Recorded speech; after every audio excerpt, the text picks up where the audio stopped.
All right. Hello, everybody. Welcome back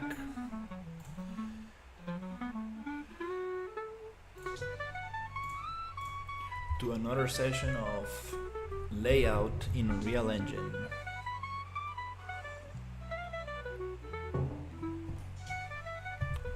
Today, I'm going to be fixing some stuff.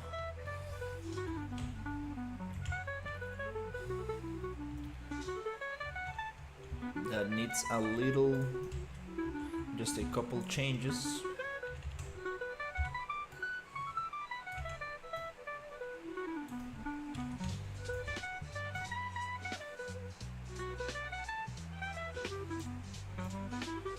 Gonna add a little bit of detail here in the border.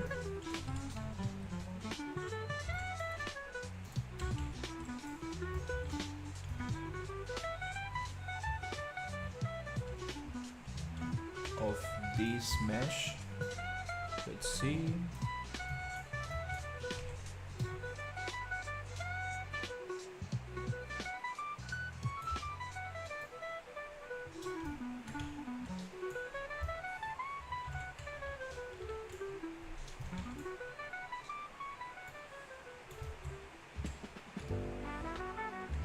Something like that.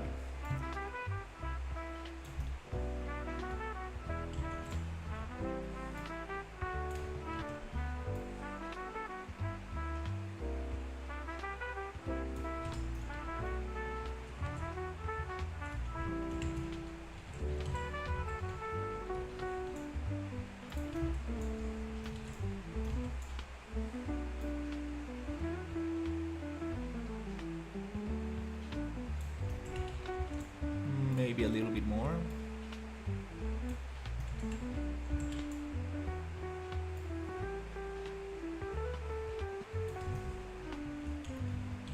That's nice.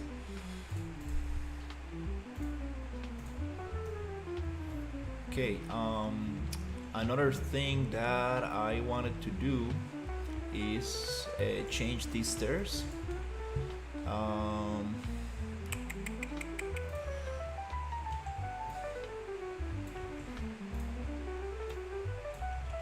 So maybe this could work better just like that, or yeah, let's just hide that for now. But I was thinking of what happens if I go 45 and just make it like this. No. I think that's better. Yeah, let's not complicate ourselves too much.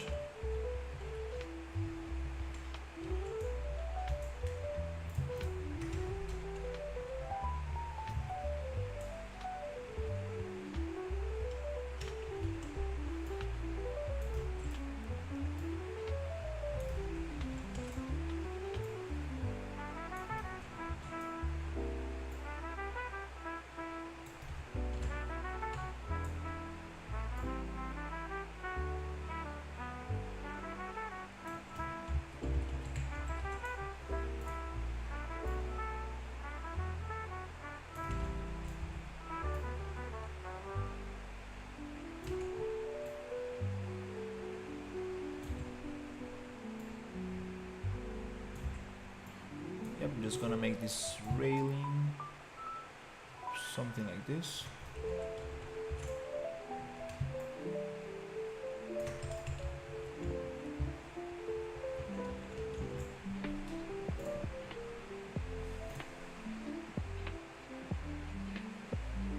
Much better. Also, what else? Yep, here. Don't want this. Just want to connect it somewhere there.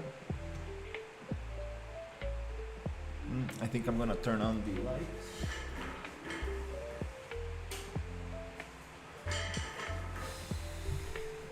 A little bit too dark, just with my little lamp right here.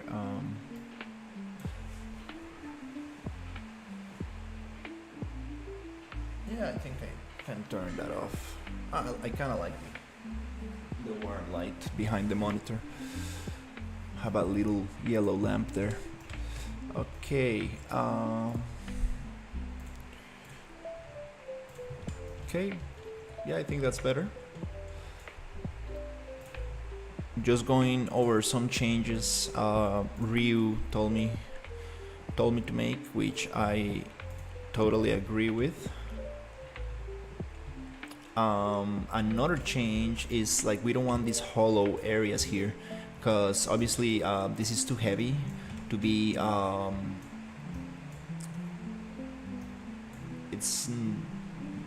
these little pillars are not going to hold all this weight. So I was thinking maybe I could make a brick wall kind of thing.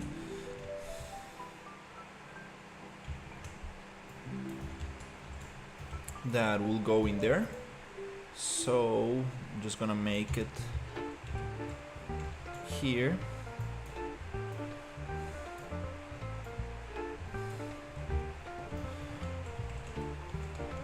Okay, here we got let's see.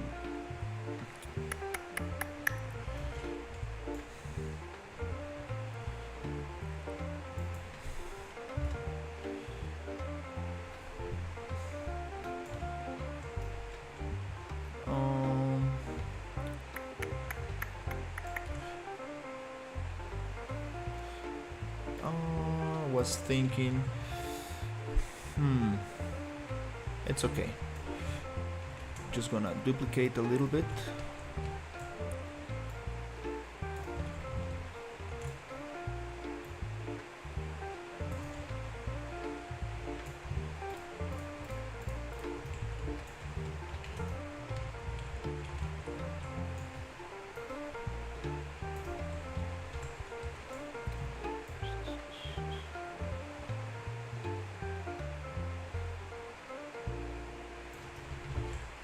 That looks not so nice.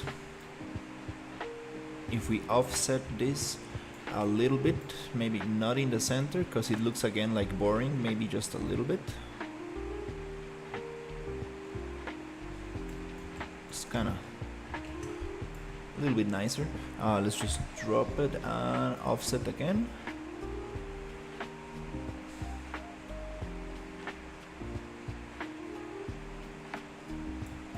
Yeah, that looks kind of cool.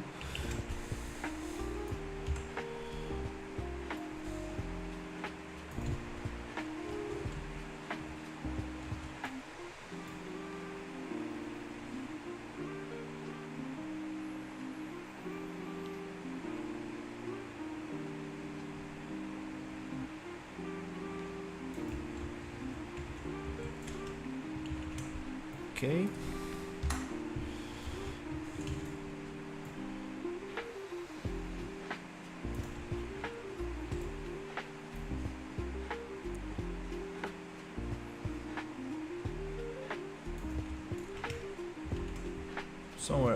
Somewhere around here.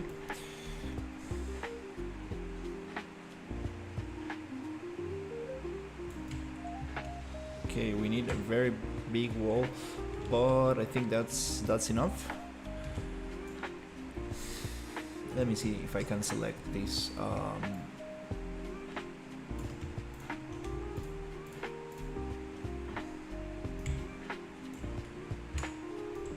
Okay.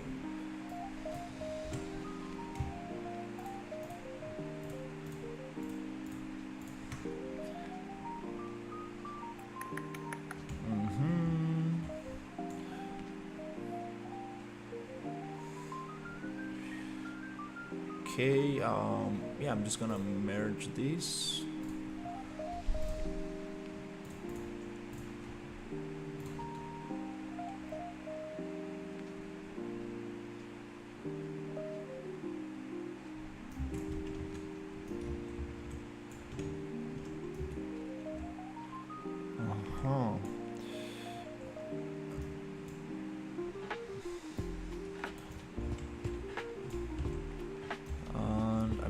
Try to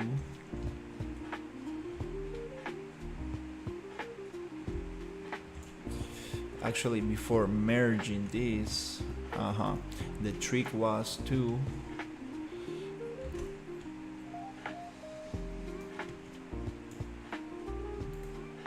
find out the rotation of this brick, which is this one.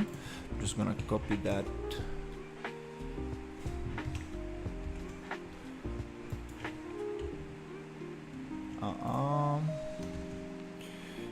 I need this number.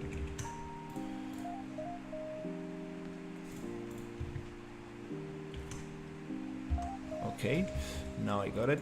That way I can modify the pivot point once I merge. It's gonna be super nice.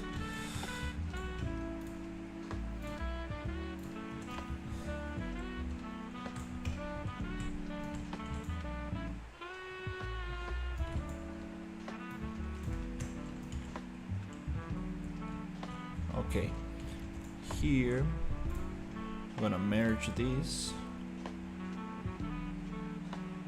and the pivot is going to get back to 0 in world position. But if I go here to edit pivot and I add back this rotation, it should align with the geometry. Nice. Now if I go back to 0, it goes back to 0 on world position. This is very nice. That way I can simply come here and copy this rotation from the pillar and just put it here, and that way I can get the same rotation on the brick wall. Nice.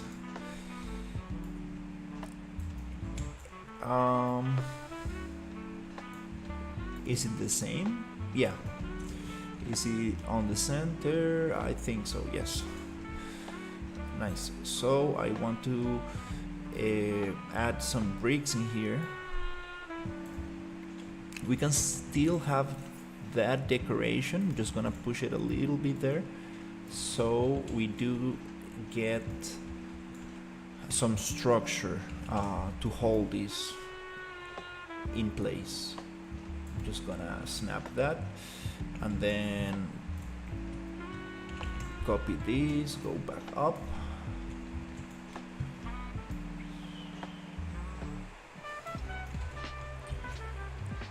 Nice. Then again, just push it up. Now this looks like a retention wall, something that's going to hold.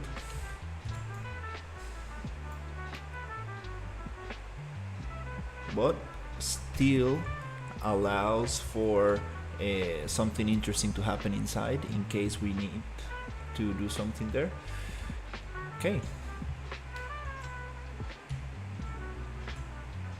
Or we can also just make it a wall, which I think it looks better in my opinion. Just that kind of texture.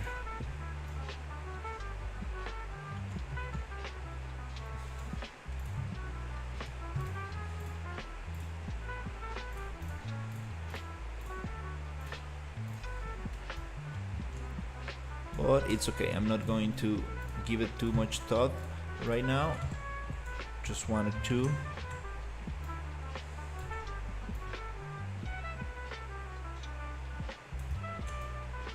close those gaps.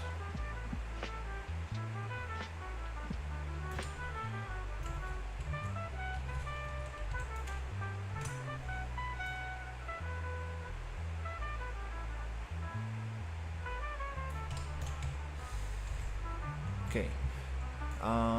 Another thing that I wanted to add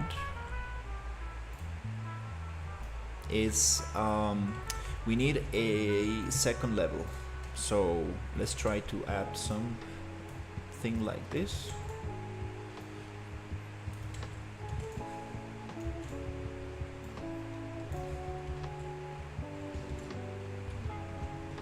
I see this goes here, down there. I think that's kind of nice. Maybe a second level here. could be nice.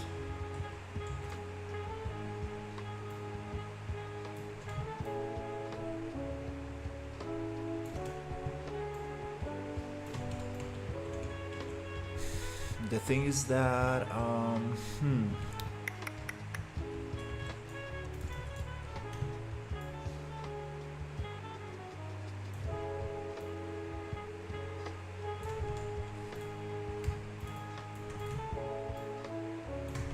another thing that I need to change is like these kind of like houses. They need to be a little bit. Hey, how are you?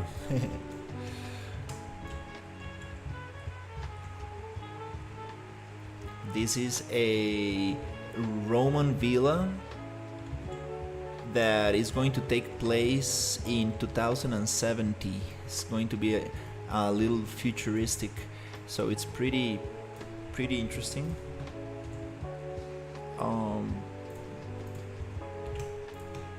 The concept that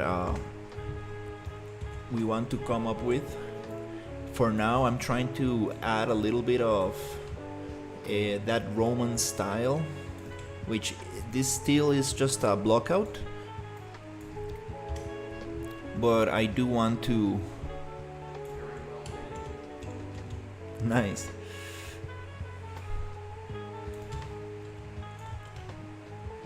But in the future, once we get the main block out, we want to add futuristic elements to this, because it's imagine Rome in 2070, so they're going to have electricity and stuff. It's going to be pretty cool. I'm just fixing some things that my art director told me to fix, and then I will be working on the lighthouse, and in the lighthouse we will have some electricity kind of warehouse and cooling plant kind of thing, so it's going to be pretty cool. And then some tubing and stuff going down here. Pretty excited to get to that part. Also, this bridge, I want to modify it a little bit, and also here we need some changes. Yeah, there's some stuff I want to modify before continuing with the lighthouse. Let's see what happens if I push this here. Okay.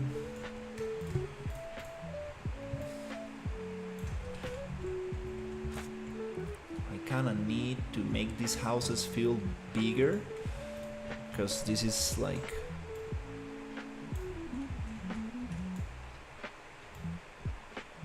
going to be like the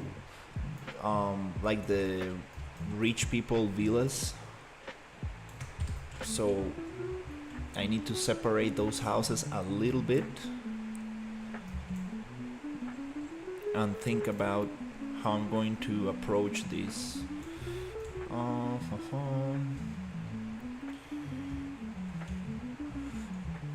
Not really sure if I should be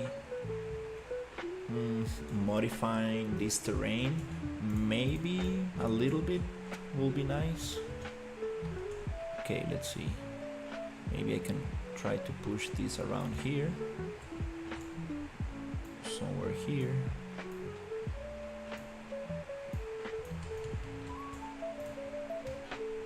Okay, we can always go back.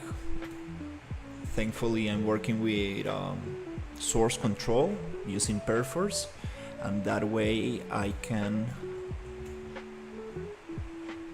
we can always go back. So let's just try something interesting here. I'm going to flatten out a little bit this area, just a little bit here to add more room. And I kind of want to add some gardens and some kind of like fountains and stuff. Okay, not too much. Okay, my computer got stuck.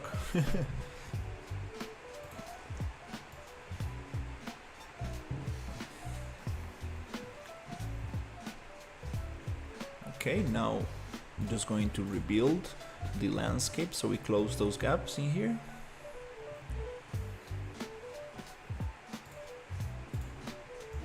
Yep, there you go.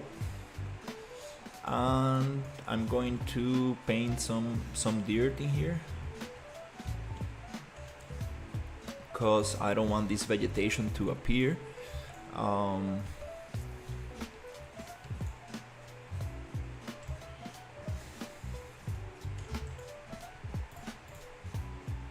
Let's check.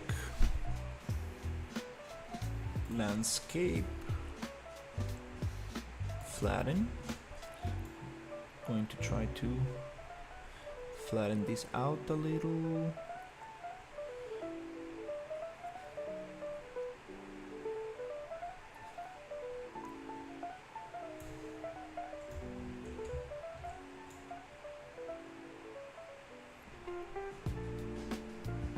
Yeah, this PCG takes a little bit to recalculate the vegetation. It's using PCG, which is the procedural content generator inside Unreal Engine, and it references the materials on the landscape to spawn different foliage on top of it. So I think with this we should be good to go. I'm just going to smooth it out a little. Okay, nice.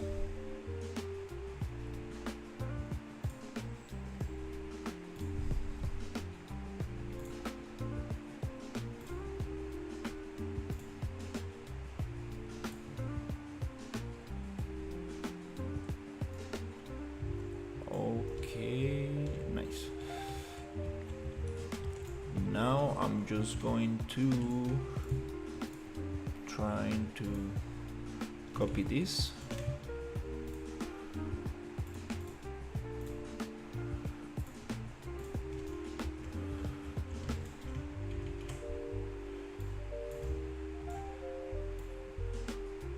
This wall and try to put it somewhere here.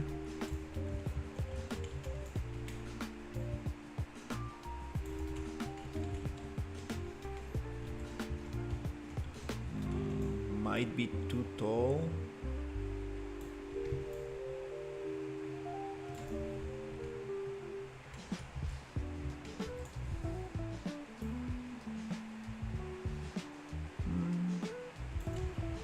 Okay. Let's see.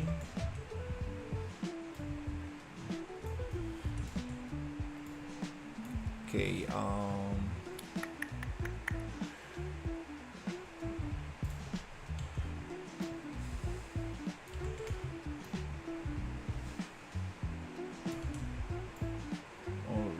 something like this.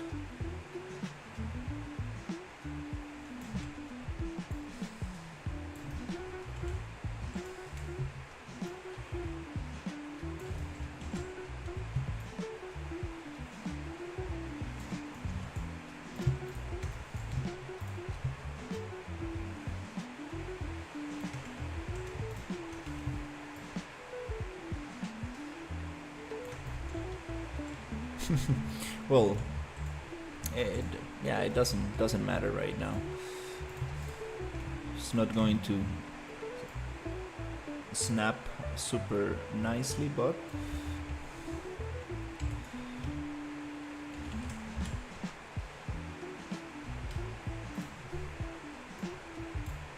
oh, something like this.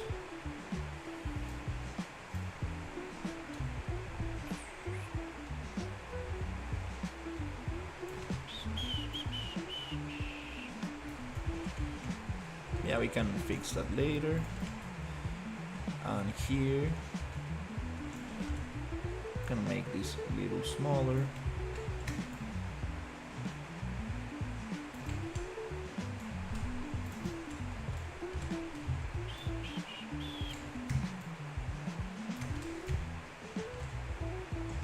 Okay.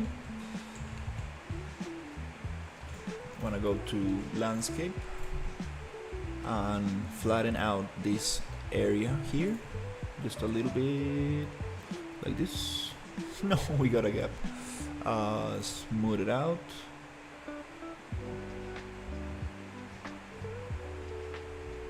Oops. Okay.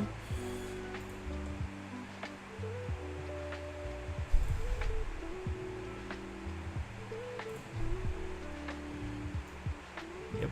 And here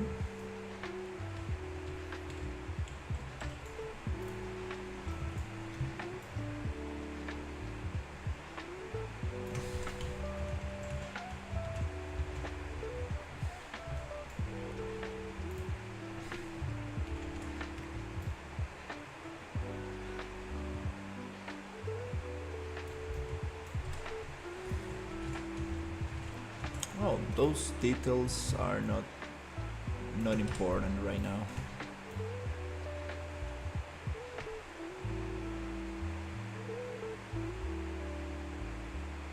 Yeah, doesn't matter right now.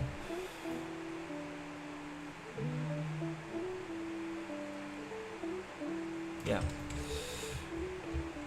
Oh. Hey Juan, how are you?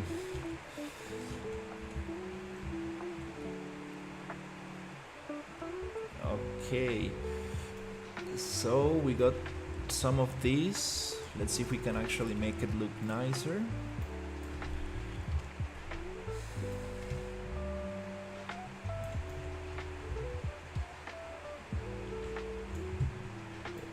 This is where the player spawns. It's like a kind of like safe location. Here I'm going to just try to match it up a little. Okay, now the important part of it is the actual layout of the buildings. So we want these buildings to feel like very separated in the sense that they should have their own kind of space. Maybe we can take this one out.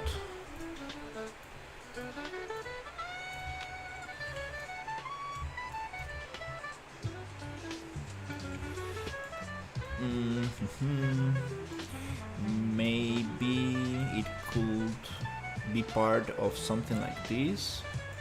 So these two come together like this. Obviously, we don't want the door to just go out to the to a cliff, but this is just let's say proxy mesh, something that I'm just using to get the idea across. Okay. This water is water flux. It's a plugin that we are using for water simulation. You can also cache this and have very nice in-game events that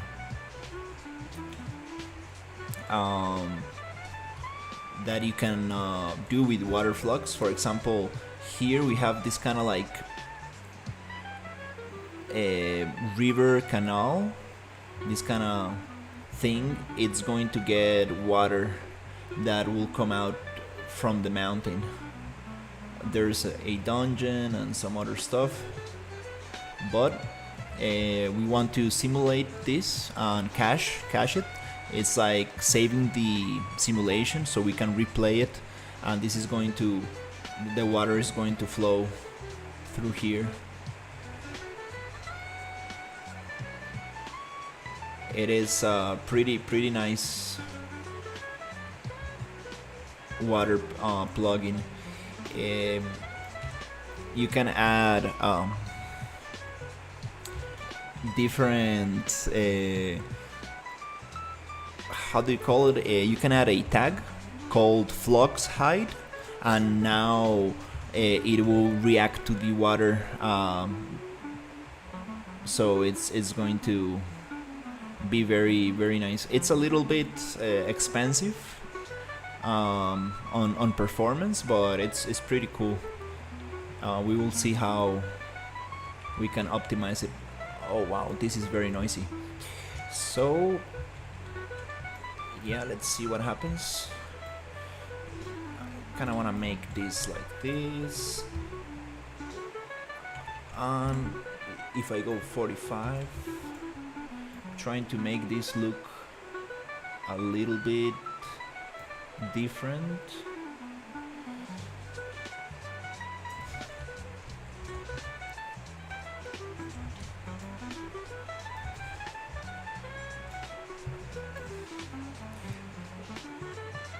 Yeah, this is just a block out, so I need to try not to fall too much into details. Yeah, I need to try to just get the main idea across, and then we can refine it later. Swanky. Hello, Ryu. You see, Ryu is the main the owner of the game and the art director. So he got me some feedback today. What do you mean by swanky? Like elevator music?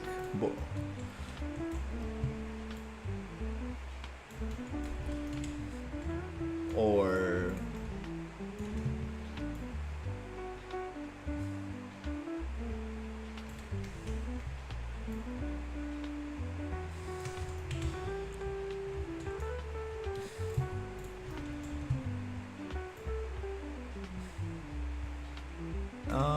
nope, this is not really. It's just raining. Jazz life. Yeah,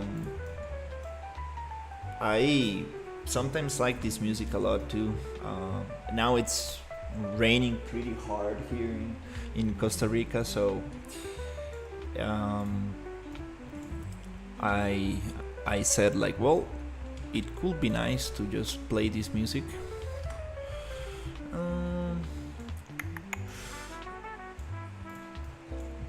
Yeah, I'm going to be a little bit more rough with this. I want to get the main layout.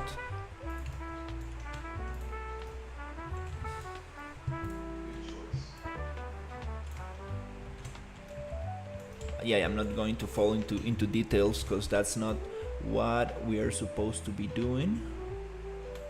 We're supposed to be getting the main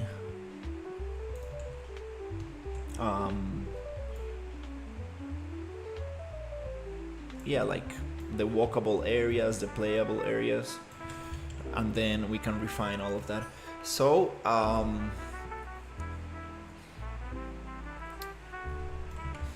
now they have like this division, which makes it look a little bit nicer. We can have like some gardens and fountains and stuff like this. Here, I kind of want to see how this looks if I go into like this. Oops. And push it a little bit. Oop.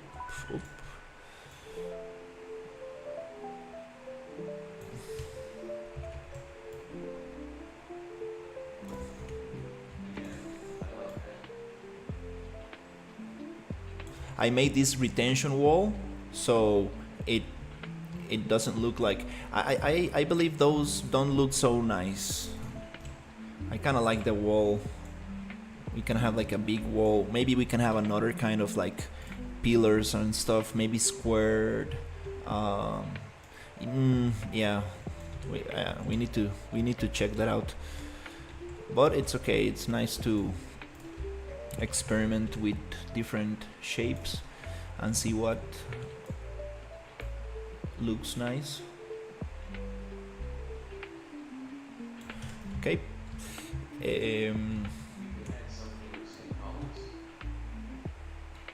Yes. Yeah, I believe like maybe square columns and pillars should be very, very nice. Okay, let's see. Oh, I really like the market area. Let's see. I want to get this piece right here.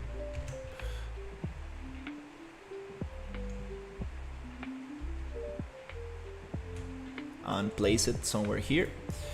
So these villas, they need some way. Definitely this is not so sweet. We need some kind of like entrance to this place, and we need some kind of like common area, like let's say okay, let me think. It needs to be so the people who live here, they need to be able to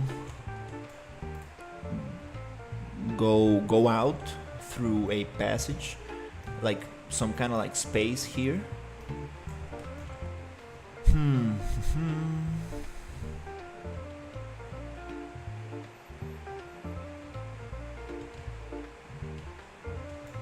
Yeah, I'm not sure. Maybe the houses can be like pushed back and the passage can be on the front. But again, if we look from here, if we look at it from here, it does not look so nice.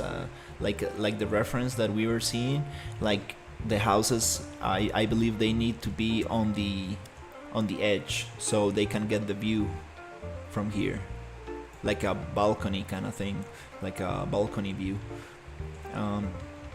Here I'm going to be just very just gonna stretch that out for now.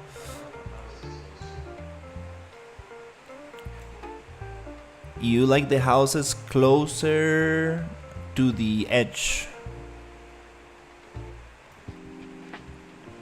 You mean here where they are, or closer to this wall?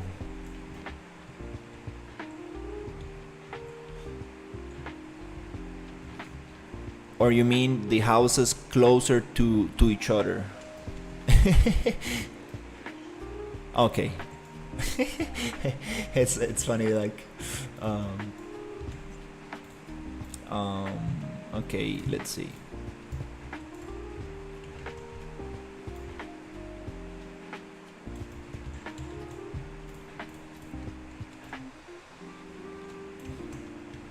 I want some kind of thing going here. Like you see, like all of this, like these three meshes could be one house.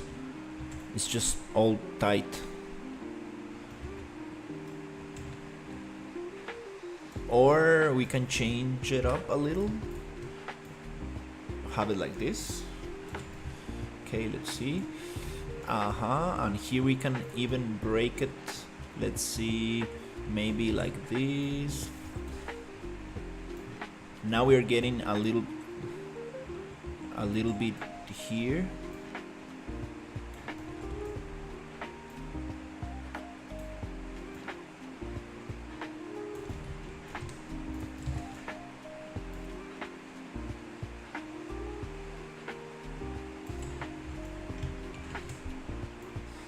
Yeah, I would like, I don't know how busy you are right now, Ryu, but it would be nice to work on the tower, cause it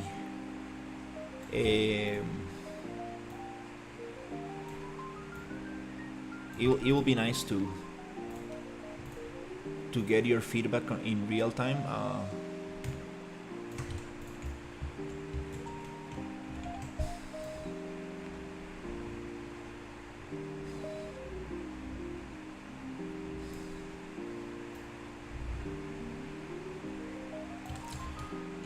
Okay, this one can be pushed a little bit to this side. Do, do, do, do, do. Yeah, something like that. Okay.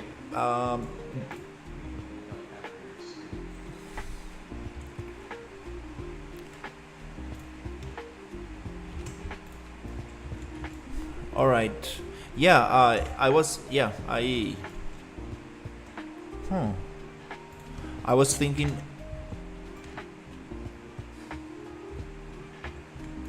Yeah. Maybe you're busy right now. Those definitely don't look so sweet in there.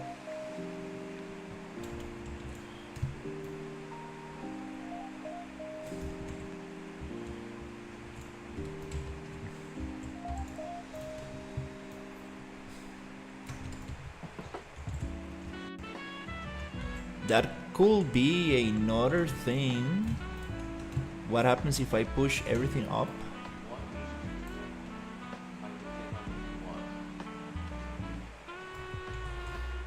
No, I was just asking if you are busy, because it would be nice. I don't know if you're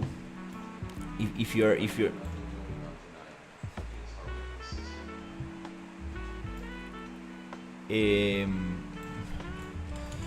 I was thinking of me working on the tower on the stream, and if you wanted to, maybe you can give me live feedback while I'm working.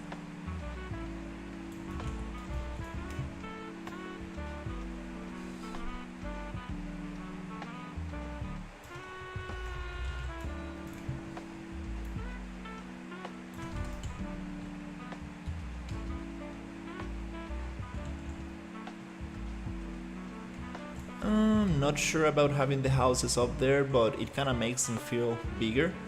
We can have a little structure for them. Yeah, we can do that.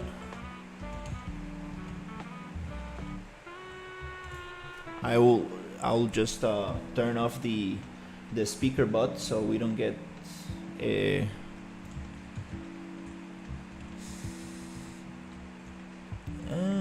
Not sure about this one.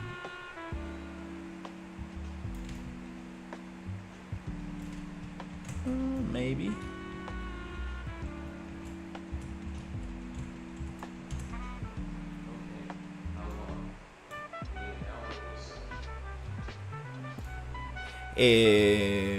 Yeah, whenever you have time. I want to do the changes you told me. I mean, the things that we talked about. So,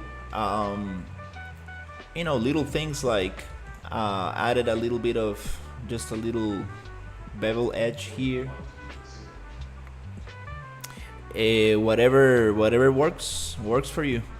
I decided to make these stairs go this way because making them diagonal kind of like it's kind of hard to get the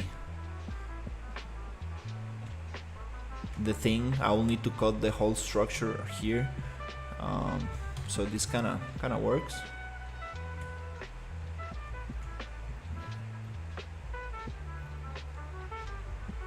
And let's see.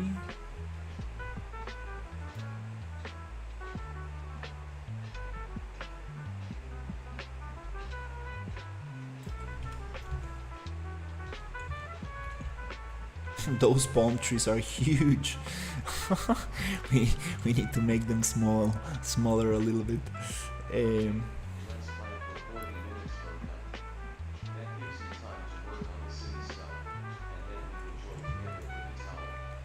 All right, sounds great. Yeah, I want to stream a little bit longer today. Thinking on streaming about, let's say it's 6:30. I kind of want to stream until, I don't know, 10 or 11, or even, yeah, like 11. So I'm gonna be streaming for 4 hours kind of thing.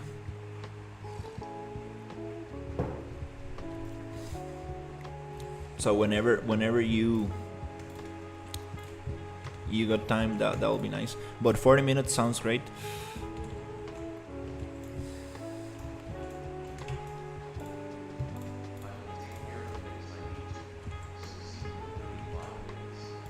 All right, sounds great.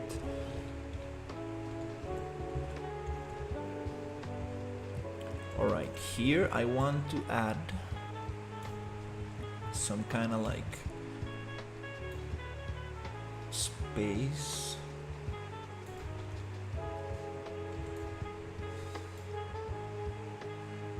Yeah, this is very interesting when like you start actually putting things together and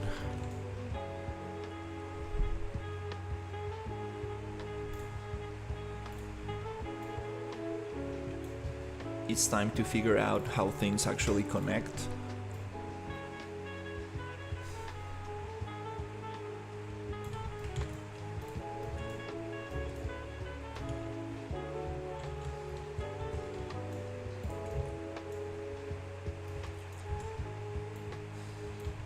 Okay, I need this angle, this rotation, and paste it here.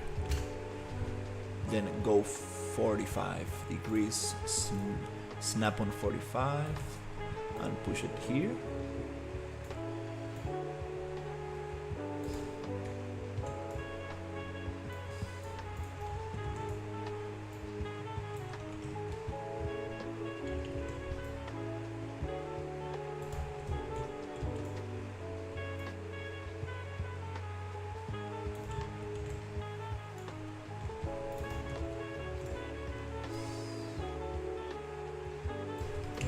Okay. This angle it's not so sweet. Yeah, this angle is a little bit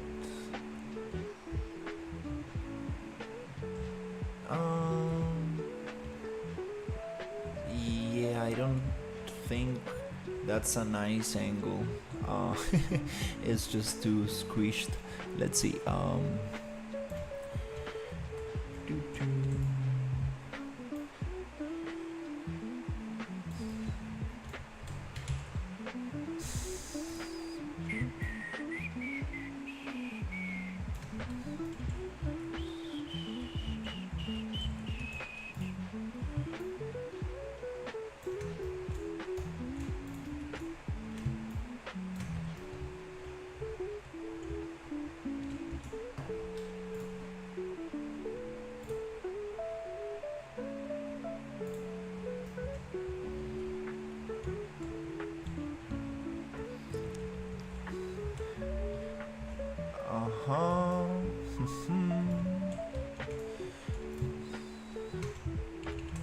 Maybe they have another entrance somewhere here. Now things start getting a little bit smaller, which is not what I need.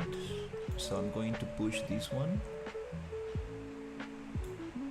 to that edge. Yeah, I'm just it's okay. I'm just gonna stretch things out for now, just to see how it looks. So what happens if we add this one here? I want to copy this, make sure it's the same angle. Yes, it is.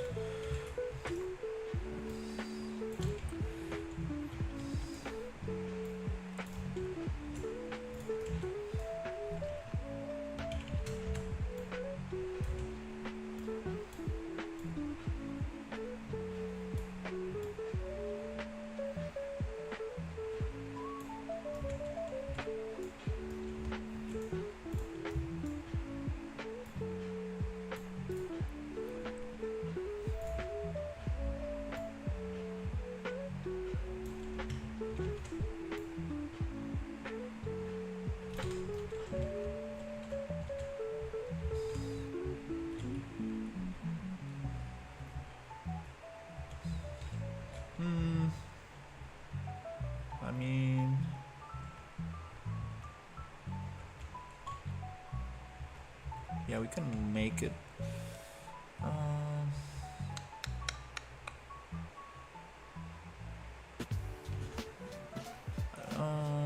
No, not really. I don't feel this like this should be probably on the floor. Okay, and then I need to actually, yeah, just get rid of those.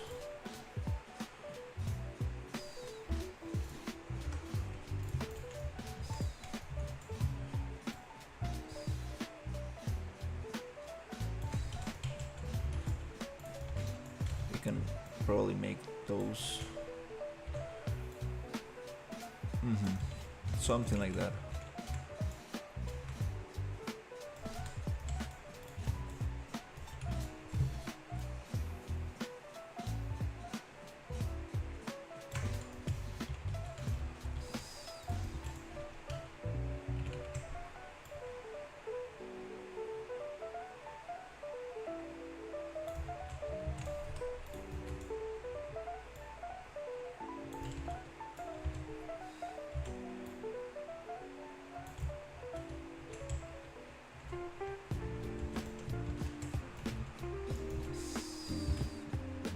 Do we have smaller ones? Let's see. No, I think that's it. Just gonna squish it.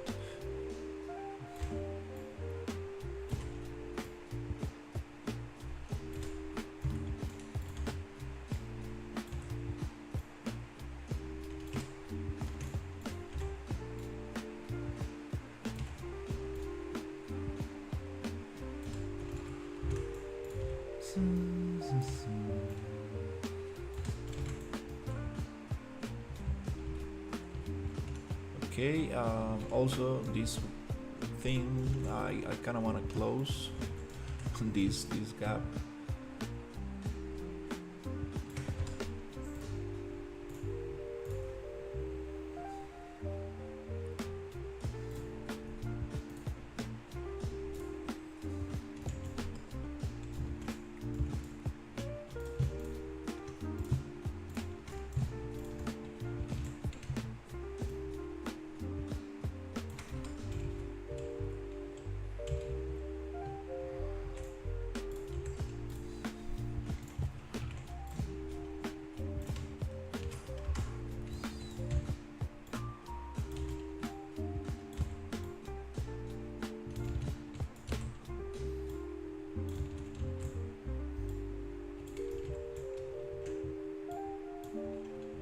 Oops.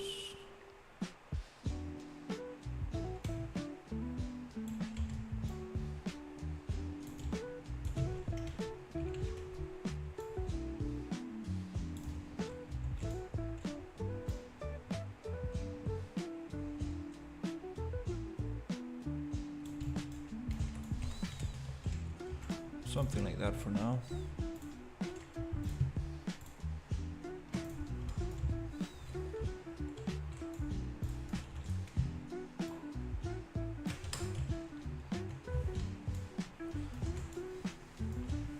Yeah, I think that kind of works better.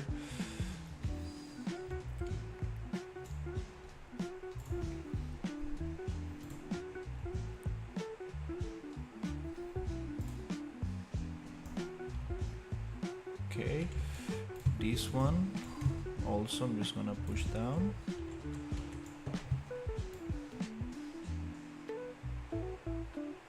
Something like this. Delete those.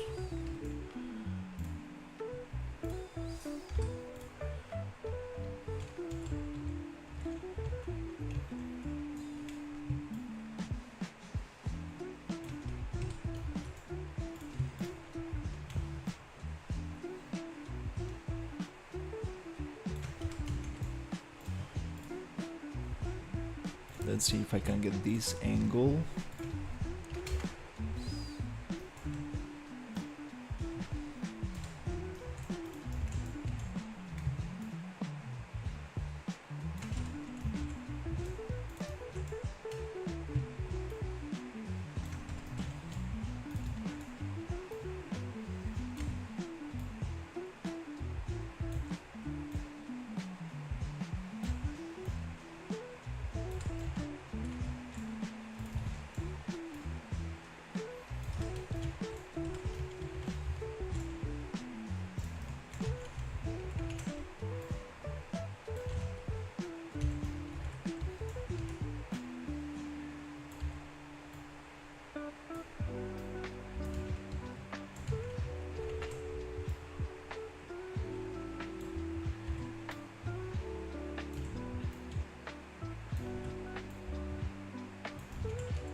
Yeah, we need more of this kind of like balcony thing, which is too short, too small.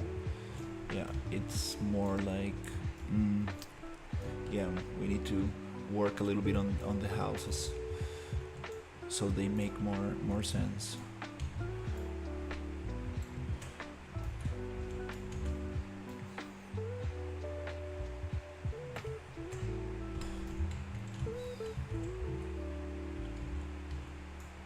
Maybe this one can start.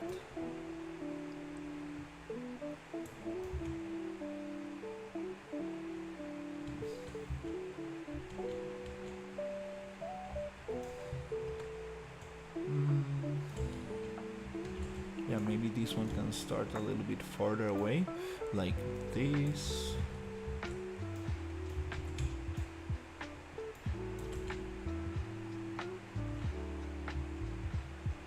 Yeah, also not sure about this one here. I think we can get rid of that. Yeah, just gonna get rid of that.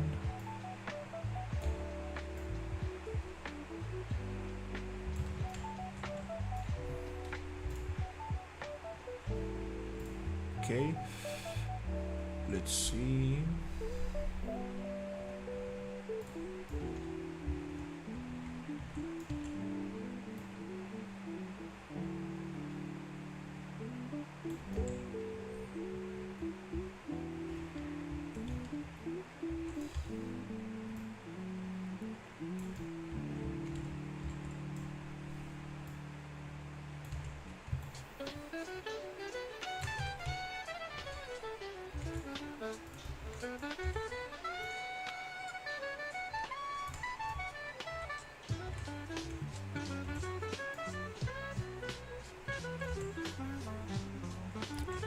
Yeah,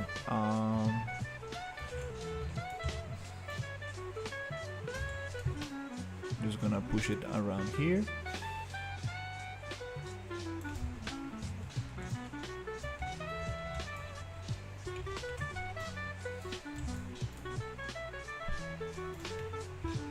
Copy this location. Okay, I think it's music is a little bit too loud. No, I think it's it's okay.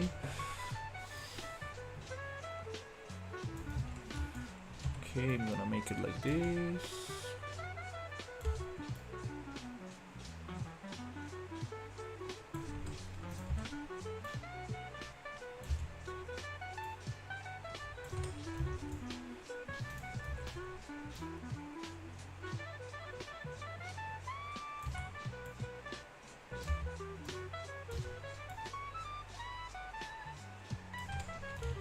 Okay, cool.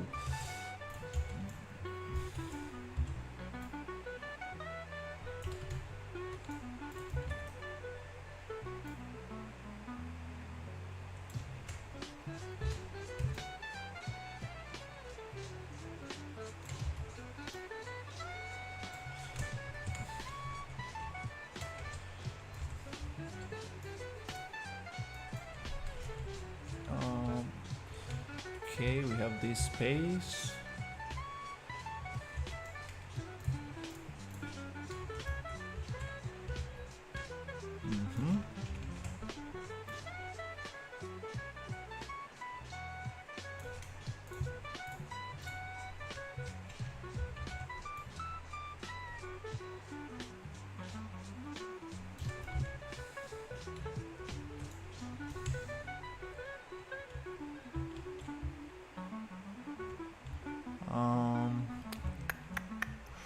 I don't know, something. Not sure about this. I kind of like it how it was before, like having all the houses just right next to each other. Kind of looks nicer.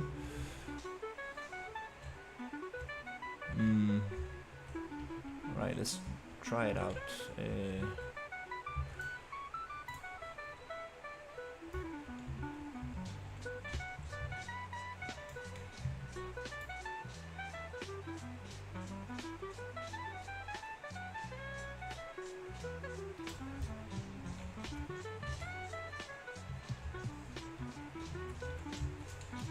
let's see what happens.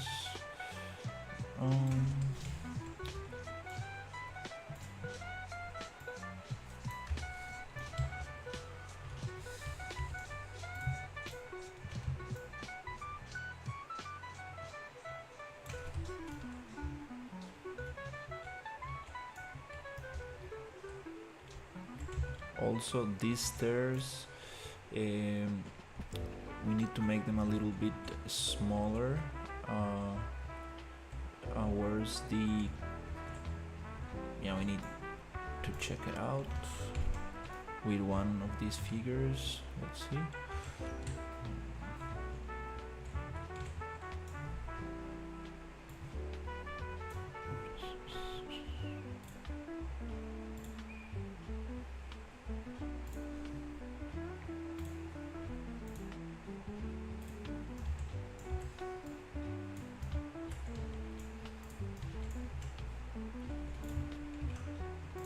Okay, gonna paste it there.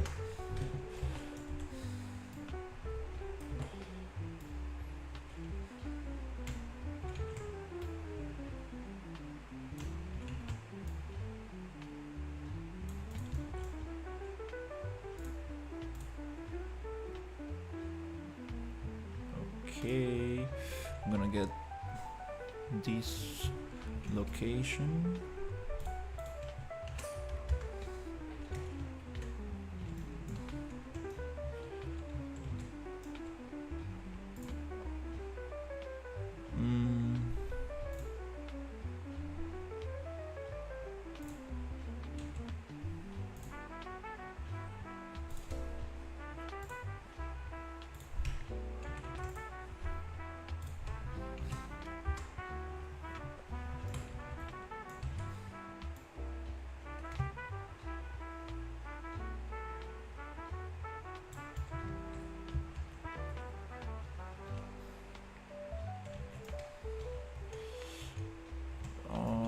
Okay, before I change these stairs, I kinda wanna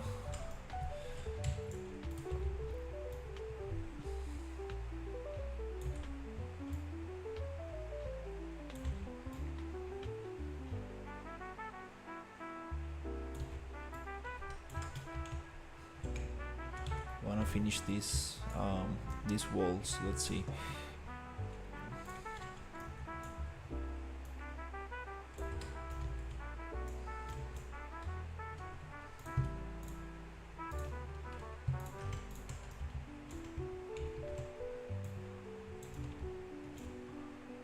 Okay, maybe like this.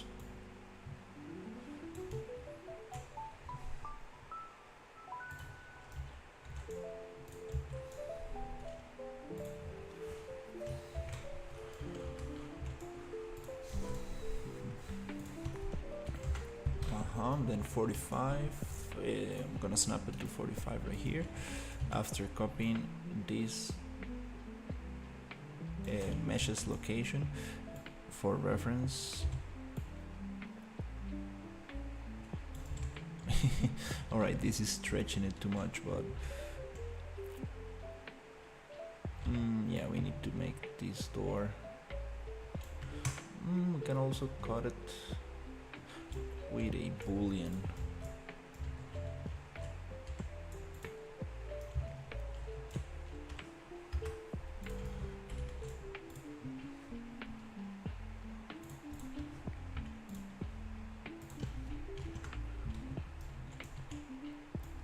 Okay, something like this.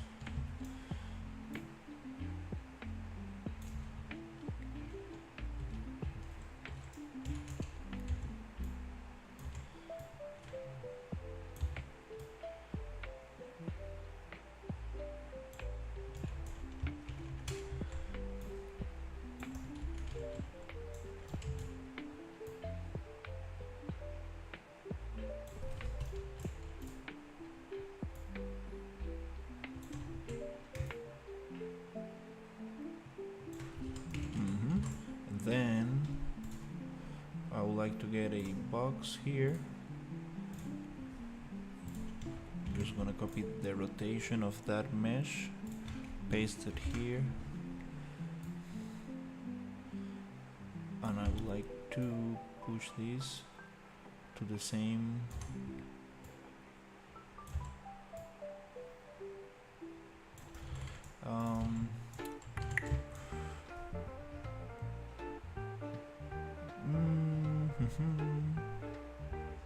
yeah, let's see if I can copy this location.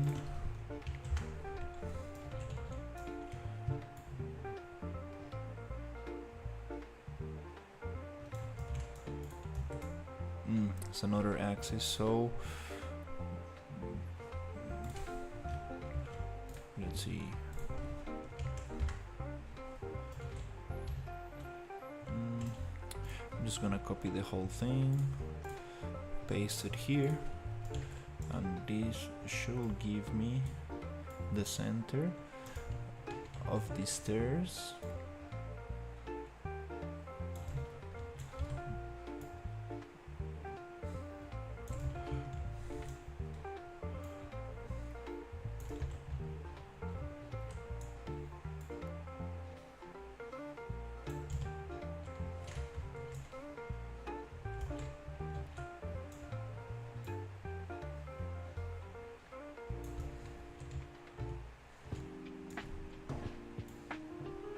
Okay, and then I want to add this white material to this box, and then select the box, select the wall, model boolean,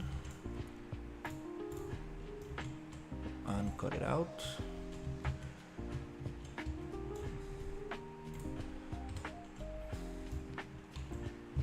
Okay.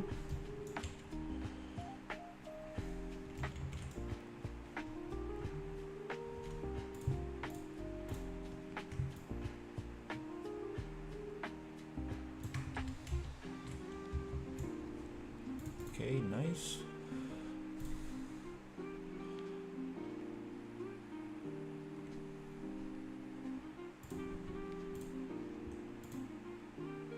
Okay, I'm going to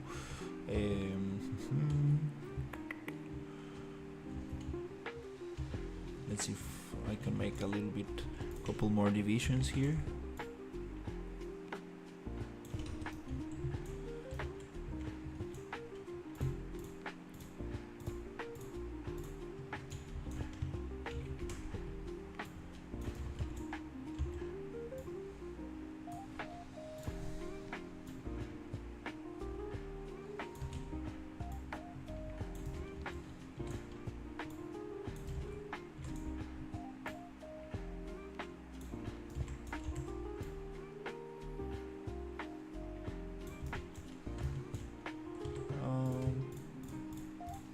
Going to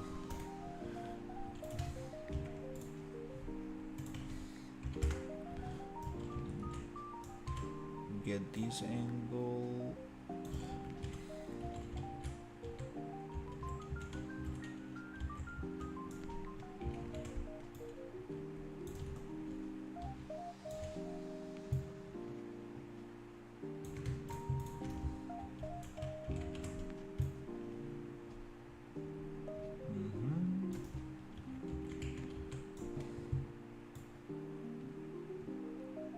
Push it like that, one more.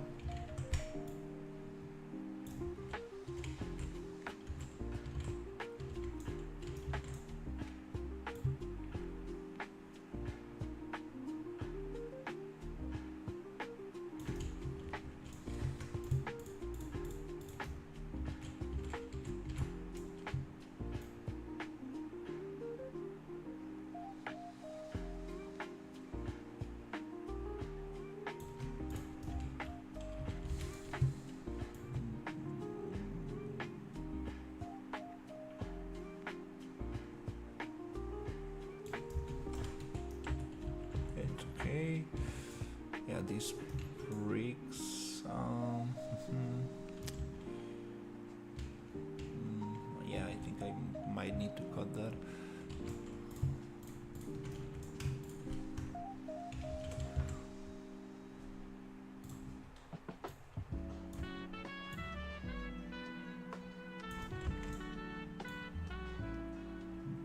But not going to focus on that right now. Okay.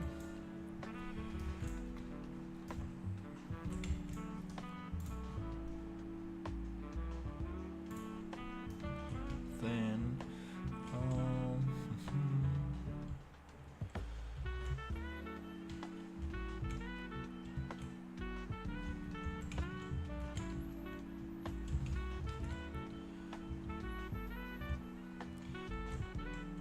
I'm thinking maybe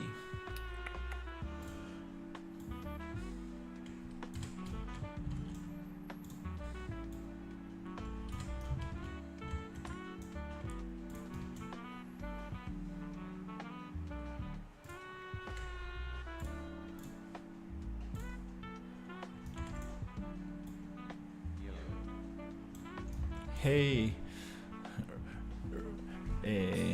Ragnarok, how are you? Long time no see.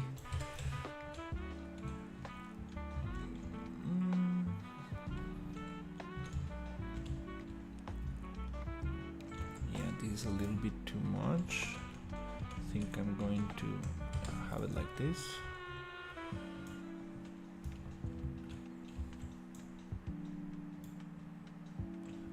Yeah, I'm blocking out this area.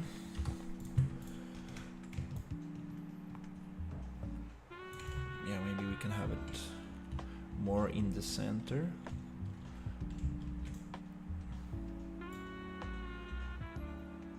That's kind of very good, thankfully. Pretty happy with my new office job. And hey Blood, how are you? And yeah, just getting settled in my new apartment and everything. Pretty happy.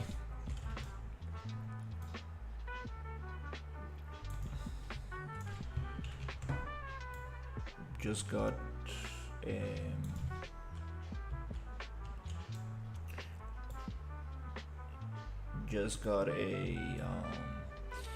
I'm almost finished with the training, so I should be starting doing production. I'm doing automobile visualization, so it's pretty nice because we are using them. Very good, thankfully. Thank you for asking. So yeah, I'm pretty happy because I'm using Unreal Engine as well in my office job. So I'm learning a bunch of tricks, which is pretty nice.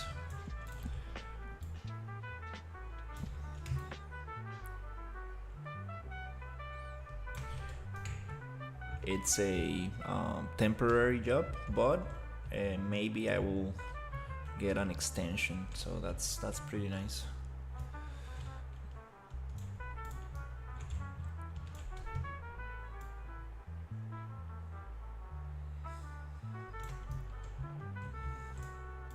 The building is still not finished. It looks like it's almost finished. Yeah, these buildings are not really the final asset. It's more of a blockout thing. So the idea here is just to get the feeling for the placement and the spacing and stuff like this, and then we will work on more detailed buildings. This phase is called a layout and blockout. Well, there are different ways you can call this, but the idea here is just to get an idea for the environment first. You see, like placing boxes and just making things like this to get an idea of how the environment is going to look like and how it's going to be to work. And then we can actually, when we have this ready, we can just replace the assets and add more detail and stuff like this. So it's pretty nice to do that before actually committing to detail and stuff. So yeah, The building is really cool. I appreciate it. Yeah, so some of these things might not make too much sense, um, but it's nice to get an idea of the things.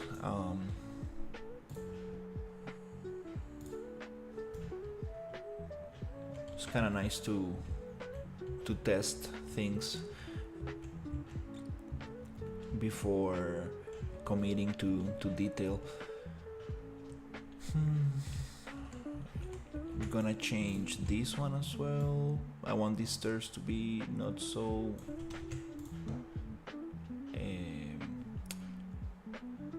big, so let's move this right here.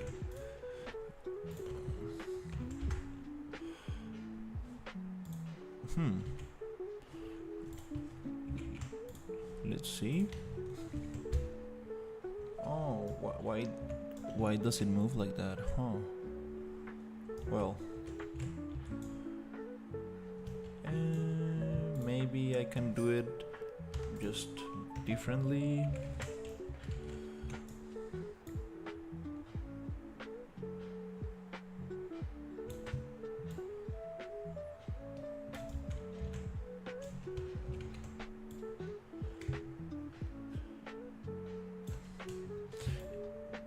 Yeah, once we have this area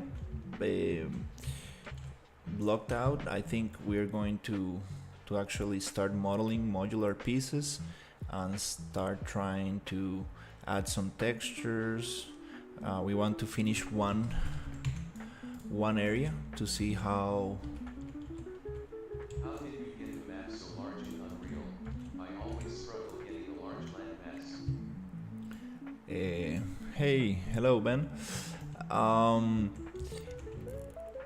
Well, you go to landscape and basically you make it big. This is not such a big map. This is I would say like a medium size map. But yeah, when you create a new landscape, you have different options to make it the size you need. Also, the resolution of the landscape will make it harder on your computer to process. So it's a nice thing to have in consideration.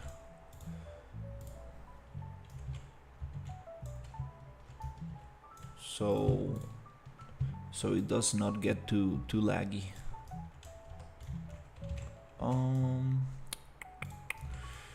Yeah, I'm missing this thing. Yeah, I want these stairs to be a little bit.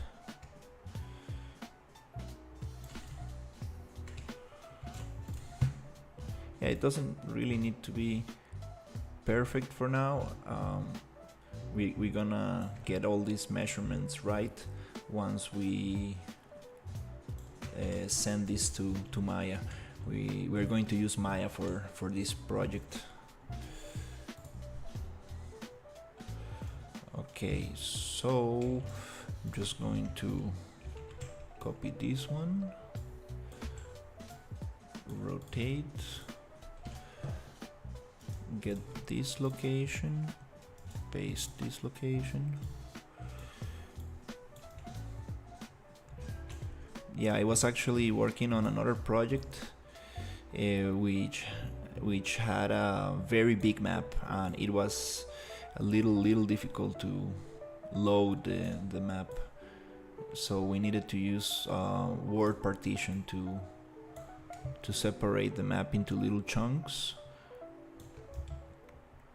But that also is a problem sometimes, because the configuration is a little bit difficult to get right. Oops. Okay, I want this to be a little smaller. Nice.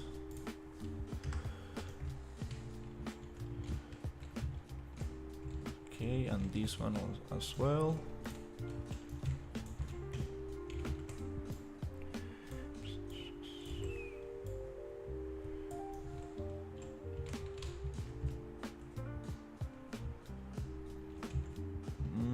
I just realized something here.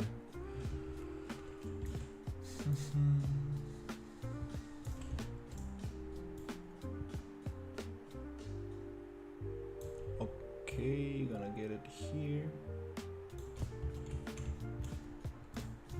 Actually, just gonna copy this location and paste it here, so we get it aligned with this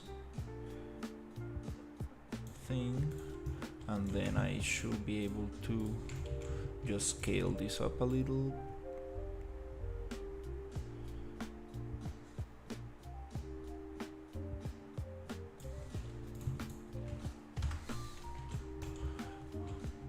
Okay, that feels better. And I'm gonna get this scale and paste it here. Okay. Yeah, we can make this smaller a little bit. Yeah, but trying not to get tangled in details for now. I kind of want to get the main idea.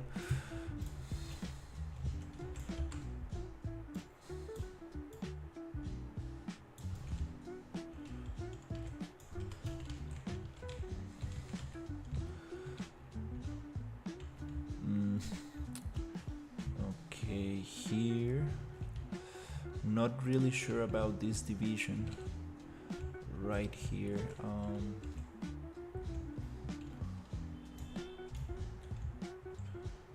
I think that maybe making it smaller, yeah, we need to probably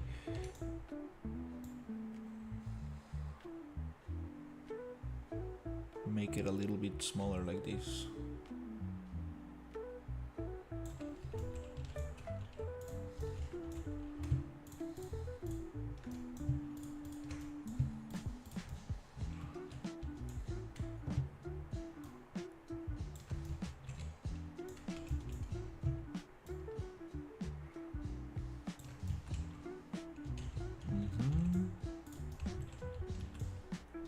This one I'm just going to stretch out a little.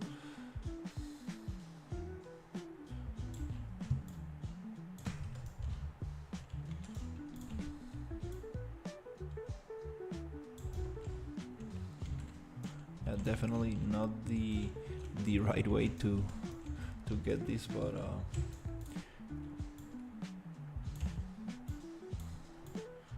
just for the block out. Okay, oops.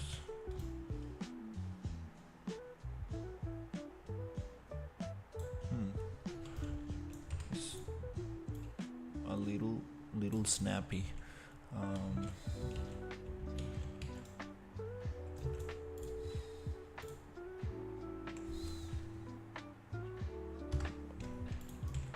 Is this, let's see.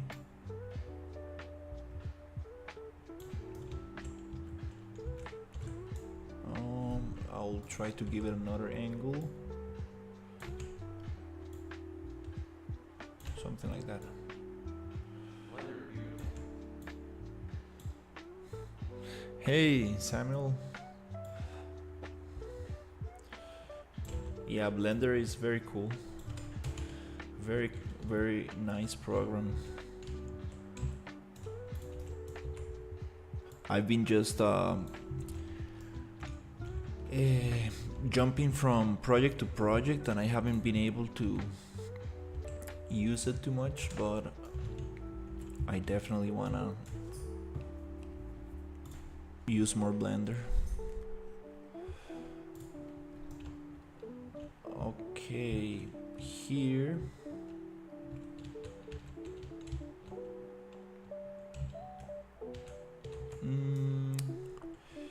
I kind of feel like I need to. Yeah, closing this out is going to really make it small for. Yeah, we need more room. Okay, I think I'm going to select all of these and push it a little bit into the mountain.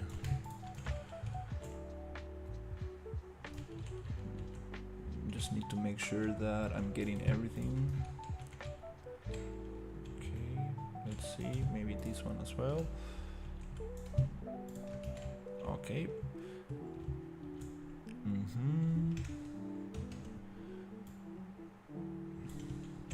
Also the other ones on the sides. Just gonna make a little bit more room.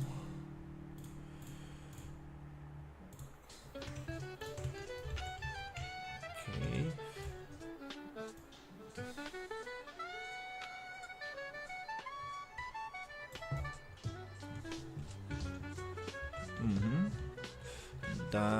That'll be nice. Maybe more.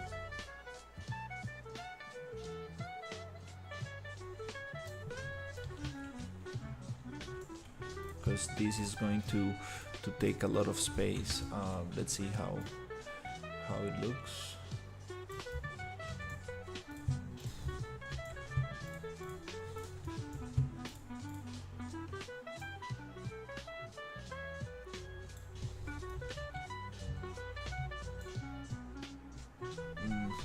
Maybe I need to push it a little bit more. I'm going to turn off the foliage, and I'm going to cut out a little bit of the landscape here using the flatten brush. Just a little bit here, so we can push it a little bit there.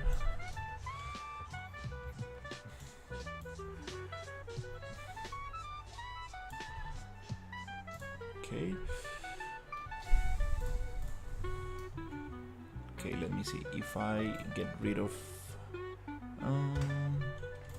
this one. Oh,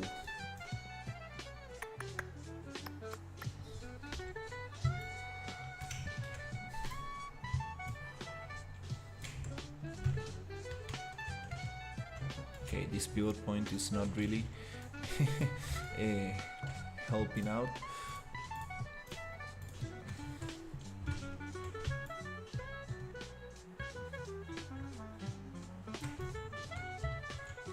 Yeah, I want to make more room for this space, for this like walking area.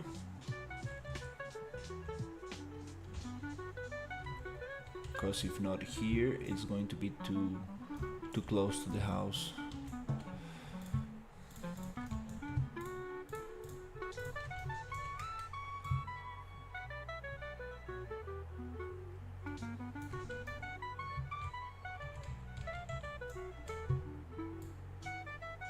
Something like this.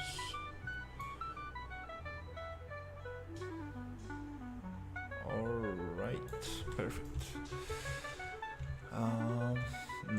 This gives a lot of space just to push this here.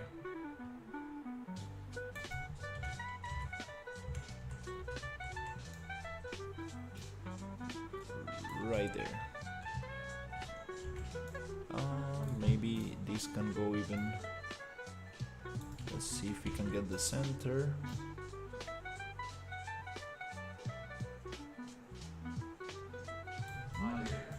Something like this. Hey Storm, how are you? Yeah, something like this. I still need to play with the character to see how it feels, cause don't want to make it too small. Just testing a little bit to see how big should it be. And also this is going to look very weird if we get it attached there.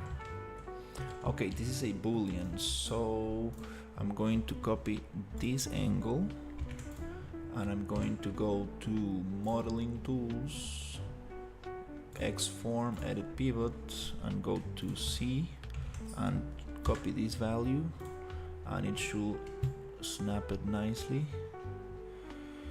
But I don't want to put it. Do you have any tips on what I should be doing to make the floating light work? I was gonna have it as a character BP that follows the player. But instead of staying on the player, it goes around object. Hence LOL. Yeah, Ryu knows more about this. One of I'm working with a couple of people in this project, and Ryu definitely knows how to do something like that. We do have an orb that follows the player in this game. It's like a little light bulb, like a little kind of light sphere that appears at night, so you can see better. Okay, I think this could work. So hopefully Ryu will come up in a couple of minutes into the stream, and he should definitely help you out. There's also I got a Discord, so maybe he could show you the blueprints. That's exactly what I'm building. Nice.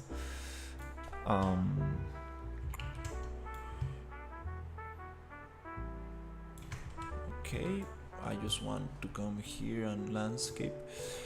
Yeah, let me show you. I'm going to play the character in just a second. I want to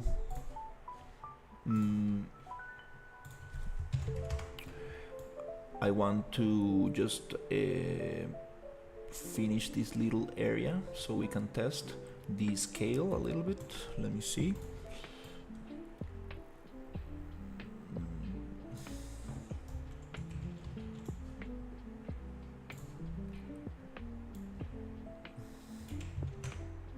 Just oops.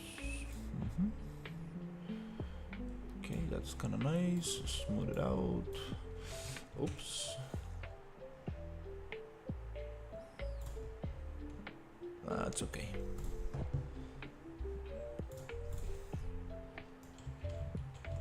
Yeah, we have this shading, so I'm going to smooth it just a tiny bit here, maybe with a bigger brush. I can landscape for hours. Oh yeah, landscape. It's a it is definitely a it's definitely a problem. You can like spend so much time on the landscape. It's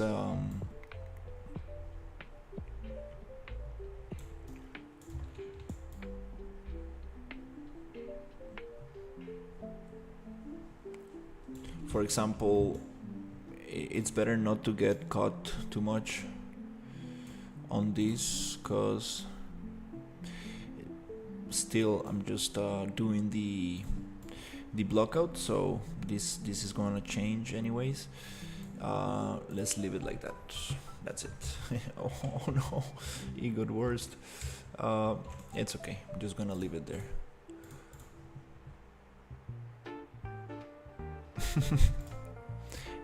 That's a very good skill to have. Know when to cut it off, and continue with something else. Especially in these first stages.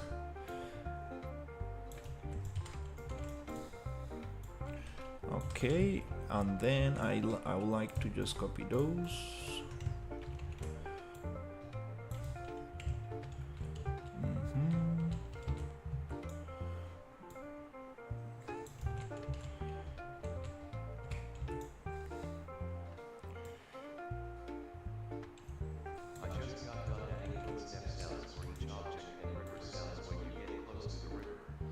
Oh, that's very nice.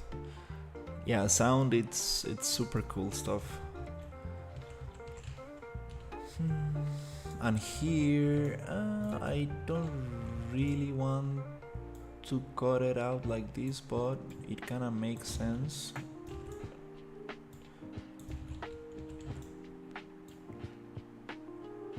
To have the same space on both ends.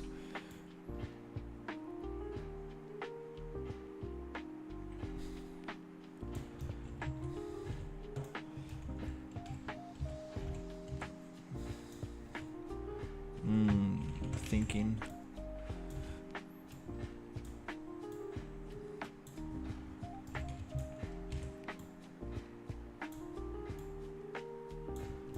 Something like this.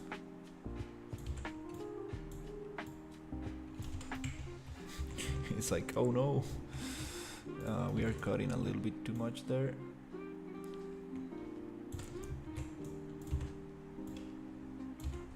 Okay, that's kind of nice. Alright, it's time to test this out.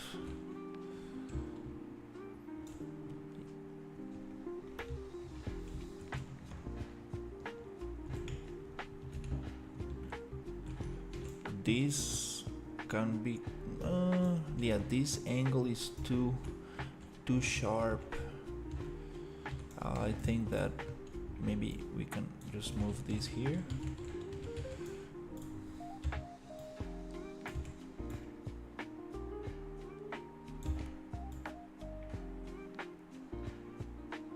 Yeah, anyways, I need to be a little bit more loose with this thing.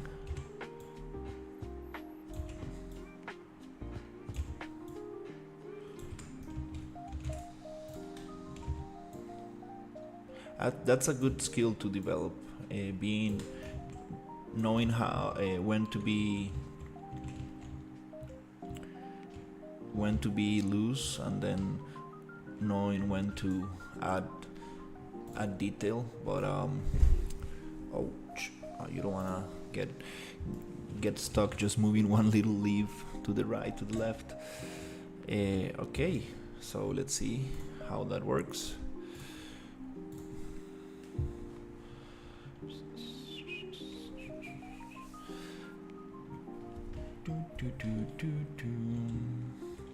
Oh yeah, let me show you. So 9 for night, and then T. We have this little sphere that goes on. It's like a little kind of drone thing.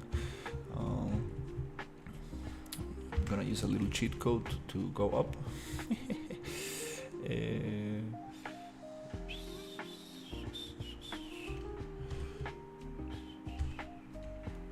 Let me see if I can actually land in there.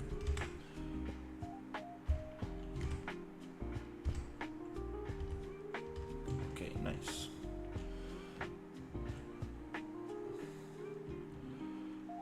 Here's is going to be like a little arena, but we don't want it to be circular. We want it to be squared. So I need to change that.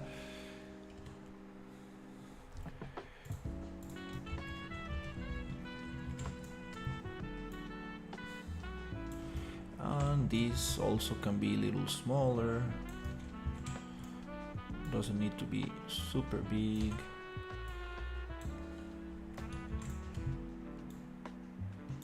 Something like this. All right, let's test this out.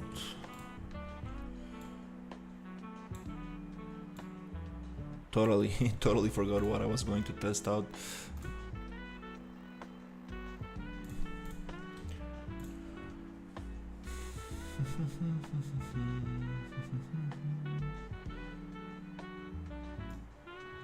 Okay.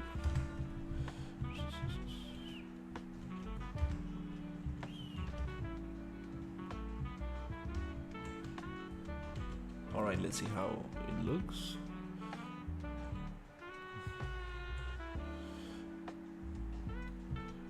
Yeah, much better with smaller stairs.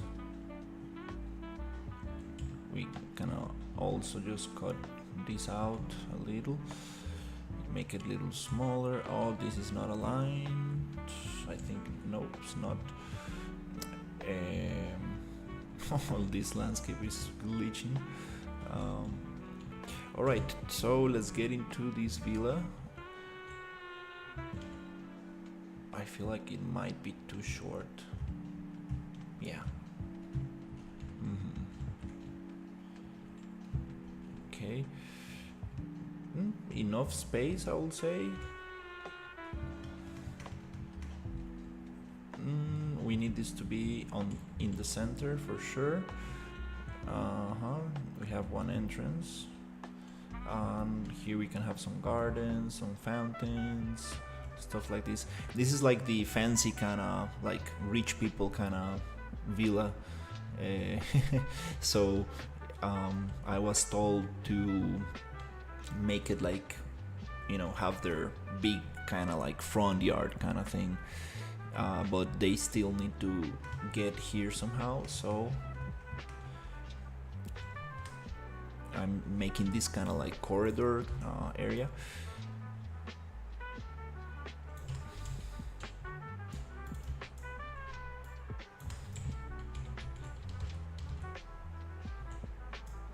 Yeah, I'm not going to.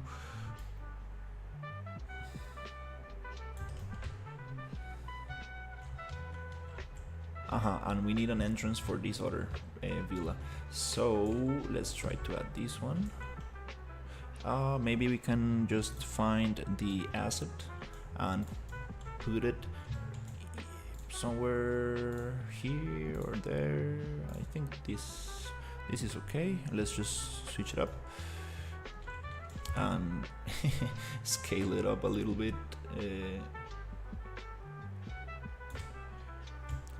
Then when we get all of these kind of like very tight and like we are very happy with the layout, we will bring this into Maya and really break it down into modular pieces and make it snappable, and it's just get it pretty nice. But for now, yeah, this wall right here, I don't know, it feels a little bit, it probably needs to have some kind of angle. I don't like it to be just straight. It feels like it's going to fall on top of this area. But I kind of like this. From down here, it looks nice, but still I like this kind of just building after building after building. Just makes it more interesting. Maybe we can achieve this with some other buildings.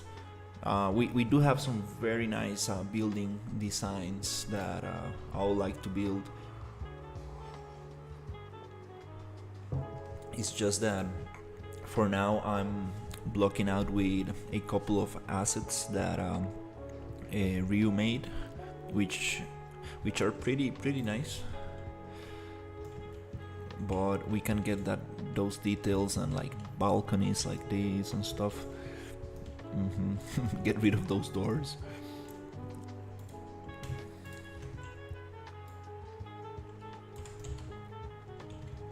that go like nowhere. Here also maybe let me see. Yeah, this could just come out a little. About those details, yeah, I don't need to focus on that right now.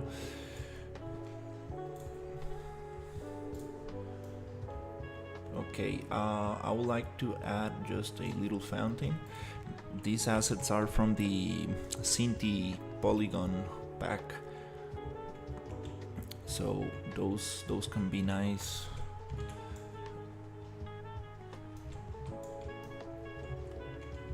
Just to get an idea.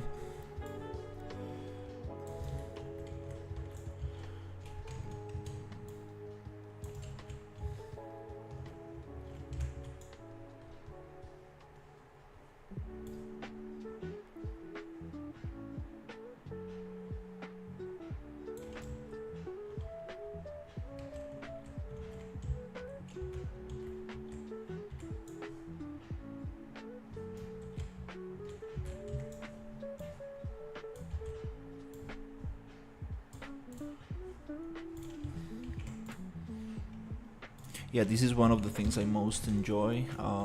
Just set dressing. Once you have everything in place and you just need to add details and make things look super nice. That's such a fun part of it.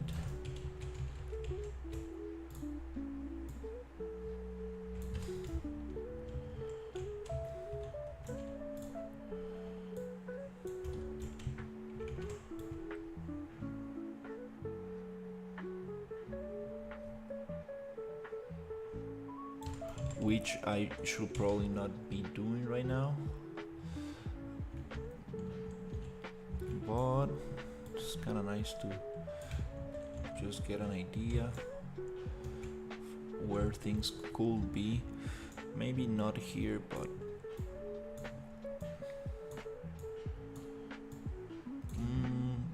it will be nice to get some kind of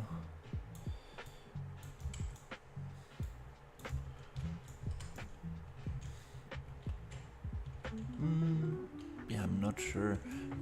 It would be nice to have some like garden, but need to look at some reference to see some kind of vines or something.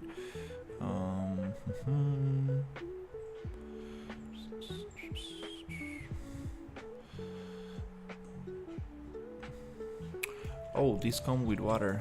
Let's see.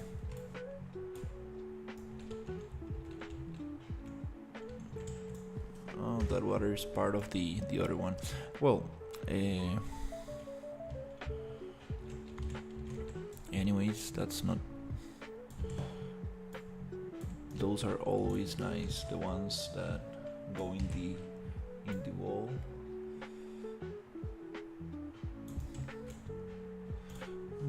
Let me get this rotation here.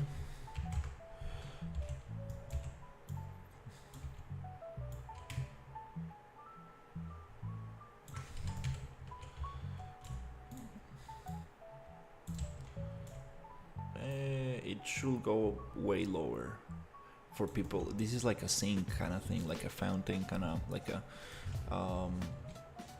it's not a sink, but a kind of like a drinking fountain. It definitely has its specific name.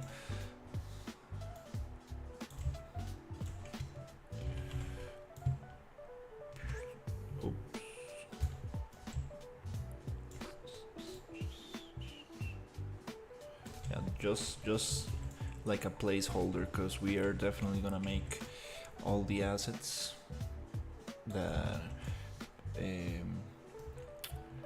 so we get our own kind of style going on.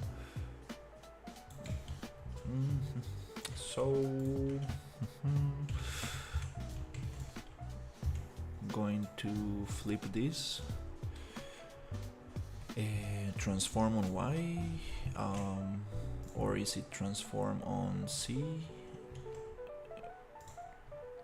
I always get this wrong. Transform on X. I think, yeah, X, and then 45 angle rotation. Um, mm,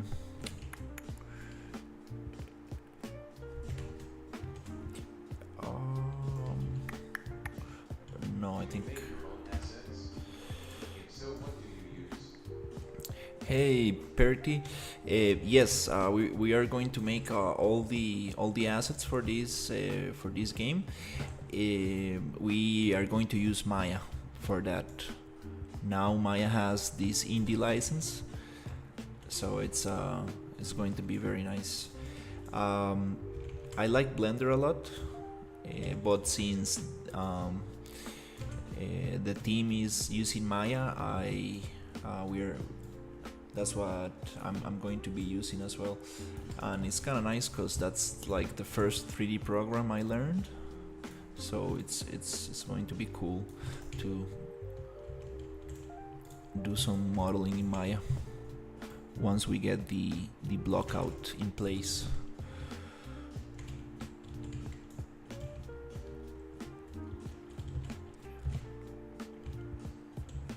Yeah, I probably should not be spending too much time on this. Oh, those are very nice. It's like, oh, I want to keep adding little details like this.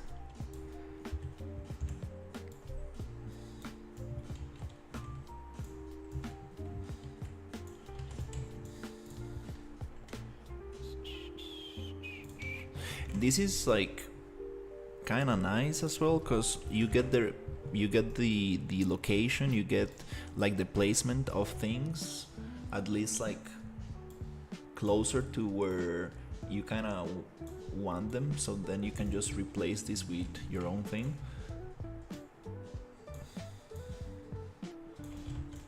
Which is very nice, but definitely I should not be spending time on this. I should be focusing on layout only.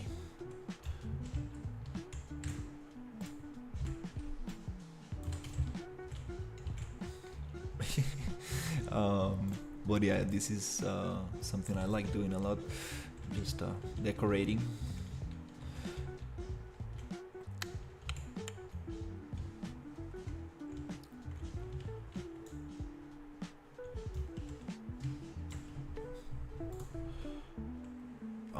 Okay, so yep, I think this is it will be nice to get some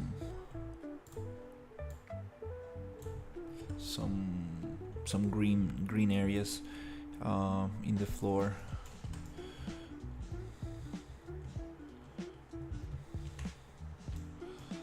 Okay, let's see. I think that I got most of the changes that I was asked to do. I got these stairs.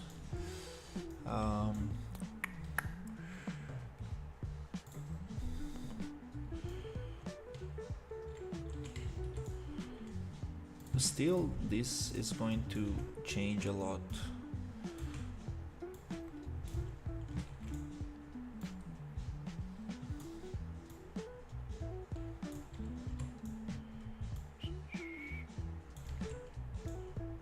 We got some intersection there. Why is that?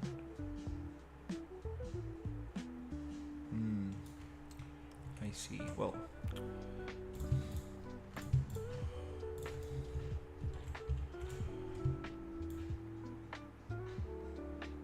yeah, it's important to keep it very loose at this stage. I always jump on details too fast.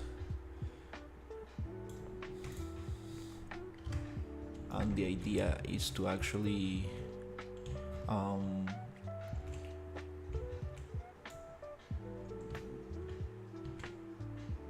just experiment as much as possible and try different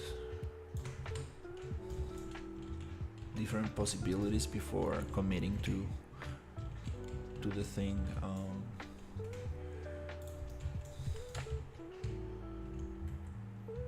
Okay.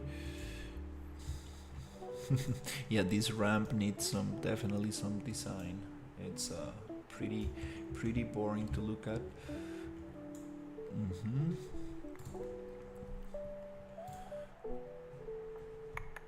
Okay. The next thing is going to be the upper villa, but I'm not gonna do that until we get this approved, because then I can just replicate it on top with just some variations. The question is, how are we need some stairs for these people to come up there.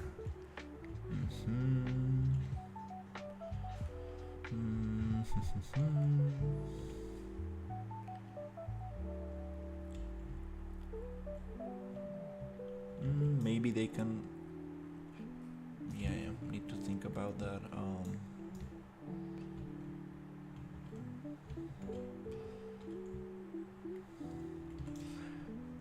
Also here, can add a little bit of railing, but yeah, those details are not necessary right now.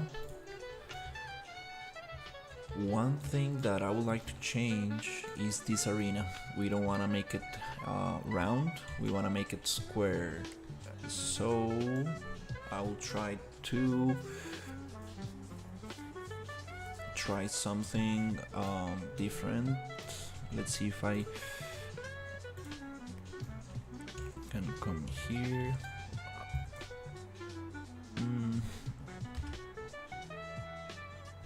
Okay, I need this for scale. Then I would like to place stairs. These stairs, I want them to be just 3, and then I think this is kind of like a nice height, so I'm just gonna copy this.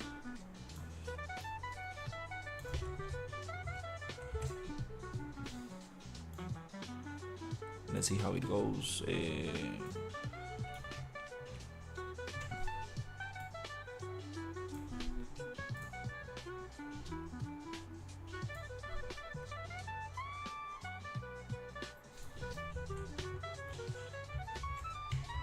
Okay.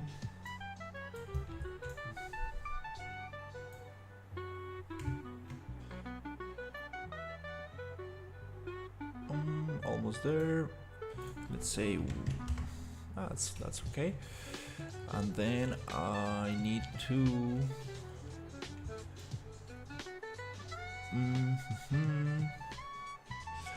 give it more depth, so it's going to be like this.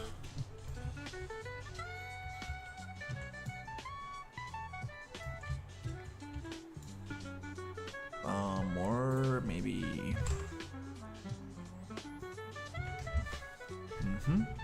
like that.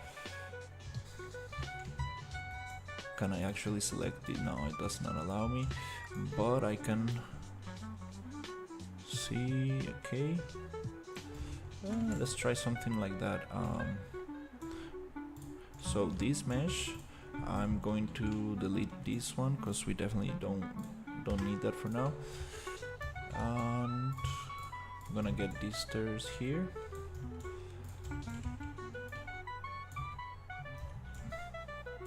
Now we can make it squared.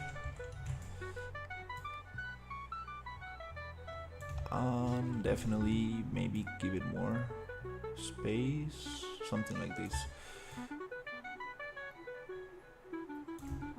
Okay.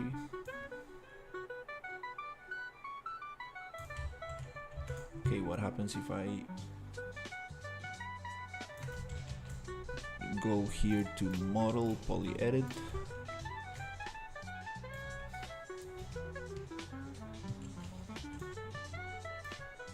I'm just gonna push it all the way through, doesn't matter.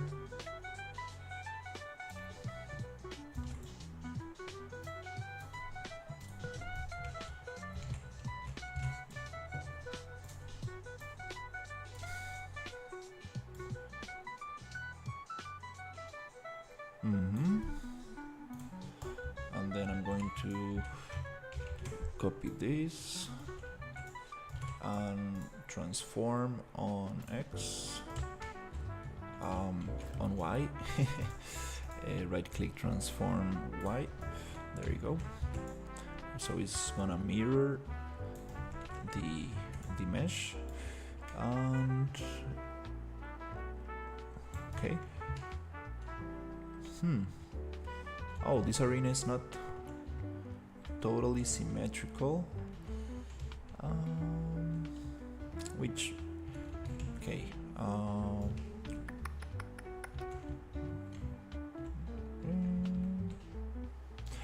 I see. These stairs are too long, because we had some very long staircases. But I'm going to make a duplicate and change the static mesh. Just change it up. Oh, what's going on here?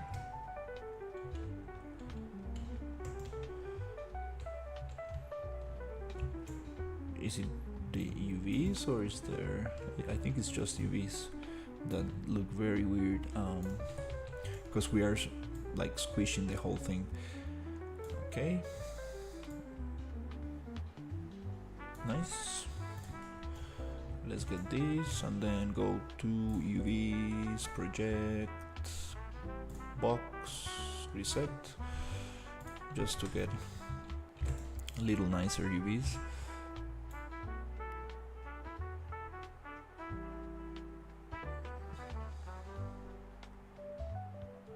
Yeah, this little piece right there, it's okay. Yeah, the UVs are warming, it looks like. Hey, how are you? It's Sear. Yeah, when you stretch these meshes, they the UVs go very weird. The only way I found how to UV things a little bit nicer, which is not the, I mean, just for just to make things look a little nicer, because this is not like the final mesh that we are going to use, is just to come and use the UVs, project UVs, box projection. That's the only way I managed to get proper kind of squared UVs, and then just reset the dimensions, and you get like a box projection, kind of triplanar projection on things, which is kind of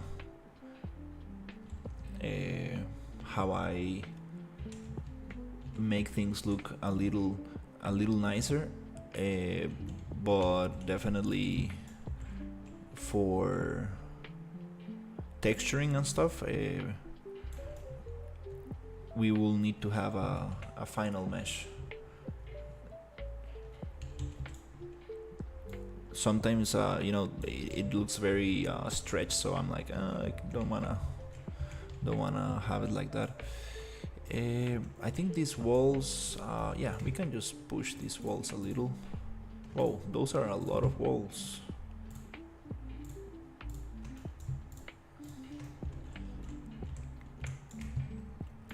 Thankfully, when we get all of this pretty nice, then we can actually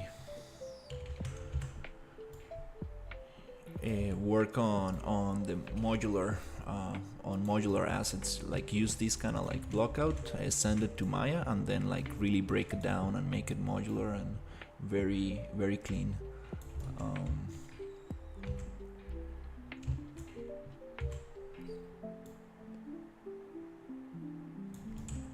Again, I would like to have this. This really doesn't matter for now. I'm just going to push it like that. Just a tiny bit so it touches. Okay. And also this roof, I would like to push it. Whoa, the pivot point is a little bit off. It's touching here. It's okay.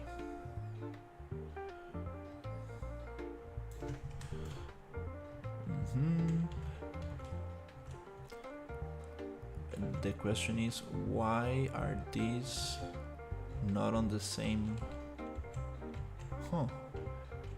height? Okay.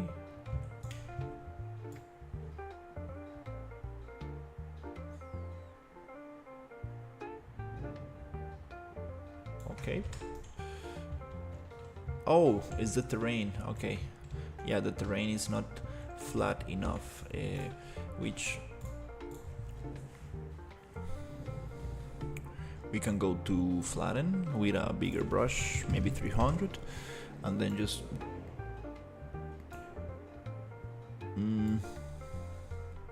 maybe grab it from here. Okay.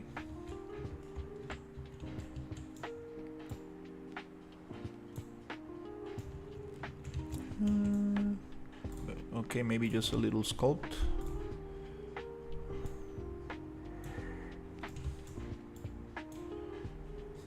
that was a little bit too much, but it kind of gives it this kind of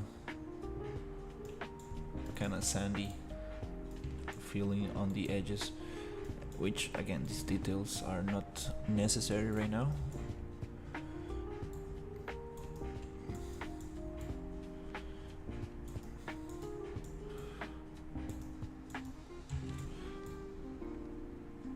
Yep, that's it, no more. And then it will be nice to have, okay, let's see,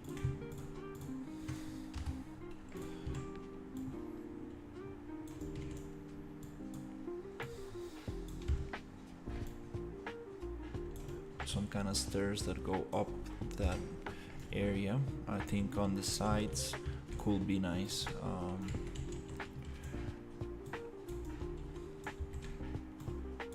Okay, let's check it out. Hey, the internet. I have a horizontal stream as well. If you are interested in the menus and all the technical aspects,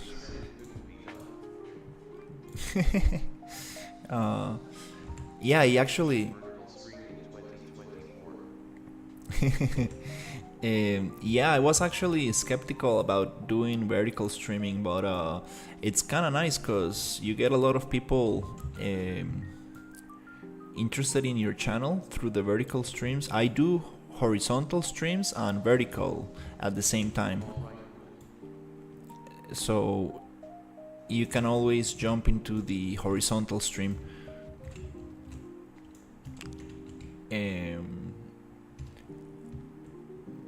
But yeah, I have it set up like that because it's kind of cool to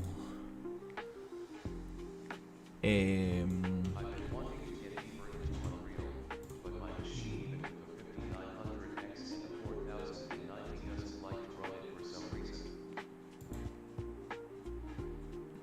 You have a 4090? That's nice. I have a question. Is it possible to use Unreal for older games like Source games? For older games like Source games, what do you mean by Source games? Not really sure. And yeah, the internet, that's kind of weird. Like it should be able to run Unreal. It's it's a heavy program depending, like Valve Map Hammer. Um, I don't really get the question. You want to make a game like Valve Map Hammer? Cause He doesn't crash after a minute. but just by open it like a default, like the default scene, nothing like not doing anything like, like not doing anything crazy like opening like a heavy project or anything like that. And very, yeah, you can like create any game you can imagine. Like I don't see the problem for that. You can make things look you can do 2D things, 3D things. You can make look things. I mean, you. Any cool examples yet they crash or even some demos. I see. Um, but yeah, very like any kind of like aesthetic you want. Like there's actually people who make things look older and stuff. So there's a lot of possibilities for sure. You can make it in Unreal. Yeah, that's weird. That's weird. The internet. I was not cannot really tell you why that happens.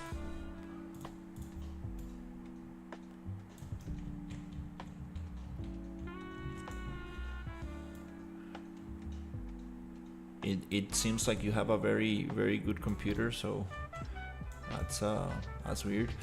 And are you able to like play games without any issues?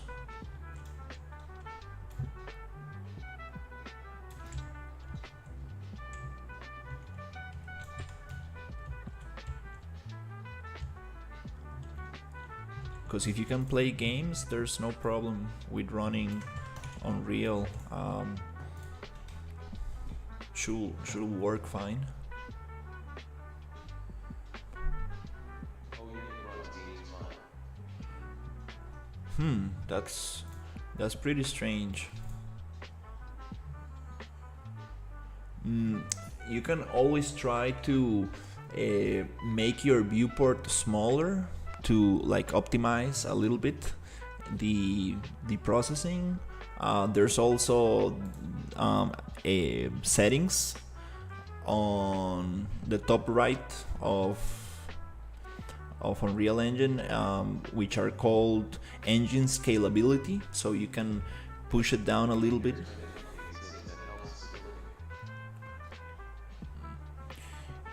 Yeah,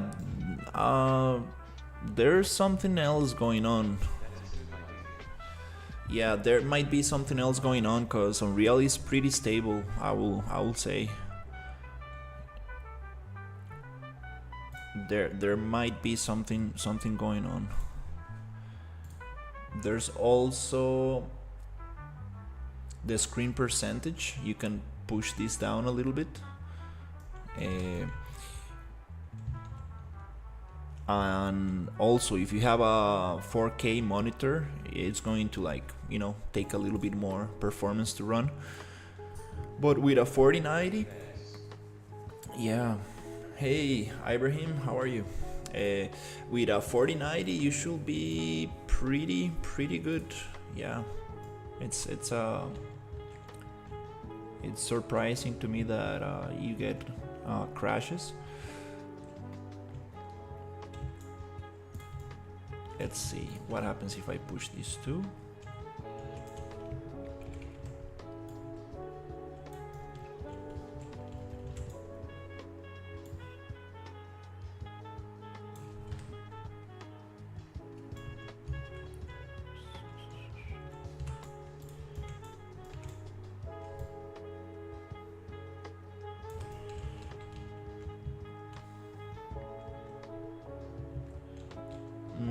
The other question is how are we going to get to the upper levels of the arena? Let's see.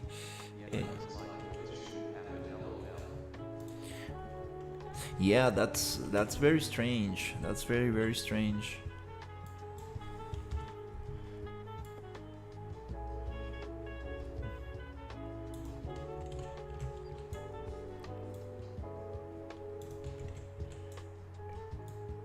Um, I have a 30. It's a 3060, and it runs pretty good.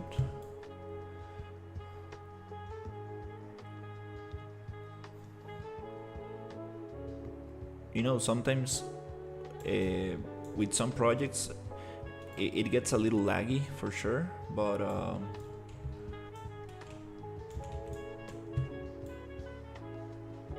definitely can. Okay, asks, I just use Geo check it later. All right. Be safe. You too.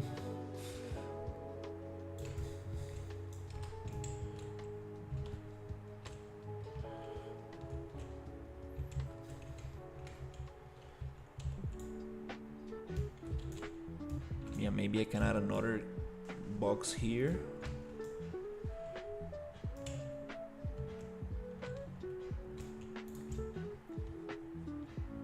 So you can go up there, then we can have another kind of some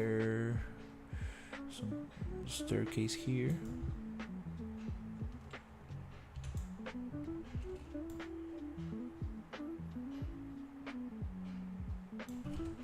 Nice.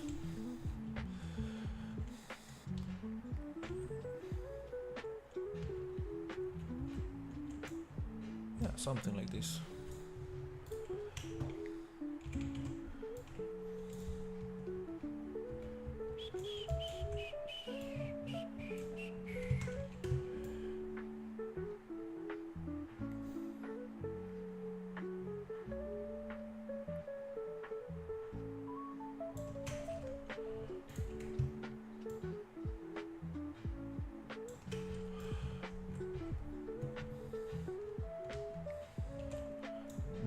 Here I will need. Yeah, I'm just going to add something very quickly like this.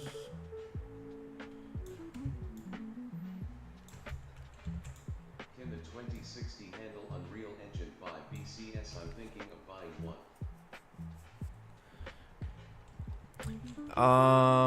2060.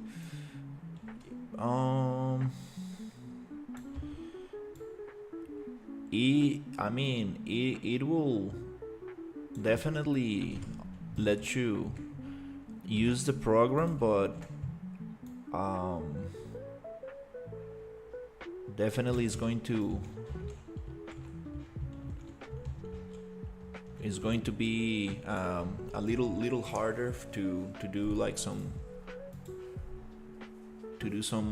like big scenes or scenes that like projects that require more performance. If you can get something in the like an Nvidia 3000, But won't be the most powerful and might need to reduce graphical settings. yeah, it really depends on what you want to do with the engine. But yeah, if you can get like a Nvidia 3000, like something in that range, I think you should be pretty good.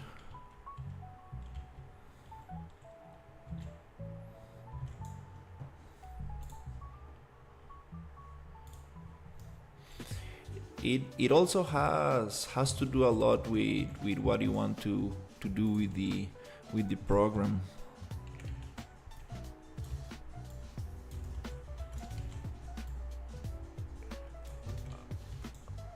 But yeah, some projects can get very expensive,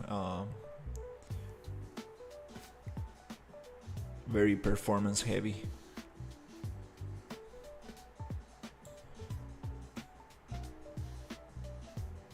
It's also it's also nice to try to optimize the project a little bit.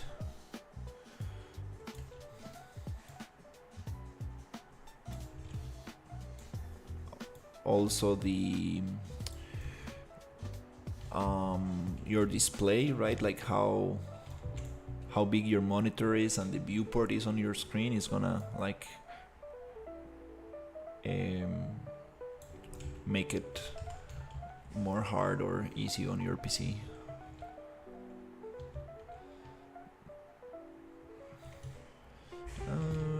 Not really sure about these stairs.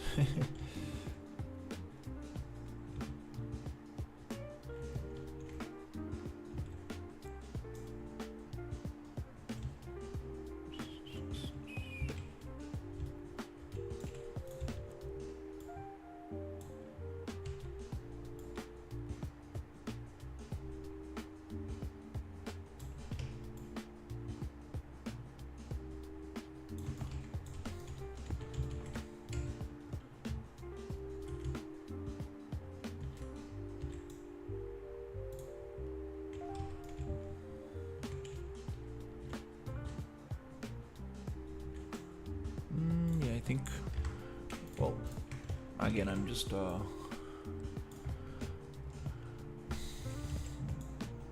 getting caught on these details. I should probably continue with the other areas that I need to make some changes.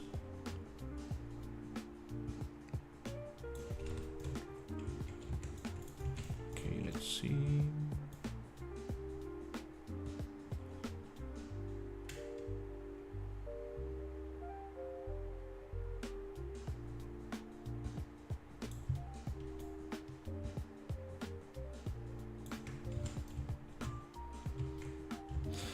But you can always make something more well, it really depends, but you can definitely learn Unreal without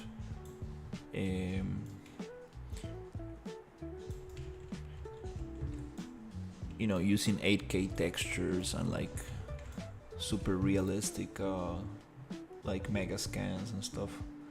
You can do a lot of stuff in the engine.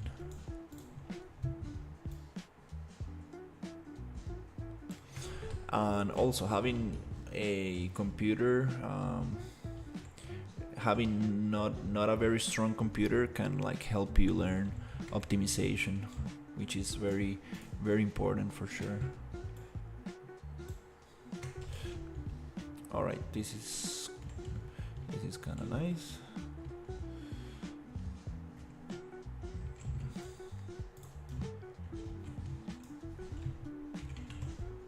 Just gonna push this here.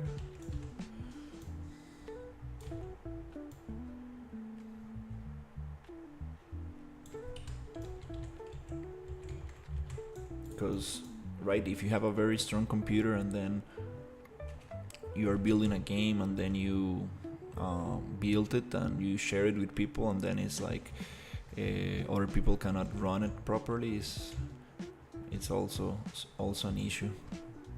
It's nice to test your game in a like slower PCs. Okay, I'm going to activate the foliage. And I want to check that arena to see how it looks from the player perspective.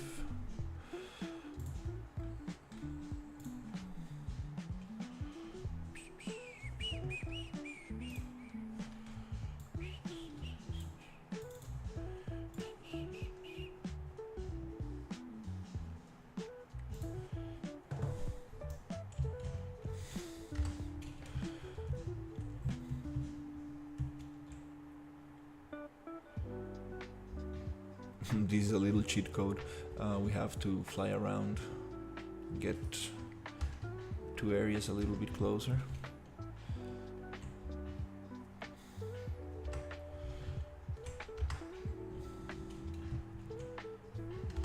I mean, a little bit faster.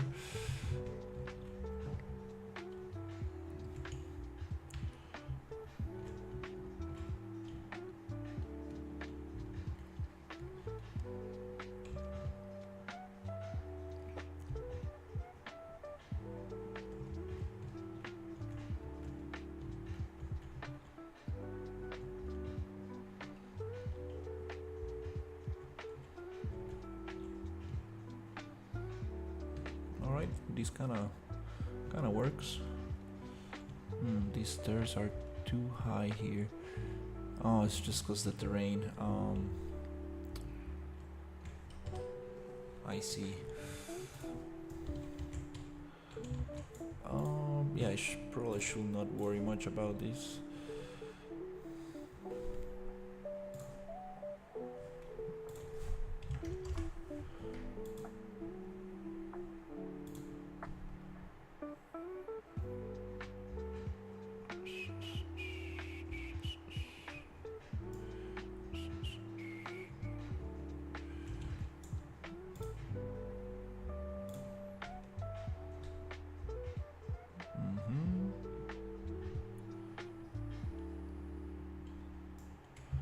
Okay, just a little smooth. It came back to where it was.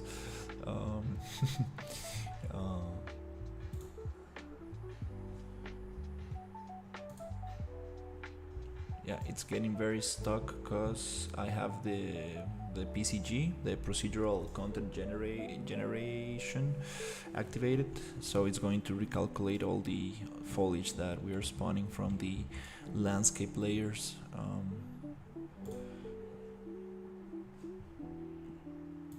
So working on the landscape, before working on the landscape, it's nice to deactivate the PCG if you are using like landscape, if you are sampling the landscape.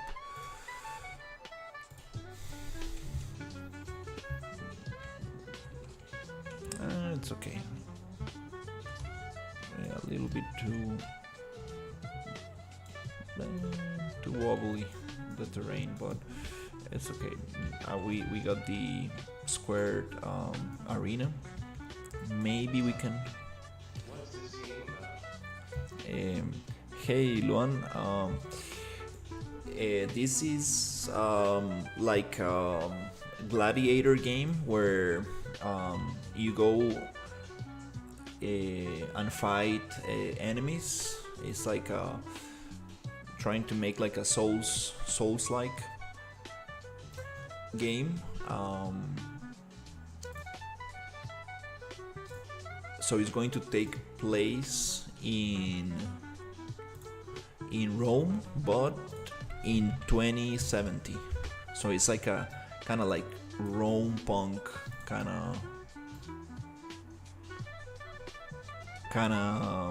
game.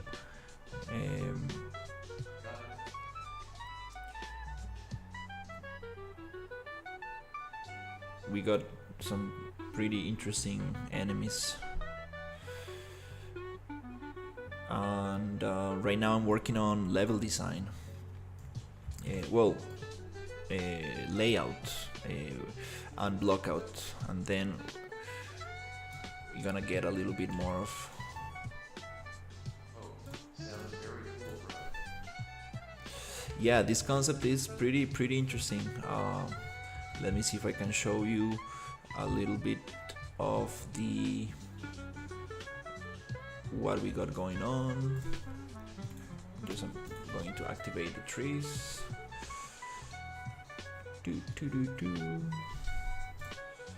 Okay.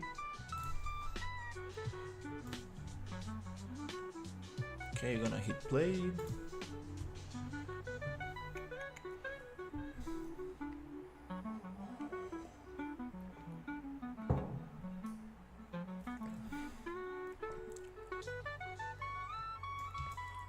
Okay, well, it got a little bit laggy. Okay, it's calculating some stuff. Yeah, you're not supposed to be flying around, but This is just a cheat code we got to get quicker to places, because we have like a safe location set up in the game, so you cannot like right click and play from here, when usually you can do that. So there's a bunch of enemies and you can dodge and you can parry. If you get like a perfect parry, they get like confused, the enemies. There's going to be abilities and charge attacks. Actually, we do have a charge attack, but these enemies are a little bit too hard to demonstrate that right now. Trying to get them confused.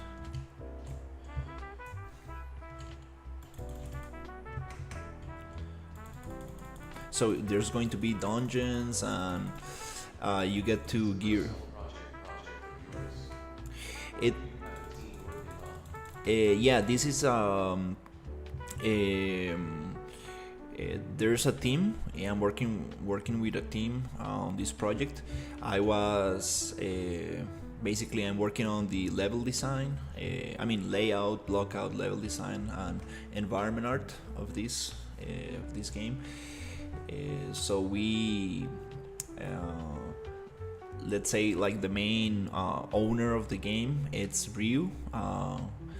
He started this game around, I think, like 8 months ago, maybe like a year, for a game jam. It was a game jam project, and then he found me on YouTube and asked me to help him out with the level design and stuff. So that's what we're doing. Once we get the layout and stuff, I want to export this to Maya and then get all the buildings and all the proper models made, make them modular, snappable. So right now it's very loose for now. I'm just getting the main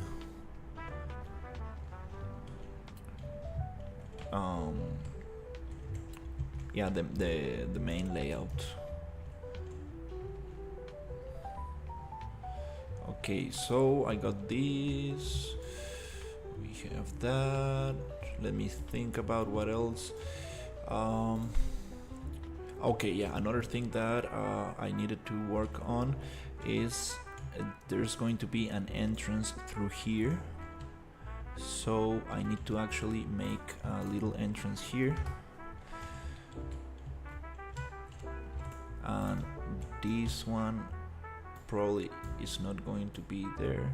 It could be just a little bit. Maybe we can get rid of that, because this is going to be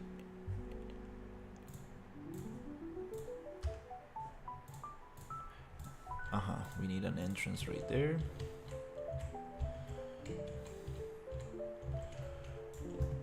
So yeah, I'm pretty excited to start adding the futuristic aspect of things. Actually, today hopefully we get to work on the lighthouse here, the light tower. So here I want to add a little bit of that, kind of like more like electricity stuff, because they're going to have electricity. It's like Rome, but in the future, in 2070. So now we're trying to get a little bit of that like Roman architecture and style, and then add the futuristic part to it. Okay, something like this. Also, I remember we wanted to close this thing here. Seems a lot of effort has been put on. Already looking awesome. I appreciate it. Yeah, the project has been. It's Combat design also. no. I'm just doing the environment. Um, just working on the environment, mainly just layout and block out, and then hopefully I will be able to help with modeling and stuff like that. I do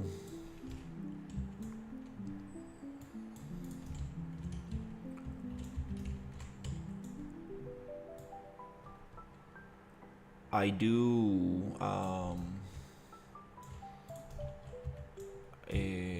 how do you say it? I do give feedback to the team on what I think we can add to the combat and things like that. Yeah, hopefully we get to develop that. Um, the idea is to have a playable demo on August, so it's still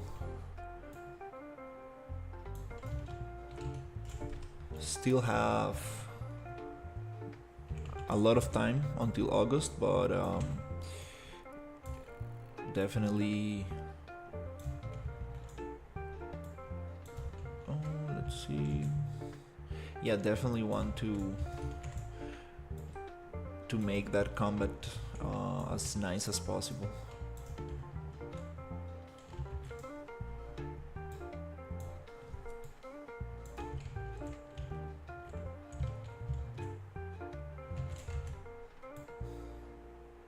Looks nice. This is prefab for game ready models. These are models made by Ryu. Um,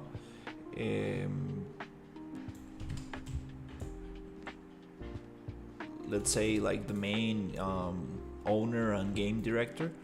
So I'm just using them to block out. But all these models are going to get replaced with more detailed and nicer models.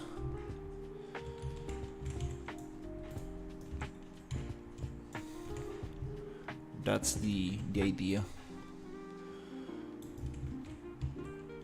Okay, I wanna This is just. definitely the first time I've ever seen you eat an editor window split like this. Hello now. Yeah, I do this because I'm streaming on vertical, so it's kind of fun because I'm trying to. Uh, it looks a little weird on the horizontal stream, but I'm streaming the Big brain move. I'm streaming the viewport to the vertical as a vertical stream, and I'm also streaming the horizontal. So it's a little crazy, but I got used to this layout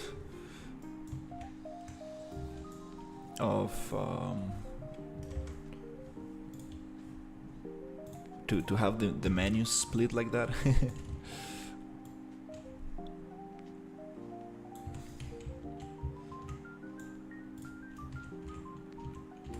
Okay, this needs to be. Are you walking right now? Yeah, I'm doing a layout or block out. That's what I'm trying to do. Um, just got some changes. Did you have a direction in mind before starting the layout? I get the feeling this game has some kind of narrative arc working alongside it. Yeah, definitely. I'm working with a team, and I actually got some art direction today about some changes that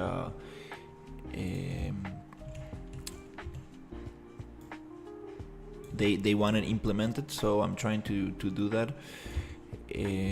But yeah, there's definitely a narrative to the game.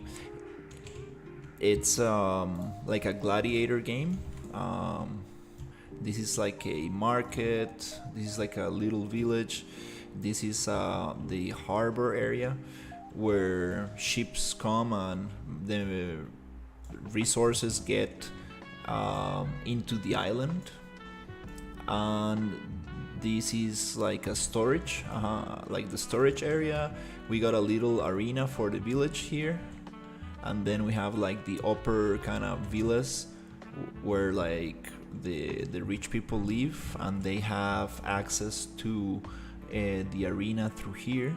They can see from up top. So the game is like we're trying to make like a Souls-like game, but in a stylized version, where you need to go and fight, like do different dungeons and gear up and stuff to progress. And then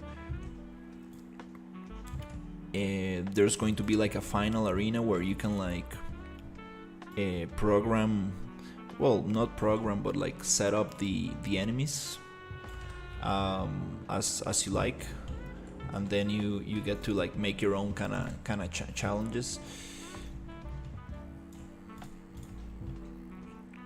Something like that.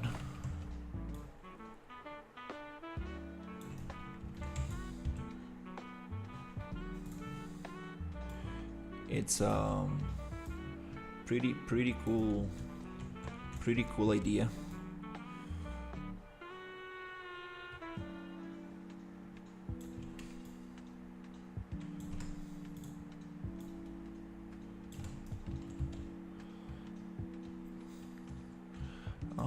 Is this, let's see, this landscape, need to modify it a little bit. Maybe I can push these fences a little bit to the other side.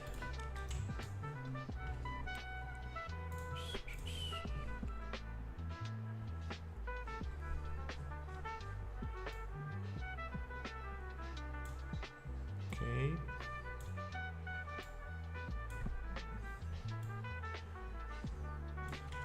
Oops. Maybe more like erosion.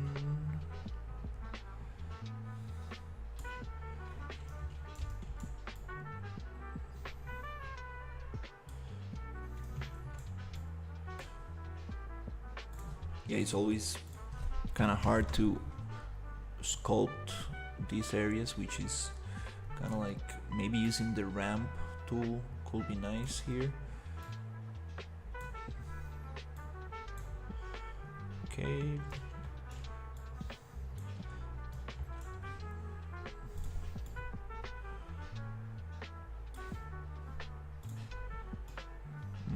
Just gonna cut it out a little bit. Yeah, not gonna worry too much because this is most likely going to get changed. Okay. Then this one.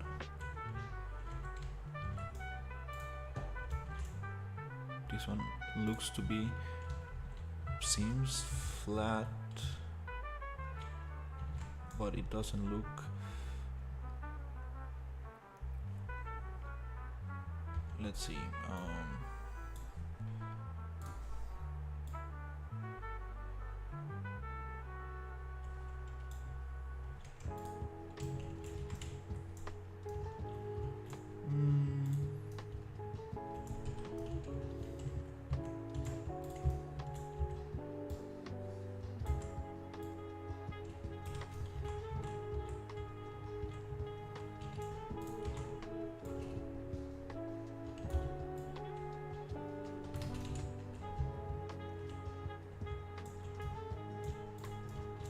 Let's see what's going on.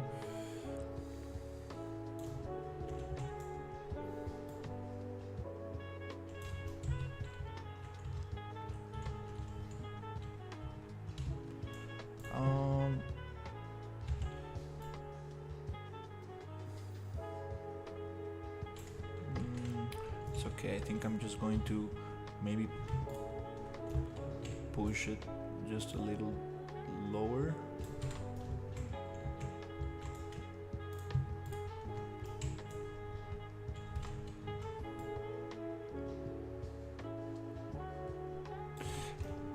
Yeah, it's okay. Just wanted to make a little entrance here. This fence I need to change. I need to make it around this. Yeah, I need my blueprint. I have a blueprint to like a spline. Actually, it's called splined mesh. Are there any design concepts you want to share about how this area is laid out? We do have some concept art. We do have some concept art. Right now, for the layout. Hey, Deacon, how are you?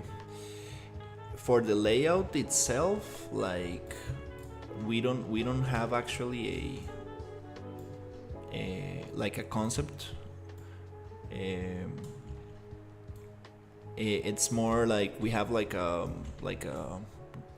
diagram kind of thing, or where like the areas, the different areas should be placed, right? But not really like how things are going like to be like layout inside those areas. So it's pretty loose right now. And for each area, we have like some kind of like some concept of how we want that to look like, but not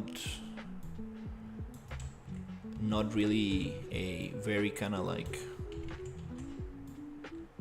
let's say like a blueprint of how things should be laid out.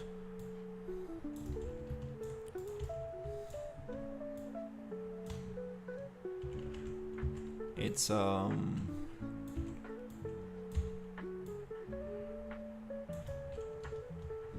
pretty loose for now.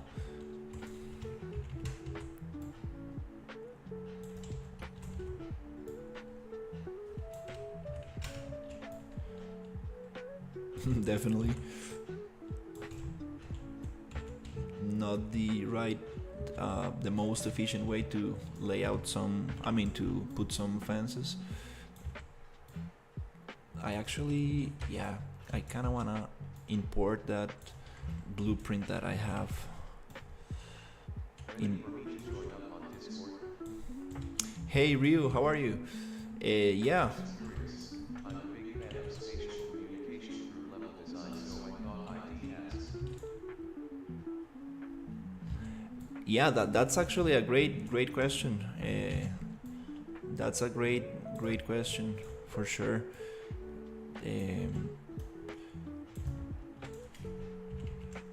We definitely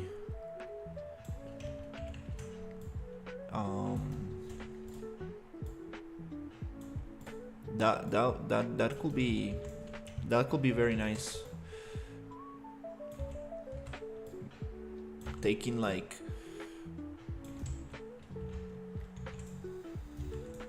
like a top-down screenshot and then like making some drawings on top of that to like have a plan.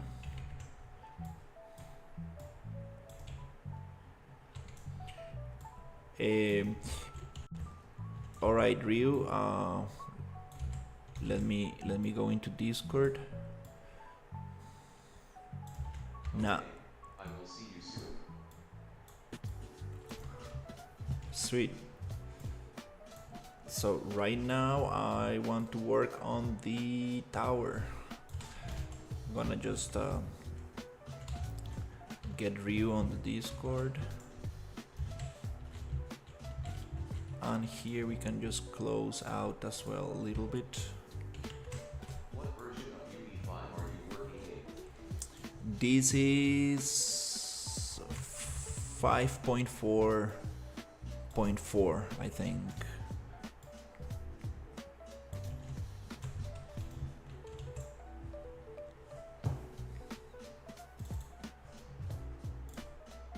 Yes, 5.4.4. We are trying to go to 5.5, but we need some plugins to get updated. That'll be very cool. All right. Yeah, that fence. No need for megalites.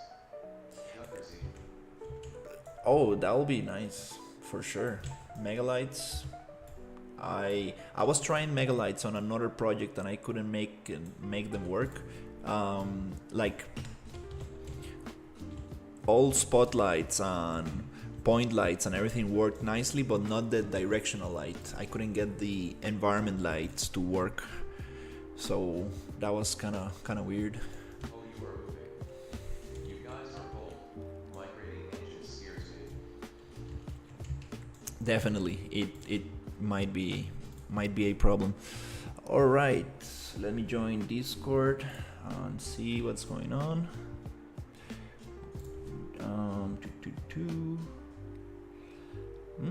I keep disconnecting. That's kind of weird.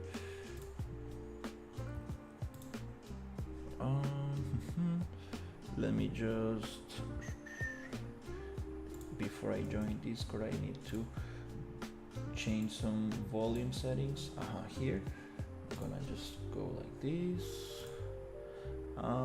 like this. Okay, great. Now we got it. Let's see. All right, I'm gonna call you Ryu. Let's see. And I need to make this. Hola, hola.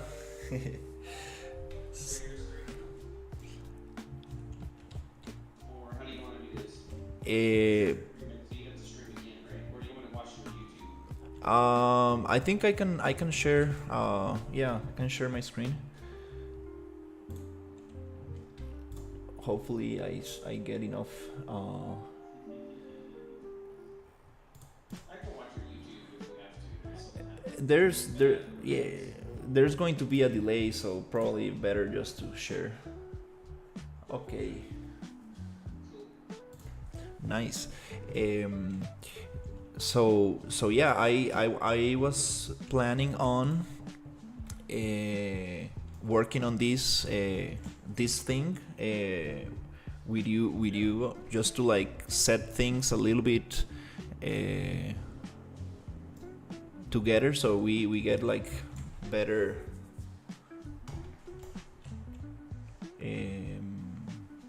yeah, just so we get things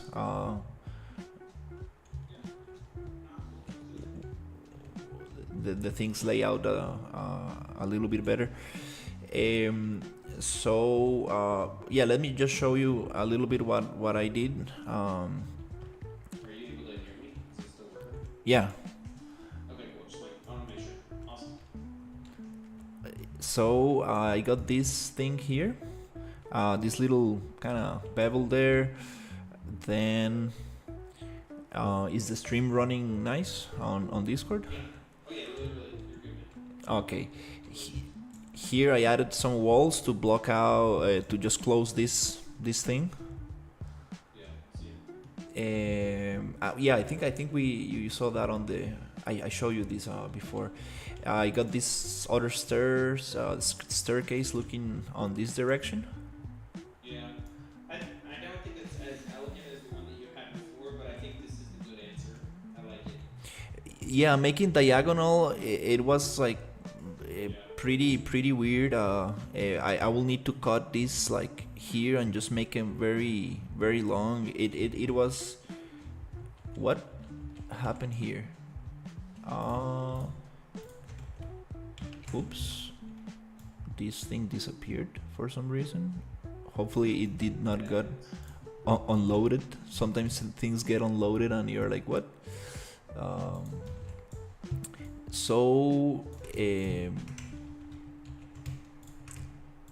Well, yeah, just place it there for now. Just So yeah, the villa. This is an area that I wanted to show you. So I tried to make them a little bit bigger, like this.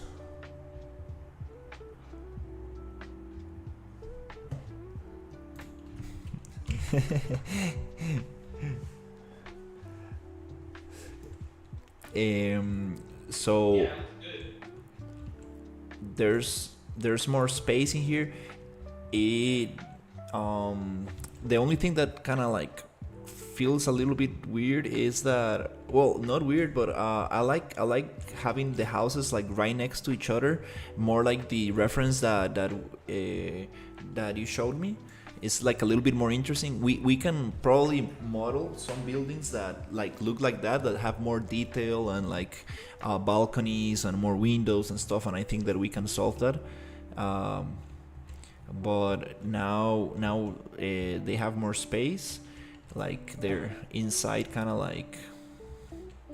And here I made this kind of like pathway, so you can like walk through, and each individual villa has their own kind of entrance. Yeah, And maybe here we can have like some vines and stuff. Yeah, this I made it a little bit like this, so we have a wider thing. I made these staircases a little bit smaller. Maybe this can also be smaller. They go down here, and then into the arena. Also, I changed the arena so it's not round like we had it. Maybe we can close it a little bit more, so it's more a little bit smaller. you did good. I like that. That's a good look. The staircases are a little bit weird. I would like to think about a different way on how people can go up. This kind of looks kind of more interesting, this zigzag kind of pattern, but here this is kind of weird. Maybe I was thinking taking that out, but or maybe just cutting into the thing. Yeah, I need to think about how to make those things. Let's see this other area. Here I added these two buildings, which kind of like feel kind of squished in there, and then I added a little fence. I kind of want to import the splined mesh blueprint that I. Oh, you have the splined mesh?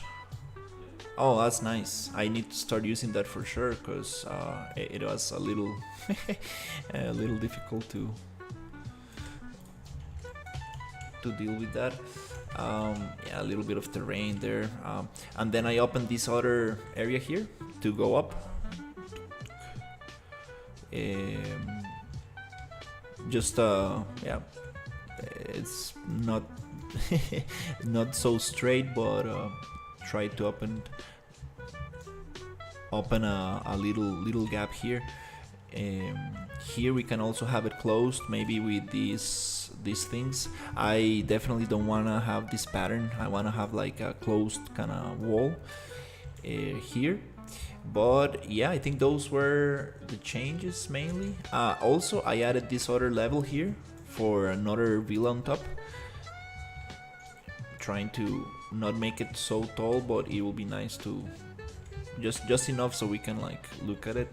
Maybe I can push it down a little. Maybe it's too tall. It might be a little too tall, but we could definitely push it down. Enough so we can like, yeah, maybe like this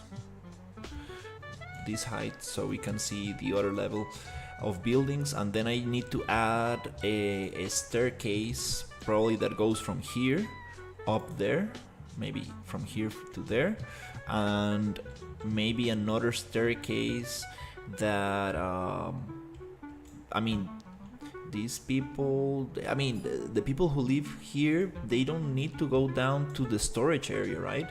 It probably is better to have it blocked, right? Just just one that goes up here and continues to the main entrance, which is probably this one. I'm gonna delete just that one. So we're gonna have like this thing going there that connects this and this village. Yeah, I think, and these people can also go down to the arena. Okay, we got that, and yeah, let's think about let's work a little bit on the tower. So I was thinking of having like the main building here, right? Like like you had. So the main building there, and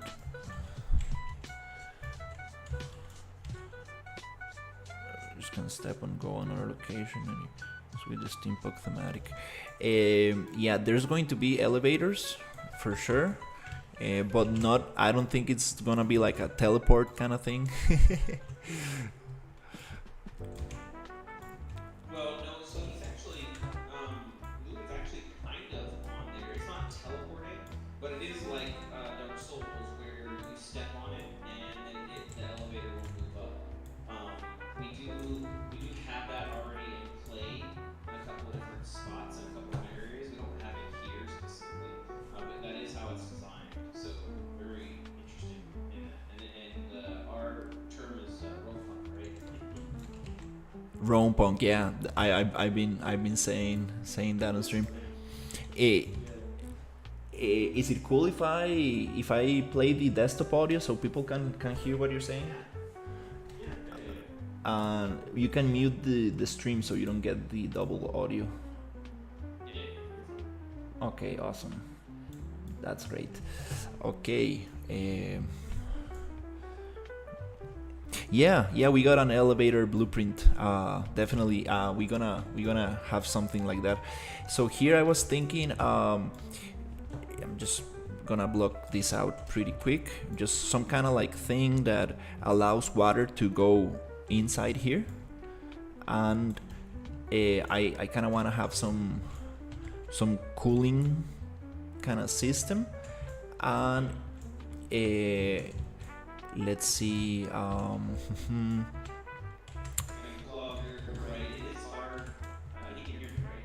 Yes. Yeah, so it is hard to do so, but we've done a pretty good job. You can use time. Time loops, but they're not called time loops. Timelines are pretty good. You can use timelines inside of blueprints to be able to accomplish it. And so if we have it already, we have an elevator blueprint where it actually shows you how far and everything else that it moves, and it tells you with the debug mode all the different areas it's expanded from point A to point B. And you can even change the time of the loop so that way you can say, hey, this takes 50 seconds or 100 seconds, and you can do that per instance. That's pretty cool. Yeah, I kind of want to play with that elevator blueprint to see how it goes. Here, we can always revert the changes, right? Like if we just want to revert the landscape changes, we can do that, right? He says, by the way, two things are really quiet on the screen. The person speaking sounds like they're across the room. And TTS can barely hear both. One sec. That might be my microphone. Hopefully it's not. I think yeah, I think you're fine. I was maybe just having you too low on my PC.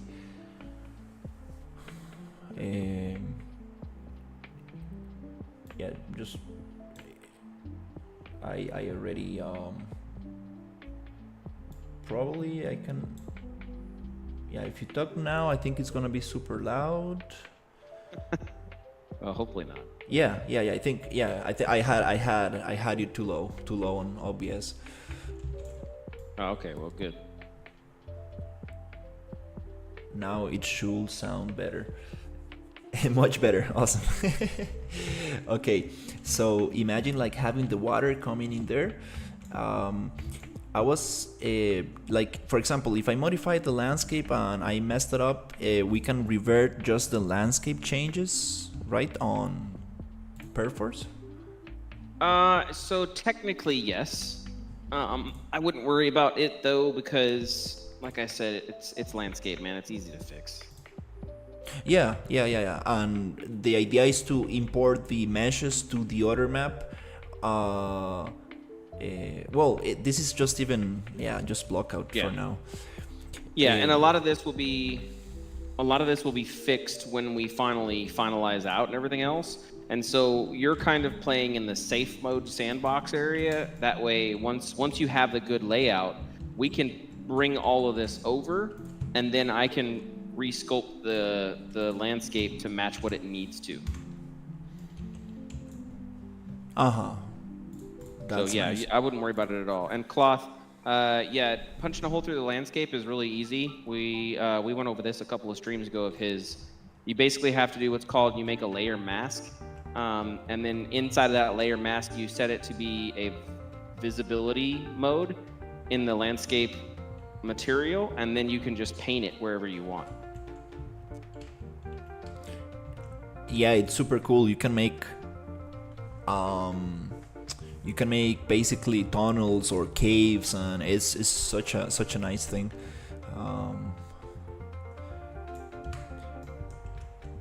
So I was thinking of having like this thing, this water going in. So let me see if I remember water. And we go to the domain, and we get not this one but the other one, the coastline. Surface. No, it's not this one, right? It's this one. Okay, yeah, rebuild the first one, and we should, there you go, nice. And we should get some water in. So let's see if we can actually I'm just gonna go pretty quick with this, just to get the main idea. So let's say we want to make some kind of connection through here. I'm going to delete this cube for now. Yeah, you can do that, Claw. That's not it. That's not the best method, but it does work sometimes.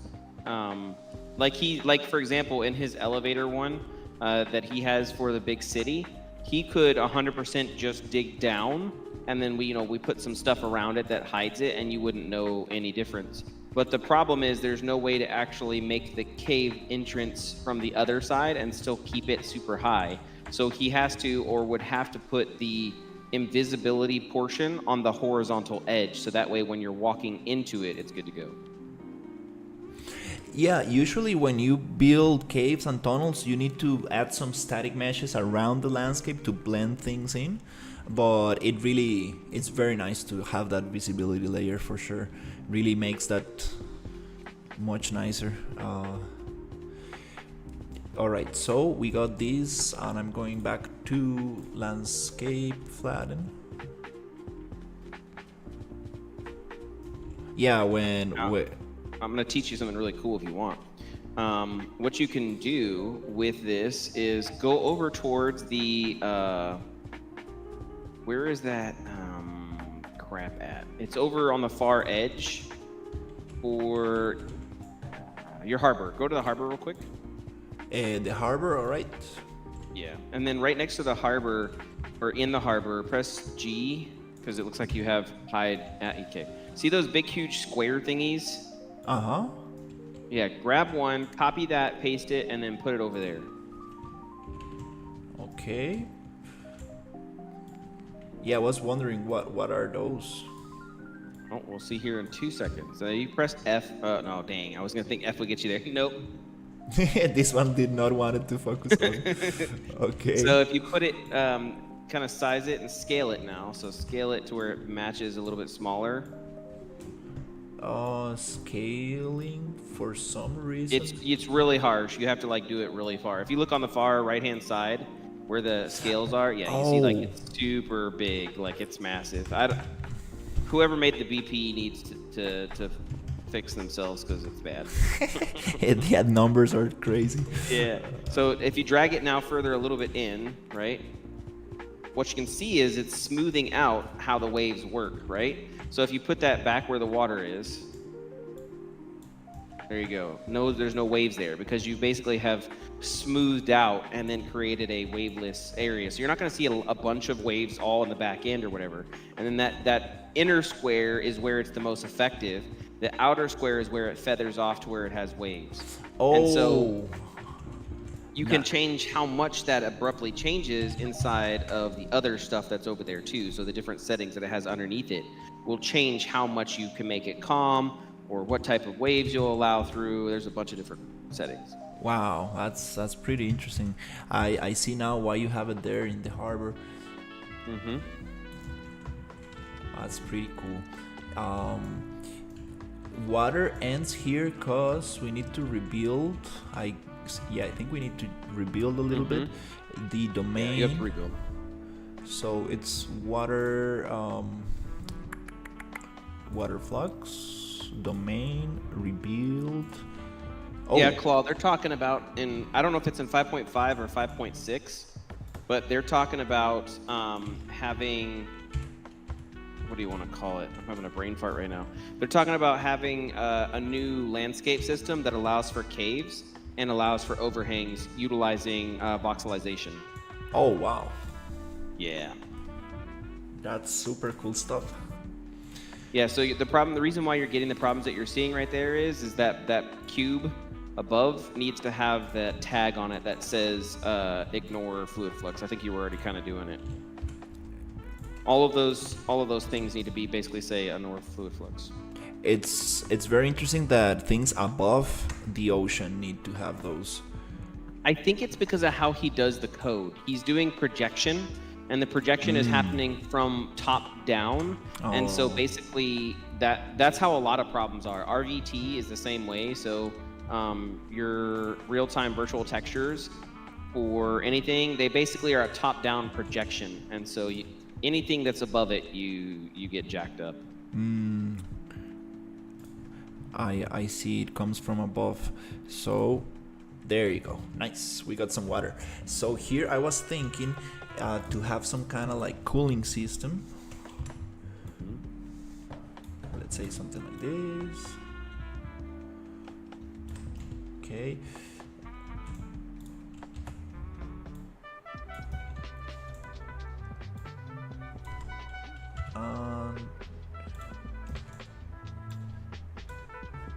Yeah, this one can be like 8,000. Yeah, and that's true. Water, UE5's water requires projection at the 0 level. This water is a little bit below 0 level. I think it's, what is it at? It's at like negative 10,000 or negative 9,000. I can't remember off the top of my head.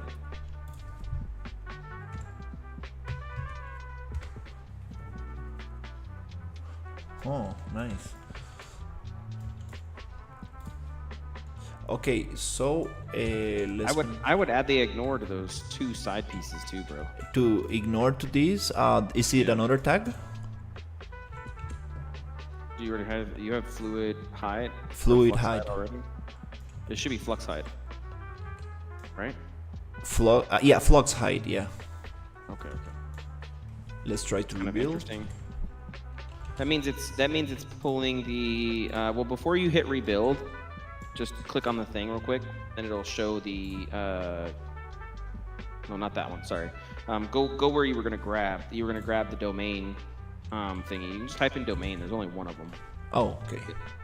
And then yeah, that one right there. And then if you get rid of that, that should show, yeah, hit rebuild real quick. I think it's because the landscape is not far enough in, so it's bubbling up because it's really high. Oh, it's okay. It is interacting with the landscape. The actual landscape, yeah. So you just have to push in the landscape just a little bit further. That's it.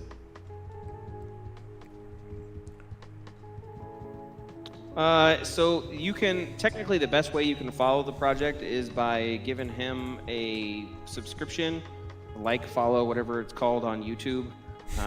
And then also doing that for myself, because those are the two ways. I can also send you a link to the Discord. Give me 2 seconds. I'll send that in chat. And The the main Discord is where expansion. all the main stuff is. Yeah, let's try to push this a little bit, which is flat in here. Yeah, Ryu also streams. Actually, he does Twitch and YouTube. He goes over a lot of other things. I'm just doing the layout part of things for now.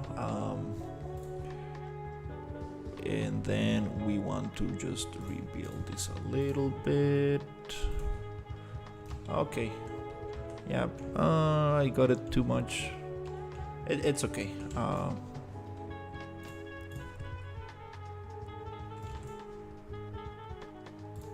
Okay, so that should fix that. I sent the Discord link over, so you have that. But yeah, I stream. I'm just not able to stream where I'm currently at. I'm for the holidays / transition holiday of me becoming a civilian. I'm in the process of not being at home, so I don't have my computer. Well, I have a laptop, but it's not my streaming computer, and this is not a streaming conducive environment. Yeah, definitely. It's going to be pretty hard to stream on a laptop. Let's see. Yeah. Chook. No, that looks good. And we can put rocks and other things like that to kind of cover that kind of gap we might have, between the two, so it's fine.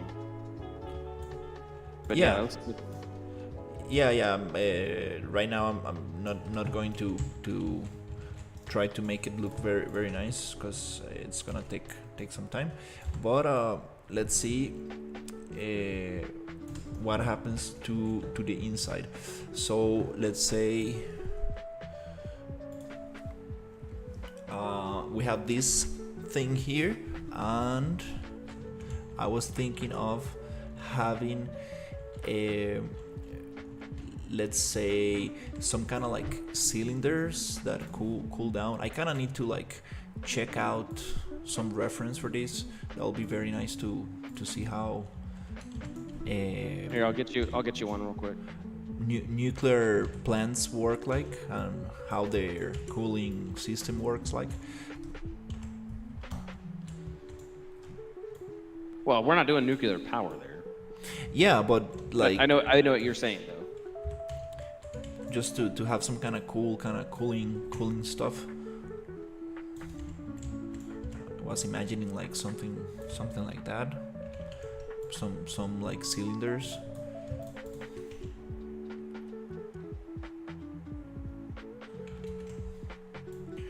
Biomes. There's going to be a underground sewers like Goblin Cave and some other interesting areas.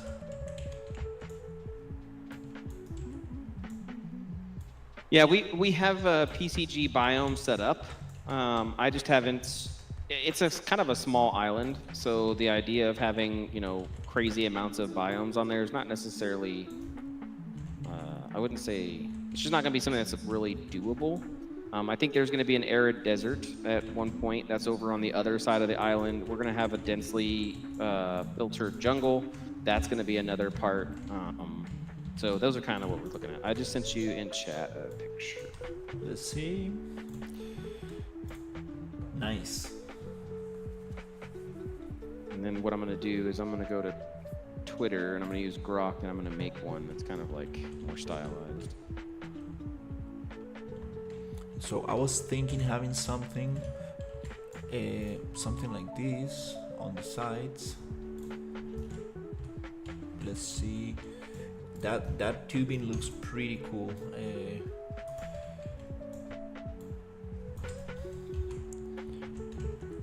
And here we can actually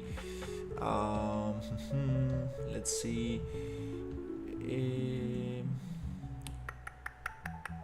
I think that I need to duplicate this one and maybe just cut out this thing. So Lewin was asking what kind of games you like to play. For me, I normally play like Dota 2. What's that new one that they just came out? Deadlock. Those are the style of games that I like to play. I've also played a bunch of MMOs, but I generally like third-person style type of games that require a little bit of edginess and, as the kids call it, sweatiness.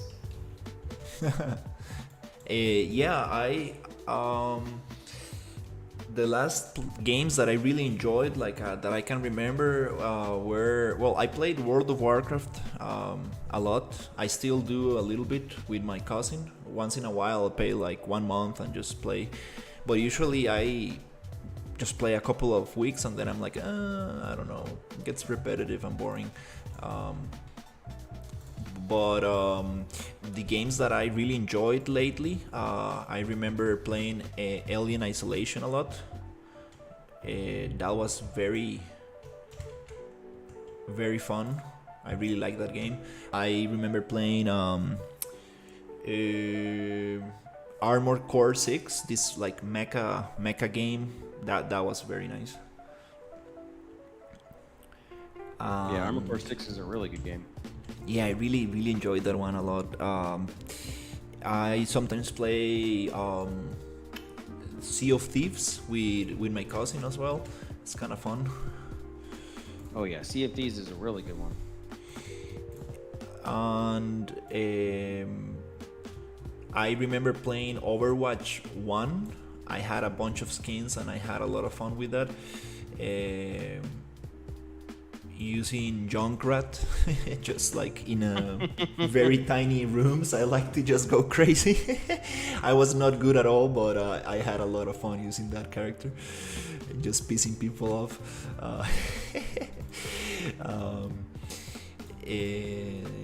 Also, I played Helldivers a little bit with some friends, but again, just because of the friendly fire, I got some friends pissed off.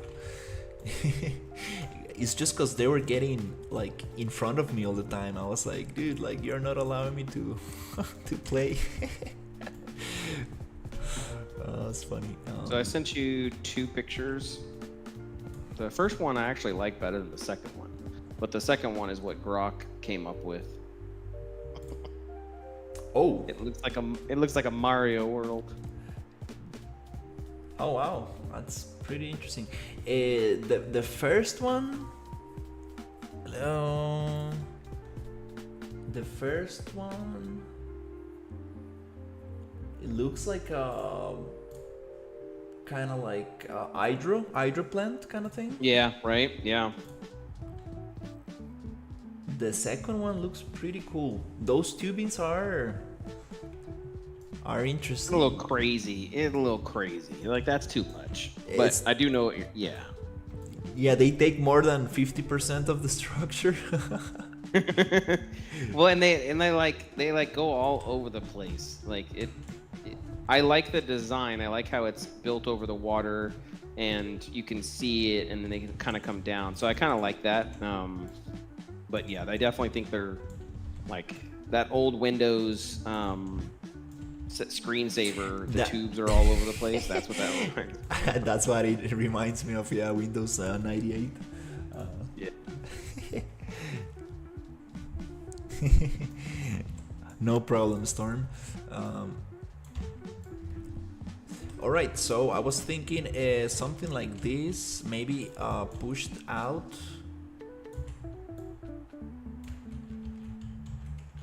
a little bit more like that. Let me see if I can modify this. Shoop.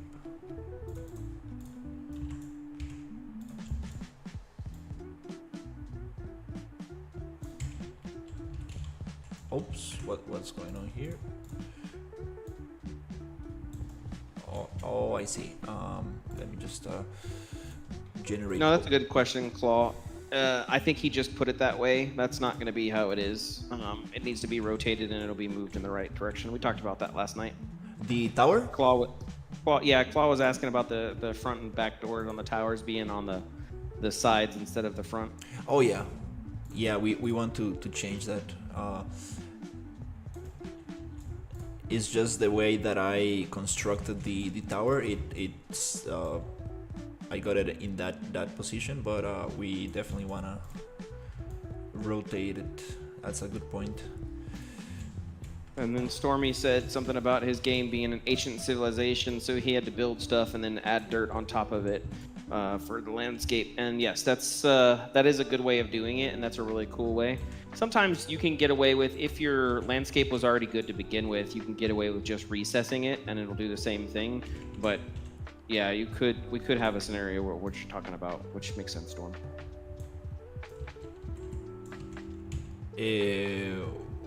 What do you mean? He's talking about where he basically would put the building down lower, like what you're kind of doing right there, where the building is kind of recessed into the landscape, and making it, look like it's older that way, because it's got the dirt, coming across the top of the buildings and things like that. That's a very cool thing to do. So it looks like buried in the landscape. I like that a lot, yeah.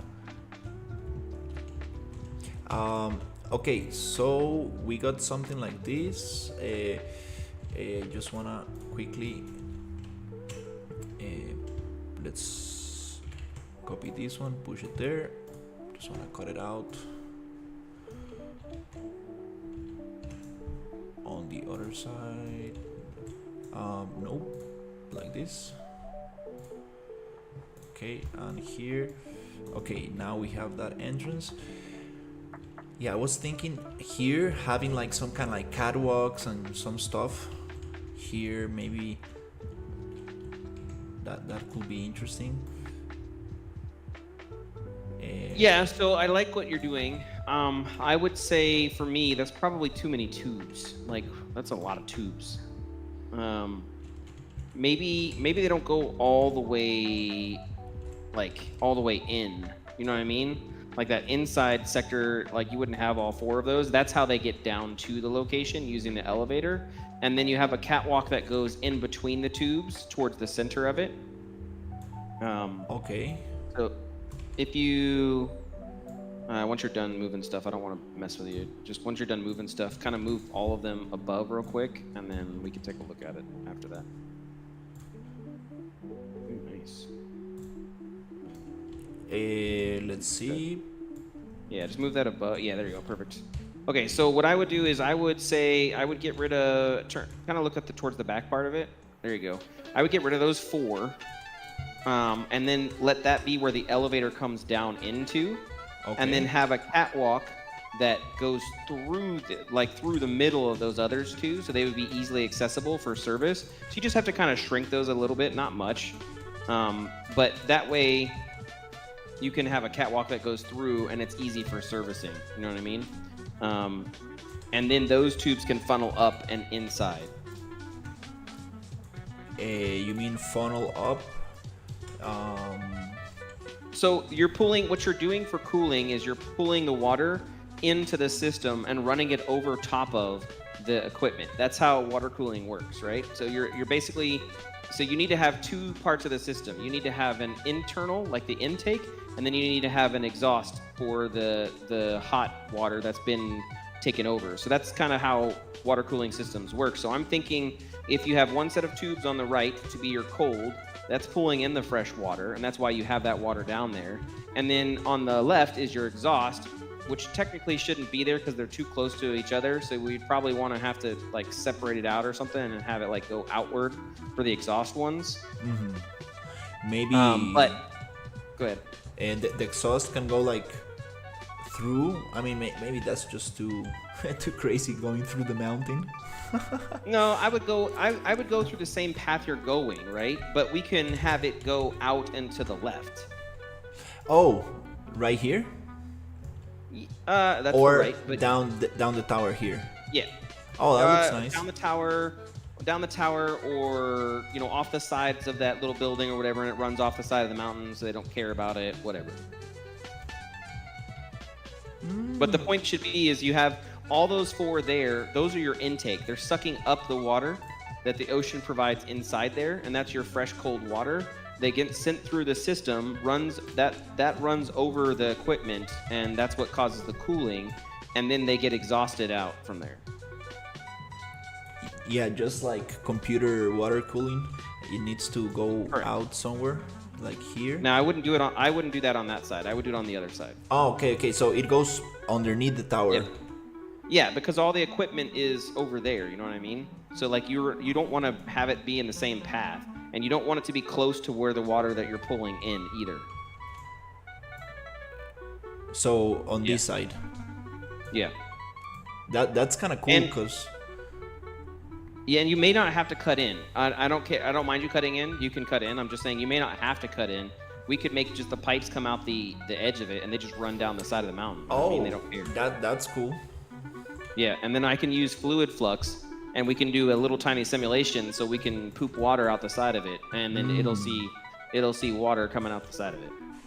That's a good idea. Having like some water, let's say something like this, and it pulls the water out here. Yep. Yeah, I think it's gonna maybe a little bit something like that. Maybe we can have it a little bit up there. I would go a little bit higher. Yeah, I would go probably maybe even a little bit more. So that way it's off the mountain. Yeah, that way it's off the rocks type thing. Yeah, and then you said Dr. 3D said, oh, you said hello to him. Okay, you got it already. Look at that, you covered it already. He said let it flow out of the pipe without moving the platform. Yep. Yeah, that'll be very cool. It will make like a little waterfall here with steam and stuff. Yep. Now the water level, it kind of like, yeah, that's the problem with the water level. No, you can go down lower. Just set your, use the flatten brush, and then click it to the base like level that's there, and then reduce it even lower than what it's currently at. You know what I mean?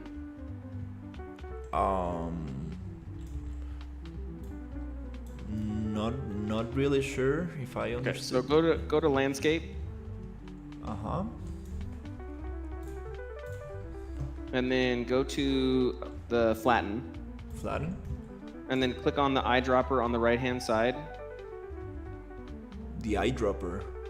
Yeah, so it's an eyedropper. You have the ability to do an eyedropper. Oh. If you look on your, there's where it says, it's like your second one. Yeah, you gotta click nice. that. And you click that, and then once you click the eyedropper, that lets you sample wherever you want to pick something at. Oh, that's very so cool. I would sample the very bottom part, the very very- low part. Okay. Yes. Okay, and that tells you, that number right there tells you the level. You see that? So we want to go even lower than that. So what's that number right there? I can't read it because your stuff's too small. That's fine. Don't worry about it. But what is it? What does that number read? Oof, it's like minus 10,600. Correct. So make it minus 10,800. 800. All right. Let's see. Okay, and then now you paint real quick. So we make it deeper. Correct.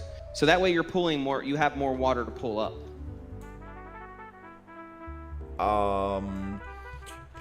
Yeah. What I was thinking is like the water is too low to go through the pipes. Well, no, that's okay. Correct. But those pipes, you don't need the water to go through those two pipes that are there. Your water is being sucked up from the 6 pipes that are in the front. And so that's why they're all inside of the water. And then you're going to have those pipes come up and around and go through the system, providing that water to everything else. So this is where you would want to use your spline tool, because you can create the spline for the pipe to go everywhere that it needs to go.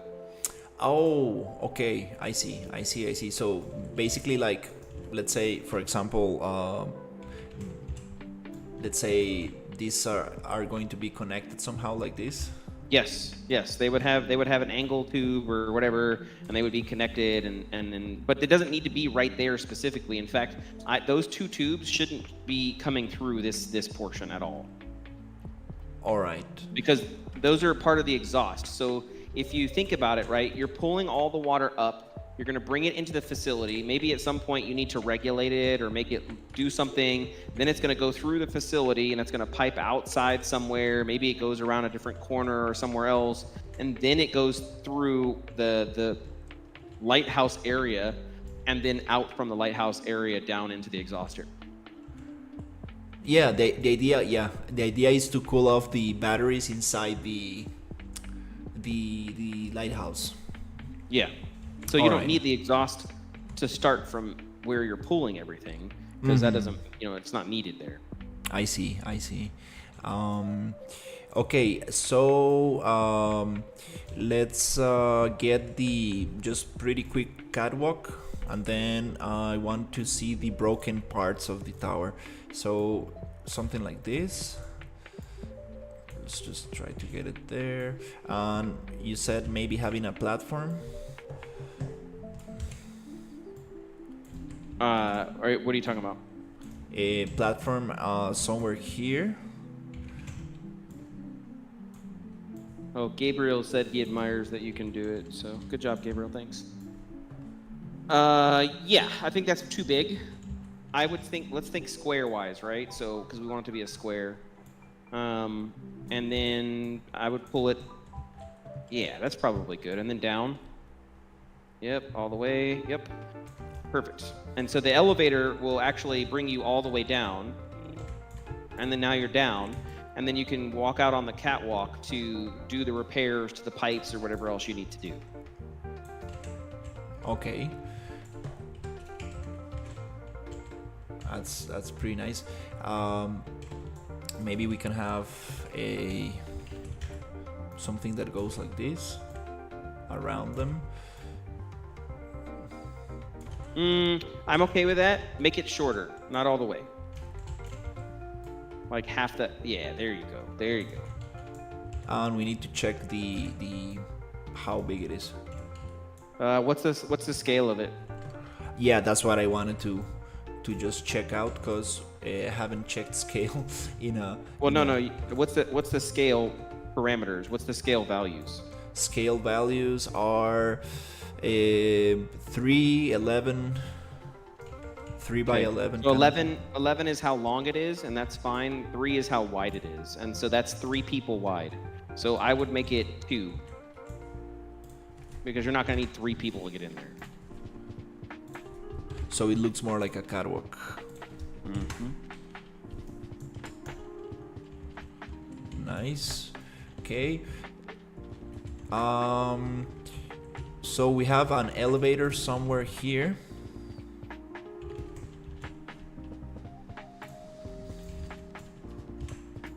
This is going to be 2 by 2. The elevator? Like for, let's say, 4 people, or.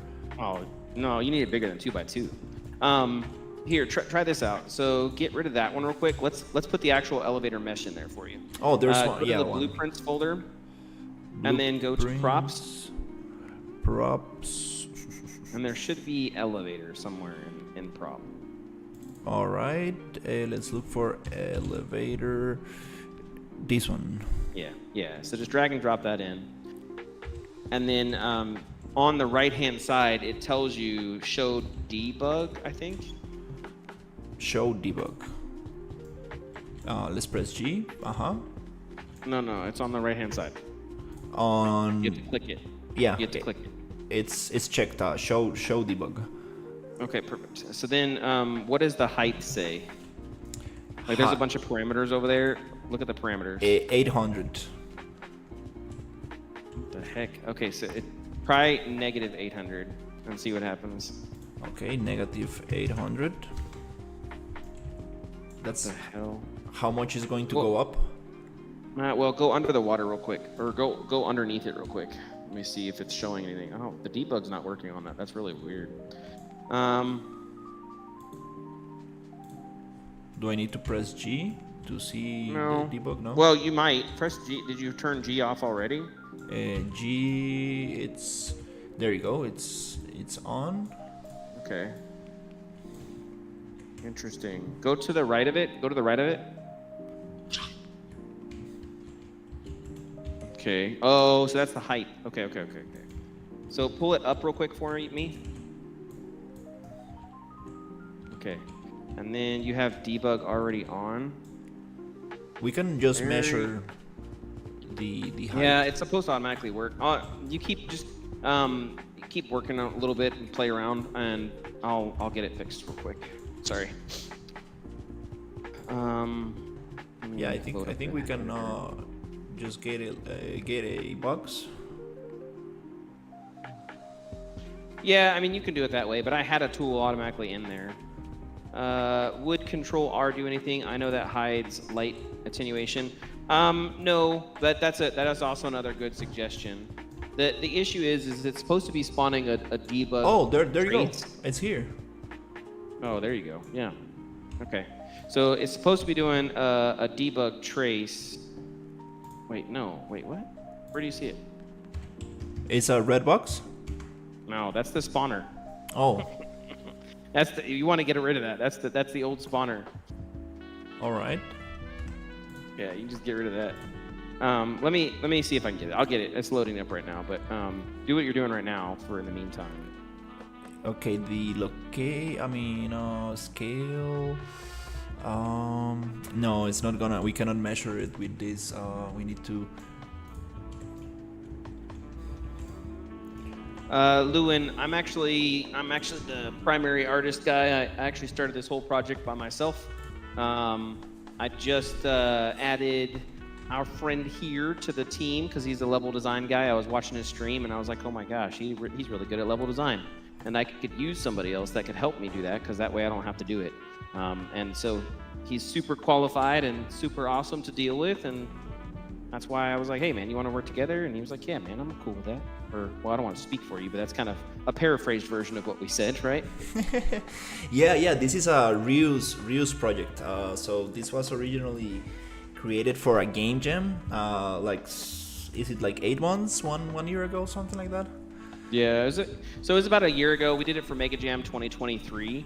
It's got about 6 months of actual development time on it, but time since the last time that we started it from the very beginning has been a year. This is just a cheat code. We are not supposed to be like flying around, but it's nice to just get around. Oh yeah, Storm was asking if you could play and show it at nighttime. Oh, nighttime. Let's see, 8. Let's see if you remember. I get it confused all the time. Is it 8 or 8? So you have numpad 8 turns it to daytime, numpad 9 turns it to nighttime. 9. There you go. And T goes into gives us this kind of like drone, this torch kind of thing.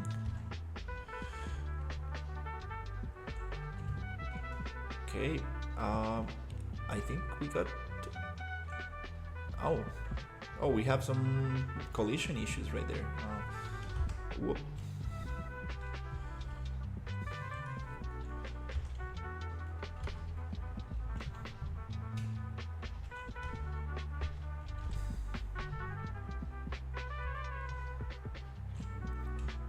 Oh, okay. What happened with the elevator? Yeah, so it went downwards. Its design, its logic already works. It went down -800.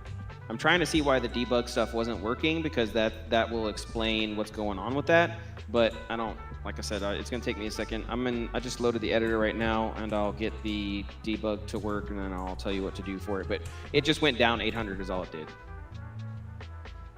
All right. So on the elevator, there should be a show debug option. And then you have to turn on is activated. Is activated. Okay. And then from there, you should be able to do debug plane size and make it be 300, I think is what it's at.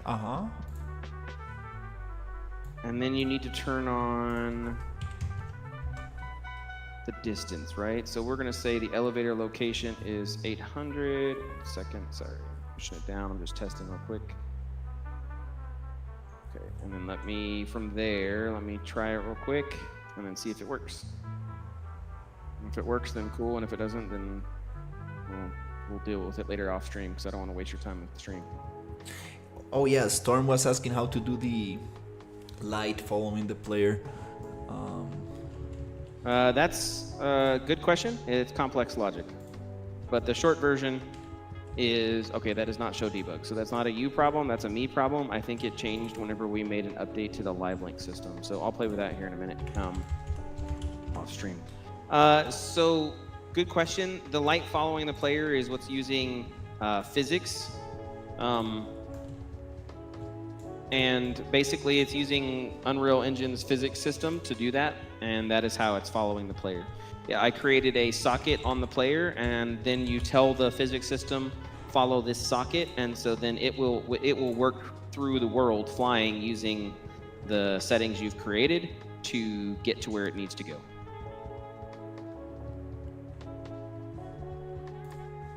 So it's pretty complex. Yeah, it's not easy. And who is the creator of UDS? I do not need to, or I don't know off the top of my head who the creator is for UDS. Clawstorm said Everett Gunther. Oh yeah, that's correct. Yeah. He's actually really cool.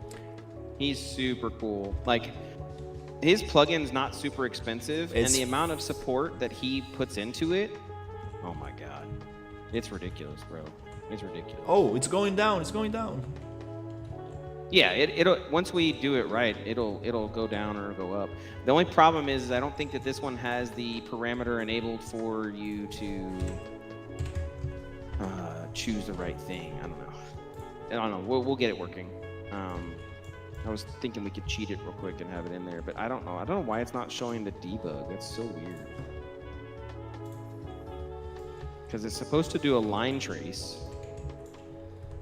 and then from the line trace, it's supposed to tell you on the text how far down it is to whatever it did the line trace to. But it's like that got turned off or something. I don't know. Yeah, whatever. Just keep working. I don't have to worry about that part. Sorry. That's a cool elevator. Claw asked, is that expensive? No, it's not expensive. It's 40 bucks? If he's talking about UDS, yeah, I don't know if he's talking about UDS or not, so that's a good question. It's not expensive if you're talking about UDS.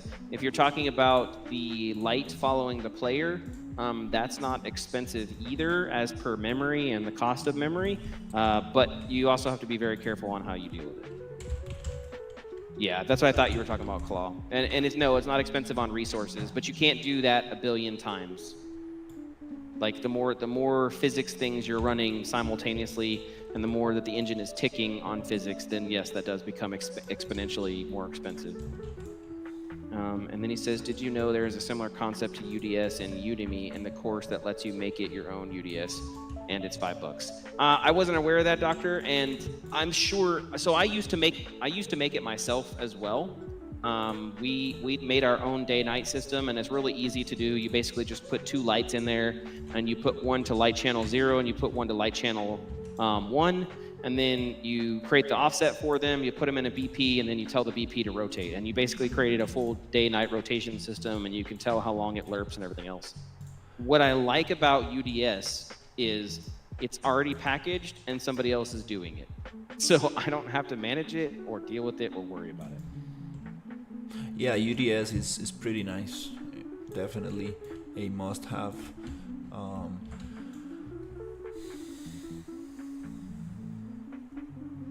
Yeah, you just literally drag and drop it, and that's what I love about it. Is this single player or multiplayer game? Right now it is single player with the intent that if enough people like it and it does well, then we'll move it into multiplayer. But redoing that portion of it is not going to be fun.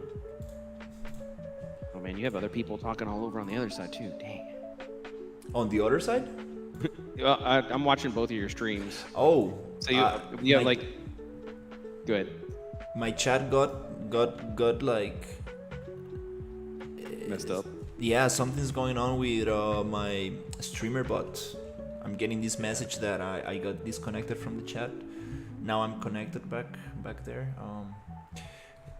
because I use this kind of streamer bot app that allows me to see both chats and send Nice. the speaker bot to both streams. Nice. Ooh, damn it. Yeah. So he said that's better than a simple AI move to node because it sticks with your character. Is this a third-person BP? This is not the third-person BP. We've made this by ourselves.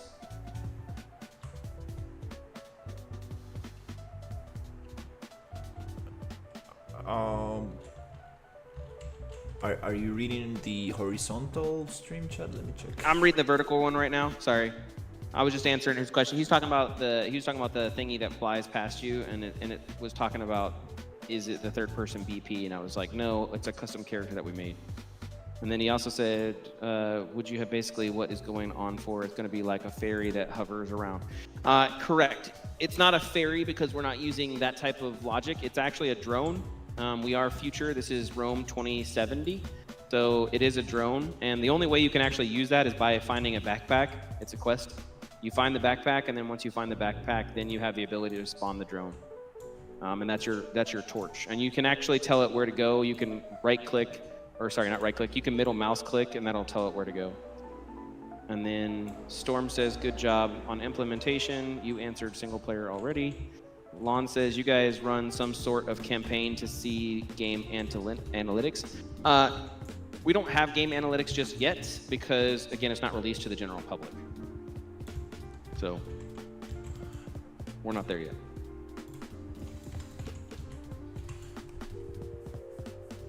No, I don't do Twitch. I used to stream on Twitch. I did it like for a couple of months, but I actually just got like one message during like almost like 2 months of streaming on Twitch. So I was like, no, I think I'm not gonna do Twitch. I like YouTube better. Like you get like more interaction with people.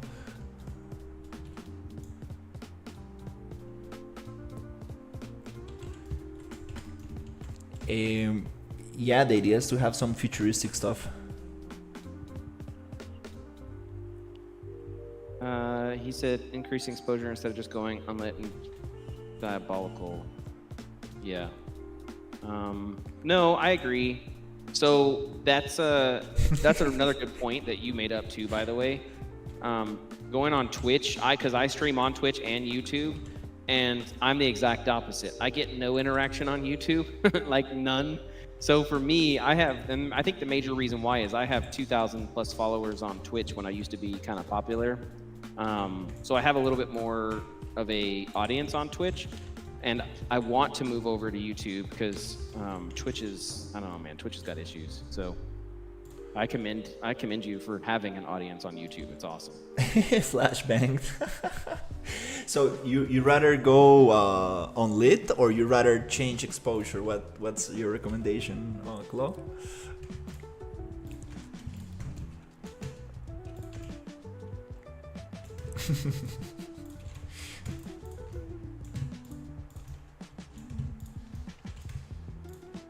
Oh, and he was also talking about 5.5. Yes, 5.5 does have its own day-night cycles now, but again, they're not. 5.5 doesn't have volumetric clouds added in yet, and even then, I don't know if you've ever looked at Unreal Engine's volumetric cloud system. It's not fun. So I will stick with UDS for a very, very long time, and I will be fine. I mean, I saw a video on the new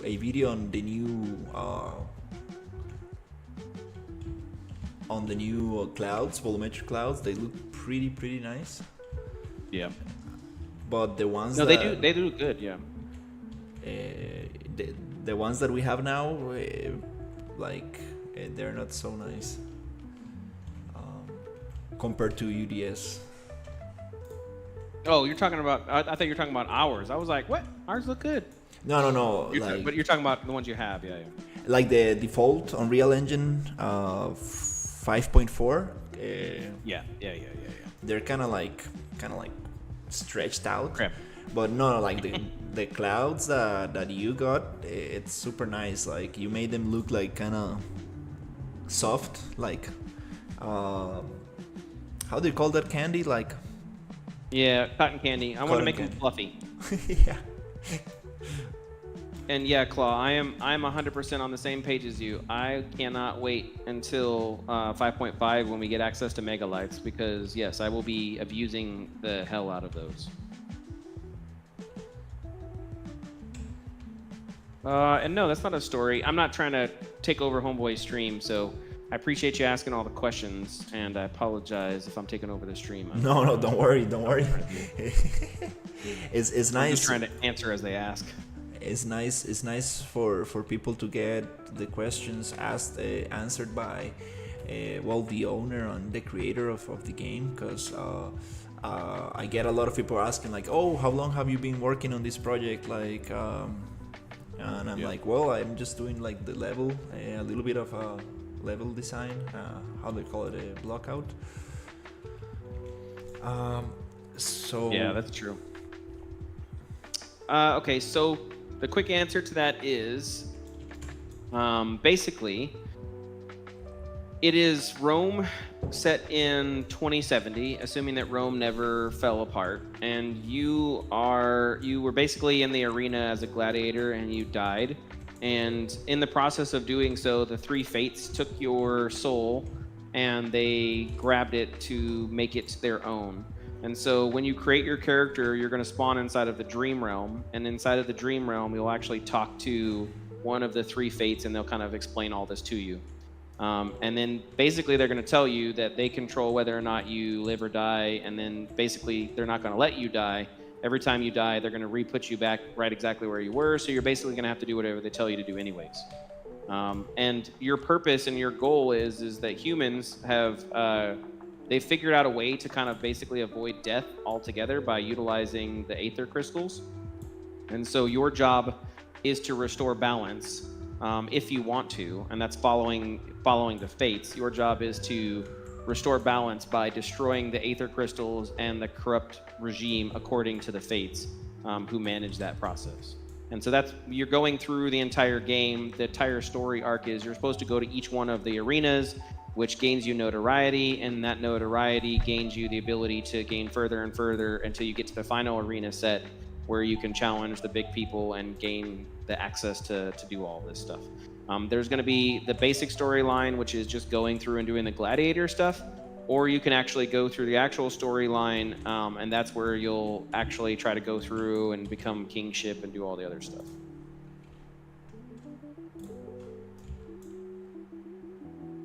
So that's the general focus on it. And then it is open world in the sense that you can go wherever and do whatever. Like, you don't have to do any of what I just told you.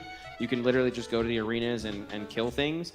And then at some point in time, you'll be faced with the three fates, and you'll have to fight the three fates if you choose not to help them. And so that's kind of like, that would be a spoiler, I guess. Oops. That's pretty cool.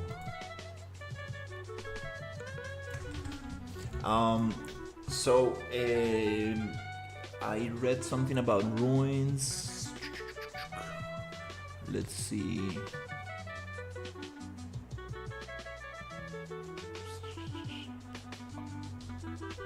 Oh my god, yeah, I lost it. What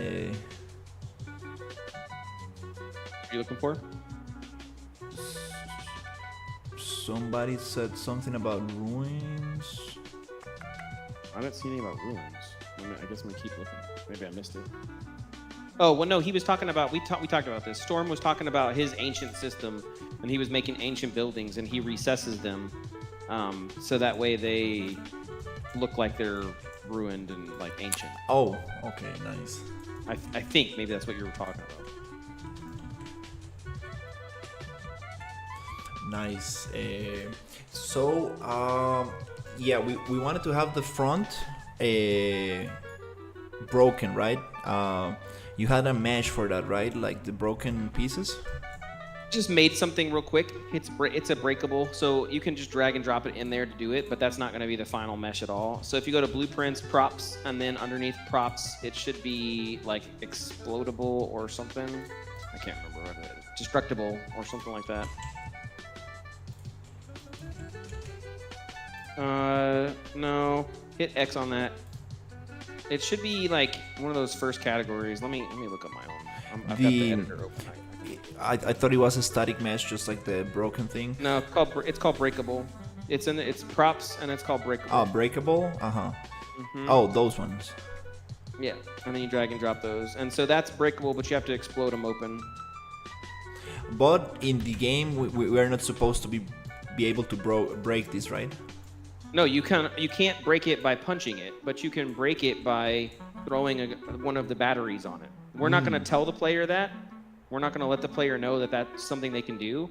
But if they get explorative and they decide to throw the battery, they'll see that the battery explodes, and then they could be like, "Oh, cool! I have a grenade." So then they might try to throw it at things, and then they'll notice that it blows up. But we're not going to tell them that at all. All right. We want them to learn through exploration. Okay, let's see what happens if I... I'm just trying to... We're using chaos. And he said he is talking about this if it is not story-based and adventure. Did you make the ruins of the old Rome? No, so Rome never fell in this storyline. And so you're on an island that Rome owns, and it's over off in the distance. So it's not normal Roman structures, and it's not the normal Rome in Italy. But it is the Roman society, as if it never was ruined. Thanks for the assist, Doctor.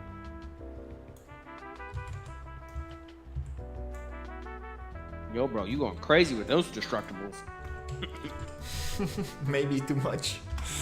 That's all good. That's You enough. gotta remember the player can't jump too high, so it should be fine. All right, it's clear that it's blocked. So, okay, we cannot get into that area, and we need the power supply. Okay, so we need to go down here and get the batteries fixed. Well, so you should move the building forward. All right. That the elevator shouldn't be at the very front. You should go in and then see the elevator. You know what I mean? Oh, should I just move the elevator and make like a little... You can do that. Yeah, and we can make some kind of flooring system or whatever else. It doesn't matter. But yeah, the point is the elevator shouldn't be right at the front. Like I'm gonna come in there. Think of this as like a break room, right? I come in there and I'll see a screen, a television screen that says days since the last accident. And we can actually make this to where it will calculate the number of days that since you started the game, and then it'll show that as an actual physical number. So if you go in there day 3, it'll say 3. If you go in there day 50, it'll say 50, because that was when the last accident happened that blew up the building and whatever else. Oh, and then there. Go ahead. Yeah, I remember you talking about the days before since the last accident. Yeah, and then we can have a safety video on the side that talks about, hey, this is how you're supposed to grab this and everything else. So think of it like a normal corporate workplace that you're going in and your bosses. You have to look at this stupid mandatory video that talks about safety or whatever else. So that way we create the environment, right? We create that realistic feeling. And then, there's lockers over in the corner with people's stuff and everything else. And it's a normal break room, work room type area that you would walk through in a normal facility if this was a real thing. All right.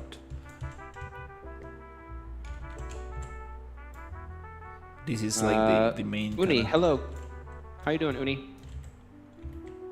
Hey, Uni.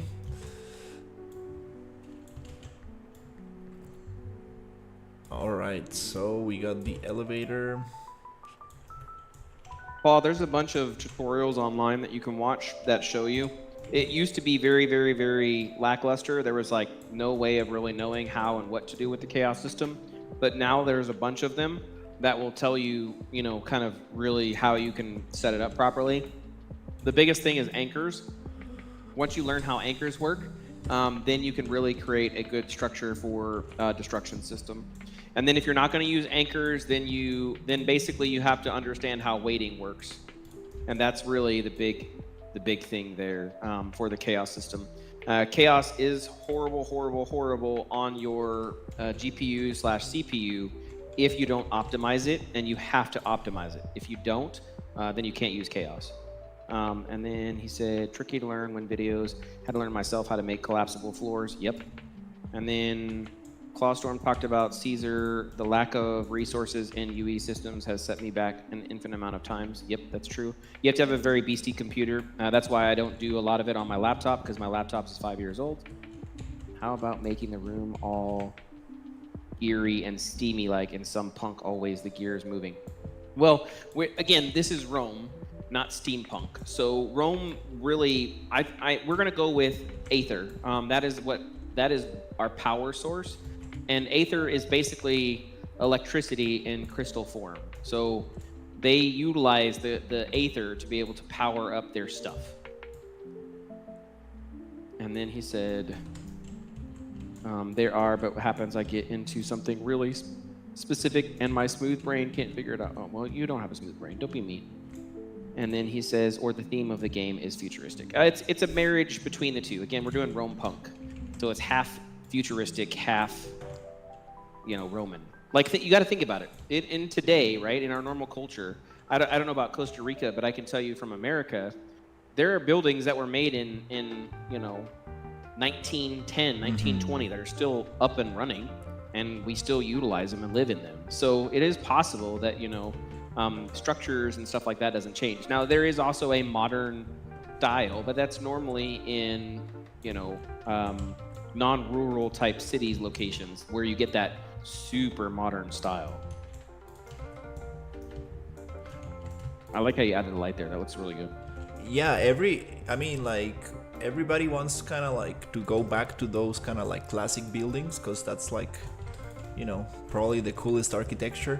So probably the best way to go about this is just trying to get that kind of like Roman feeling, and then start adding a little bit of the futuristic stuff to it. Yep, and I agree with you. I think that's the way to do it. Wholeheartedly. And Carl said add the light to the elevator. That's not easy to do right now because it's a blueprint, and then that would add it to all of the blueprints. But the plan is to do that. So in the future, yes, we will 100% do that. Right now, the answer to that is it's too complex to do because it's going to mess everything else up. But definitely it will be nice to have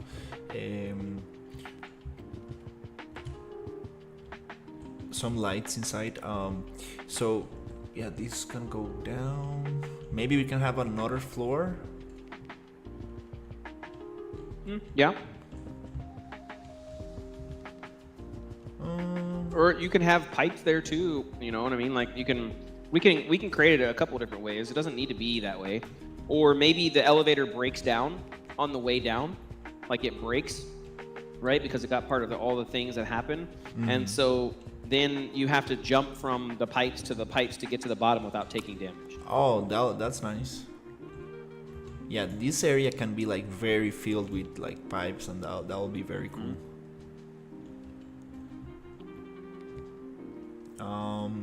So we have this area blocked, and then we need to go fix the power. And where should the batteries be?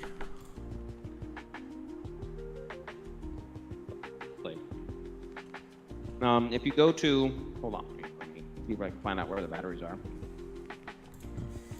So yeah, they're in the props folder. So you'll BP Aether Crystal Base Blueprint.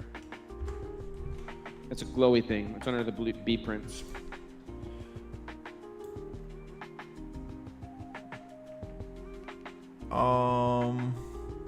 It's under props, right? Let's check. It's under BP, so you got to go to blueprints, then props. And it's a blue glowy one. Okay, there you go. Right there. Drag and drop that. That's how small the crystals are. So we need to pick this up and bring it back to the tower. Yes. So if you look inside the props folder, again, there's another thing called generator. And so you can grab the generator and you can drag and drop the generator out. And then what you can do from there is go ahead and fly over there real quick, press E or F, I think it is, on the generator. Not the generator, on the thingy. You can pick it up. Yeah, I would fly over there real quick.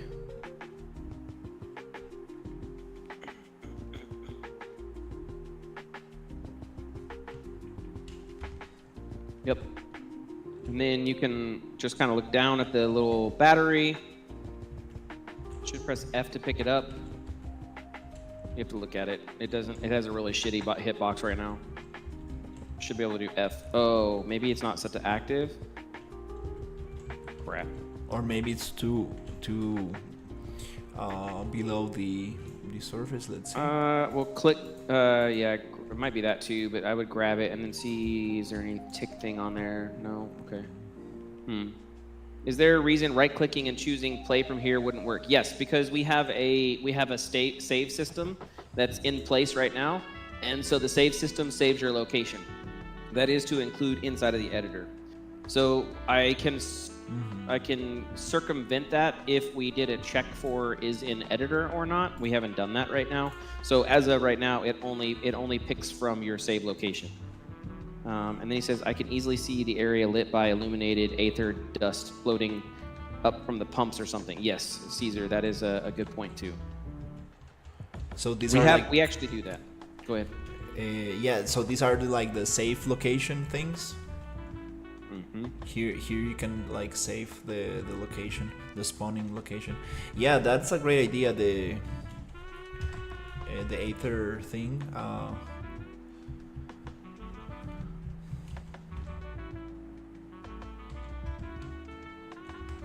Oops. Okay, let's see. Does it work like this? Try to run over it real quick. Is Damn it it, dude. F? No. Well, it should be F to pick it up, but it should have automatically picked up. This logic was maybe 6 months ago, so it's very possible that we've done stuff that doesn't allow it. He said, I sent you a picture, take a look. Okay, are you talking about me, or are you talking about Homeboy? I don't know. Let me look and see if he sent it to me. Probably it's I think he sends it to on you. my Discord. Let's see. Yeah, I think it's on yours. Oh, nice. Let me put it on stream. Nice. Did you make that with Grok, or did you make that with Midjourney?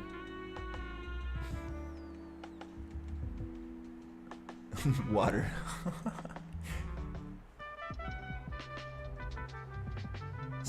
There's a bunch of stuff inside the elevator. That's funny. And there's a whole. Yeah, that's how he hands it over. I like it. That's cool. ChatGPT. Oh, crazy. Nice. Yeah, ChatGPT got really good at doing images just recently. My problem is it doesn't take your prompts like seriously. Like there's times where you're like, hey, I like this, but just remove this, and then it removes everything, and you're like, damn it, dude, I just told you I like this portion of it. I know that's not the primary purpose of ChatGPT, but that is one of the reasons why I kind of don't do it. Grok's a little bit better at handling that. You're like, hey, Grok, I like what you did with this. Don't modify this, but change out this, and it's really good. But ultimately, the best results I found is Photoshop. Oh yeah, the AI in Photoshop is pretty nice. It's sometimes gives you like funky results, but it's pretty cool that you can just select one area and just modify that. Yeah.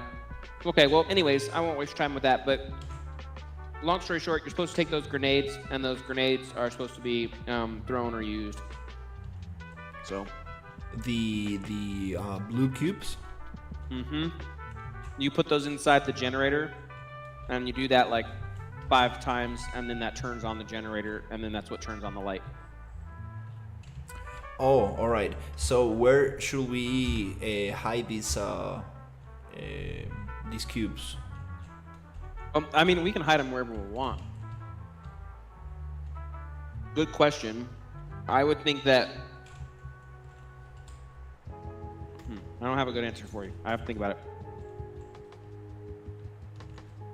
And the generators should be placed somewhere down there, I guess. No, generators up. Inside the lighthouse. Oh, inside the lighthouse. So, let's say if this is blocked and yeah, the player doesn't wanna like explode this. Is there another way inside? Yeah, they have to go through the roof, like we talked about. So we're gonna have this other one also blocked with these explodables. Nope, not with explodables. That's an actual door, and it's closed. Okay. Yeah, sorry. When we were talking about this, I was the construction worker was telling me some stuff about what he did. So Oh, you're fine, man. I You're got fine. some of that information. No, you're fine. You're good. Mixed. Don't even worry about it. Don't even worry about it. So let's say this is locked by a door, and then we can get in by exploding those things, or we can get in jumping into the pipes. There's going to be some pipes on this backside. Creating a straight line of sight between those two doors will make the area feel bigger. If you can't explode the room, why don't you make a quest about it, like fight or clear it first and gain access? I'm not following. So the whole purpose is we want to keep everything open, right? We want to allow the player to have the option to do different things and interact in different ways. So the two primary ways of getting inside the building is to use the Aether battery and blow up the stuff that's in front of you, which we're not going to tell the player that you can do. They're just going to kind of figure that out, or they won't figure it out, and that's fine. If they don't figure it out, there will be clear signs that shows them, hey, you can climb and get up here, and you can go in this direction. And then that'll put them on top of the roof, which will then have a fallen down pillar that they can jump on top of, which will get them inside. And then now they're inside.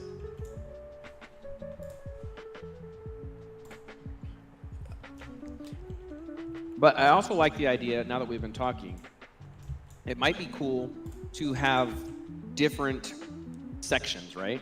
So they find an Aether crystal, and they need to take it down there and put it inside of one of the pipes next to it for battery regulation or something. So then that makes them explore that region.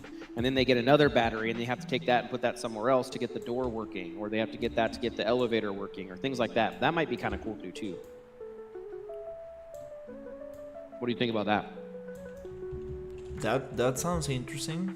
I like the idea of like having some parts of the tower broken so you can go up.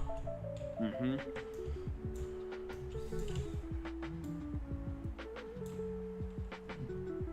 But yeah, making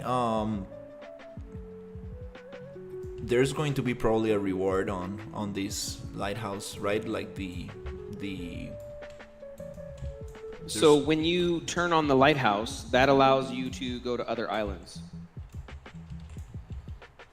Because now the ships will start coming into the pier and docking in the pier. Yeah, that's the main purpose of activating the lighthouse. But maybe the enemy that's going to be on top, maybe he drops some kind of. He could drop some items. Yeah, of course. I mean, they're all going to do that.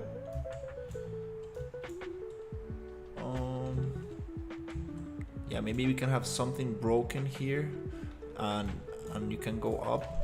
But the question is like, how does this, like, who broke this tower? What kind of damage is this tower going to have? there is a point and a reason for it. So I think that you should have. Okay, so answering two questions. Sorry, I'm answering chat's question real quick, and then I'll answer yours because that's a very good point.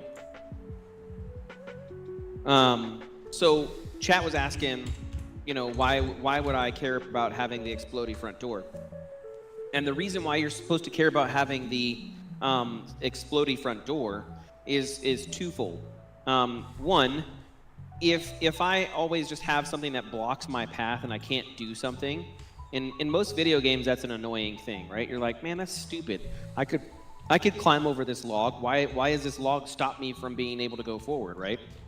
But that's just the cheap way that a game dev put that in there. They're like, oh, we'll just put a log that they can't climb over, blah, blah, blah, blah. And then that'll block them from being able to boo here, and then they got to go somewhere else, right? And Space Marines 2 did this in the most recent one, where they're like, there's this like little tiny flower thing that's blocking you, and you're like, oh, you're the world's greatest Space Marine in the world, taking on all this life and everything else, and the little tiny flower blocks you from moving forward. Like, yeah.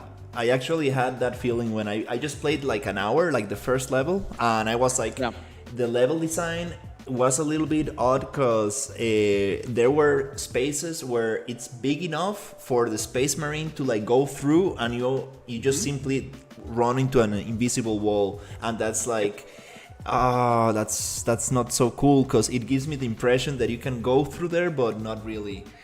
So we need to be careful with that because. We need to be very clear, like where can you go and where you cannot go.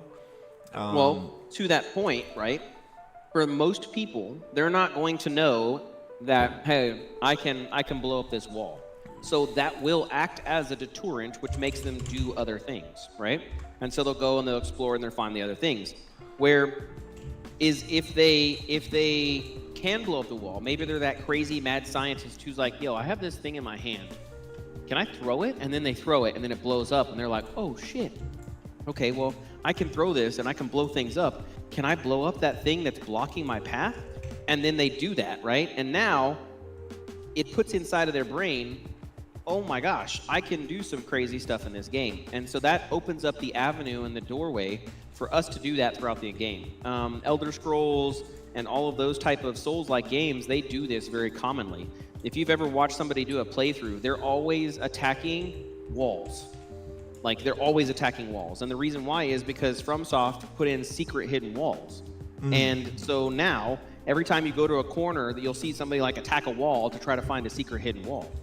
And so what we're trying to do is, by creating a pathway that makes the process faster, 90% of the players won't know this until they go and they watch a playthrough. But when they're first playing it, 90% of the players will not blow up that wall. And that's cool. There's nothing wrong with that. But for that 10% of players who do, you just made a super cool experience where they feel very engaged and interactive. And those 10% of players are going to be what drives the rest of the people from getting that hype down. He says, but just like booming the gate is also boring. Make it a puzzle and challenge players if you want to overcome. No, I agree with you. We're going to do that. For the tower part, would it be a good idea to give the elevator building pillars too, then have one broken leaning on the tower? So that's what I wanted to do. That's a good question, and that's where I was going to go and let you know. I think that you should have one of the pillars, not like the corner pillars that you did, but I'm talking about like one of the big, huge cathedral ones, right? Imagine like something flew by and hit it. Maybe it got hit by a comet or got hit by something. Something flew by and hit it, and so the big, huge one where the light comes through on like the third level, technically, where all the cool arches are, yes. One of those broke off and fell down and fell on the roof. So now you can go from the roof of the building over to that second structure. From the roof of this building? It's hard to tell you, but you need to make one of the pillars, like cut off them. Yes, correct. Yeah, like let's say, I'm gonna like bully this out, but like yes, from here. Like that. Okay. Yes. And so something flew by. Maybe it's got like a couple, like one of them has a little destruction through it, but it didn't fall over. The second one has a bunch that's fallen through, but it didn't fall over. And then the third one took enough damage to where it fell over, and now it's fallen over. And you can use that to climb in and get to the second story, which another battery is at. So you have to go there no matter what. Even if you figure out to blow through the front, you still have to go through that pathway to get up there. Mm-hmm. Yes, this is an indie game. We are not. We are in no way, shape, or form funded in any way, shape, or form. I fund this entire project through my own money and time, just like Homeboy funds it with his time, and that's what we do. And the name is Imperium for MRCT. It's called Imperium.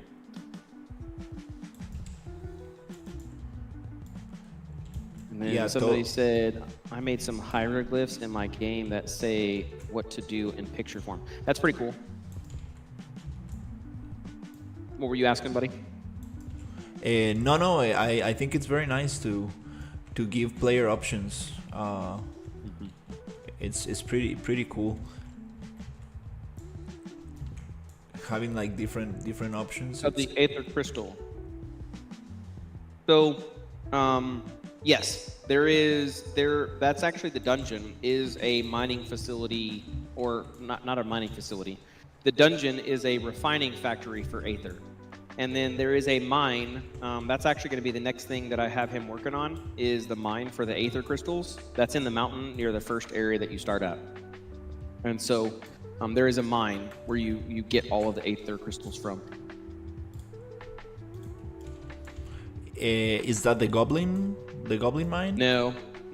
The goblin mine, that's something totally different. Okay, pretty cool stuff.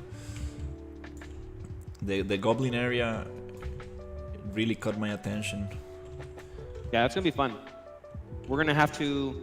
I need to create some good assets. I'm hoping with 5.5 they fix the spline shading issue, but who knows? We'll see, I guess. The spline shading? Yeah. I'm telling you, splines don't work for shading, bro. I know you think it does, but it doesn't. I promise you.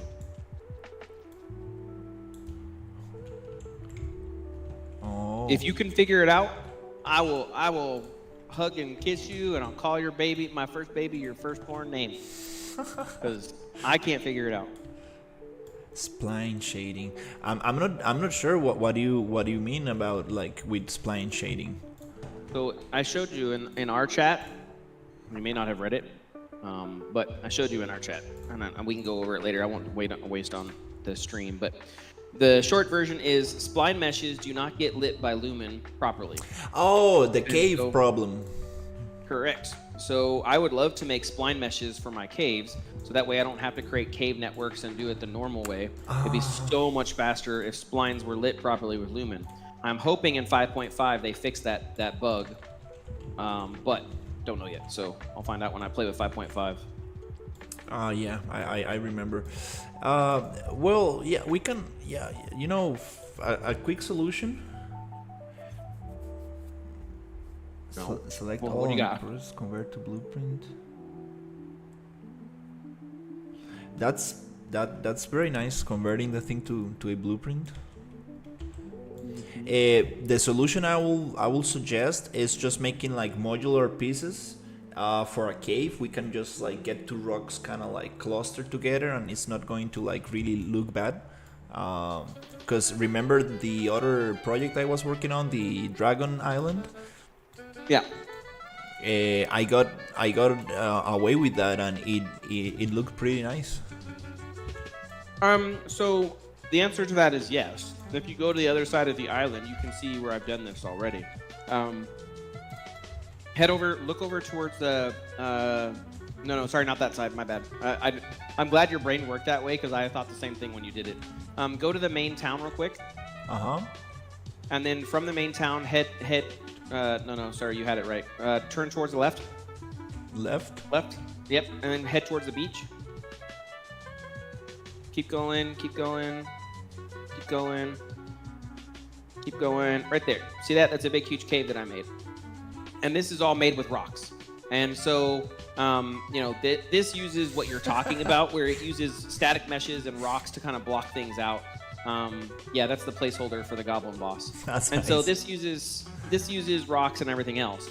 But if I want to make a cave network, I can do the same thing. It's just arduous. If I could just have a spline where I just say, here's my you know, my spline, blah blah blah blah blah, I can make a massive cave network and have a lot better. Now, Yeah. Do you remember the cave I made? It was Yes. using a spline to spawn with PCG to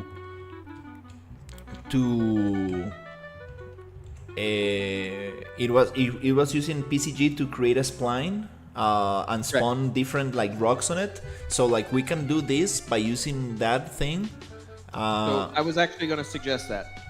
I think that, and that you're correct. I think your answer is we can utilize PCG to spawn the meshes on the spline. On the spline. And so we're still spawning meshes via a spline, but we're using actual meshes that can be used with Lumen.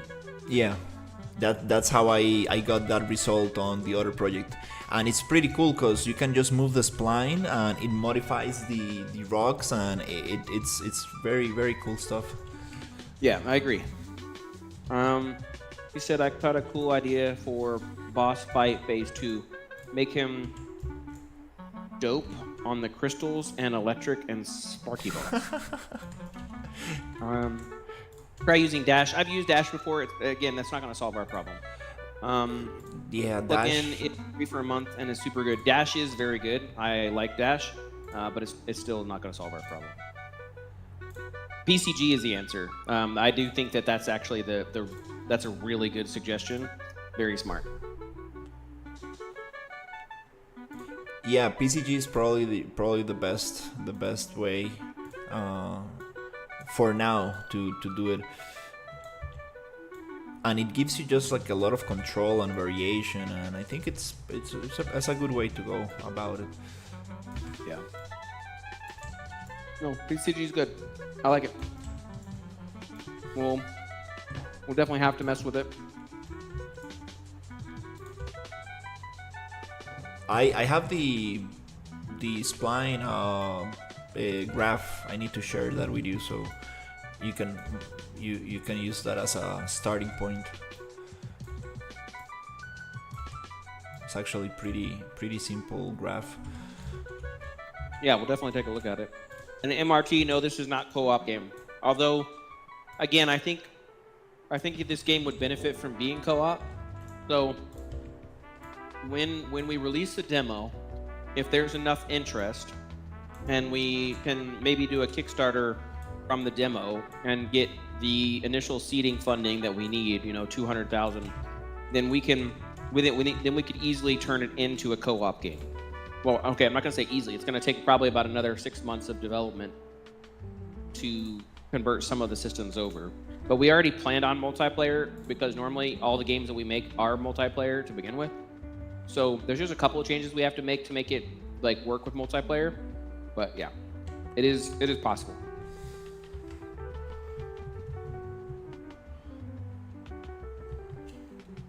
Yeah, definitely. Co-op and multiplayer is another 5 cents. Definitely.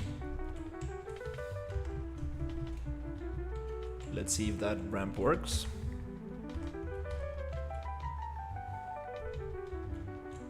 Oh, it works. Nice. So I'm gonna break this pillar, and it makes sense that it's actually on the other side, because if it breaks this way, it's gonna actually land like this. Let me flip it like, oops, something like this. Yeah.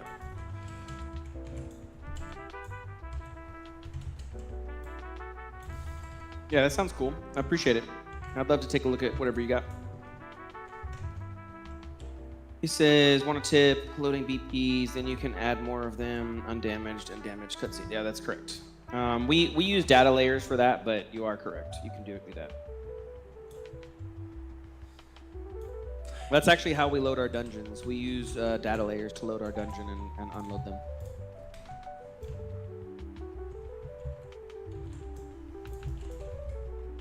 Yeah, that's a pretty cool way of using PCG. Just having the environment material, the landscape material, dictate where to spawn things. Yeah, I like it. It's helped us out a lot. Makes things a lot faster, but you do have to rebuild it until I turn the system into runtime. I did that before, and I liked it. But the problem with it is it doesn't work in the editor very well, and so I don't like doing it in the editor. So when we're ready for actual game build, I will set it up to where it works runtime, and then it'll be a lot smoother.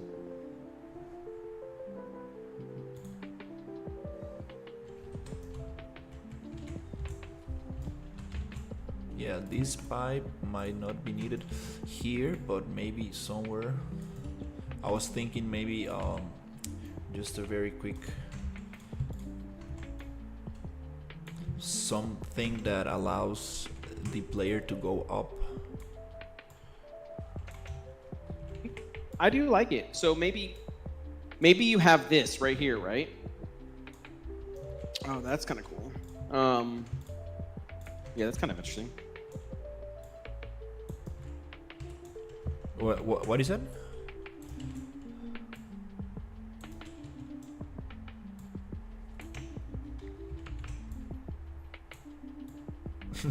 Looks like some kind of like Mario. What are you making? Platform Mario over here?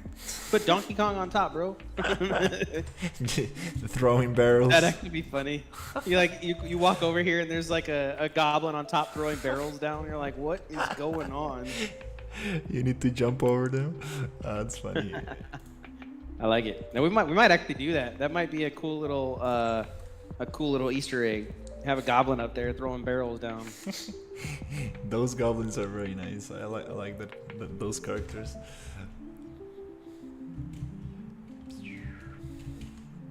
Well, hopefully, I'm hoping that by the time I get back next weekend, the guy will have modified the script for Maya that I was using, so that way I can finalize out the characters, and then I'll put the frog characters in, the Murloc-looking ones, and then I'll also put the cats in. So then we'll have a couple of new more monster types to fight. Oh crap! Well, that's too high, homie. No. We don't have double jump in this game.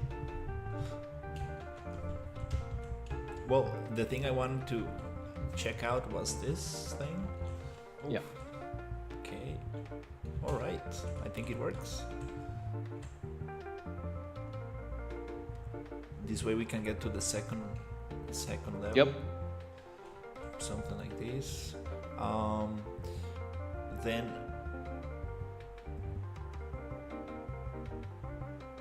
how do we get to the last level?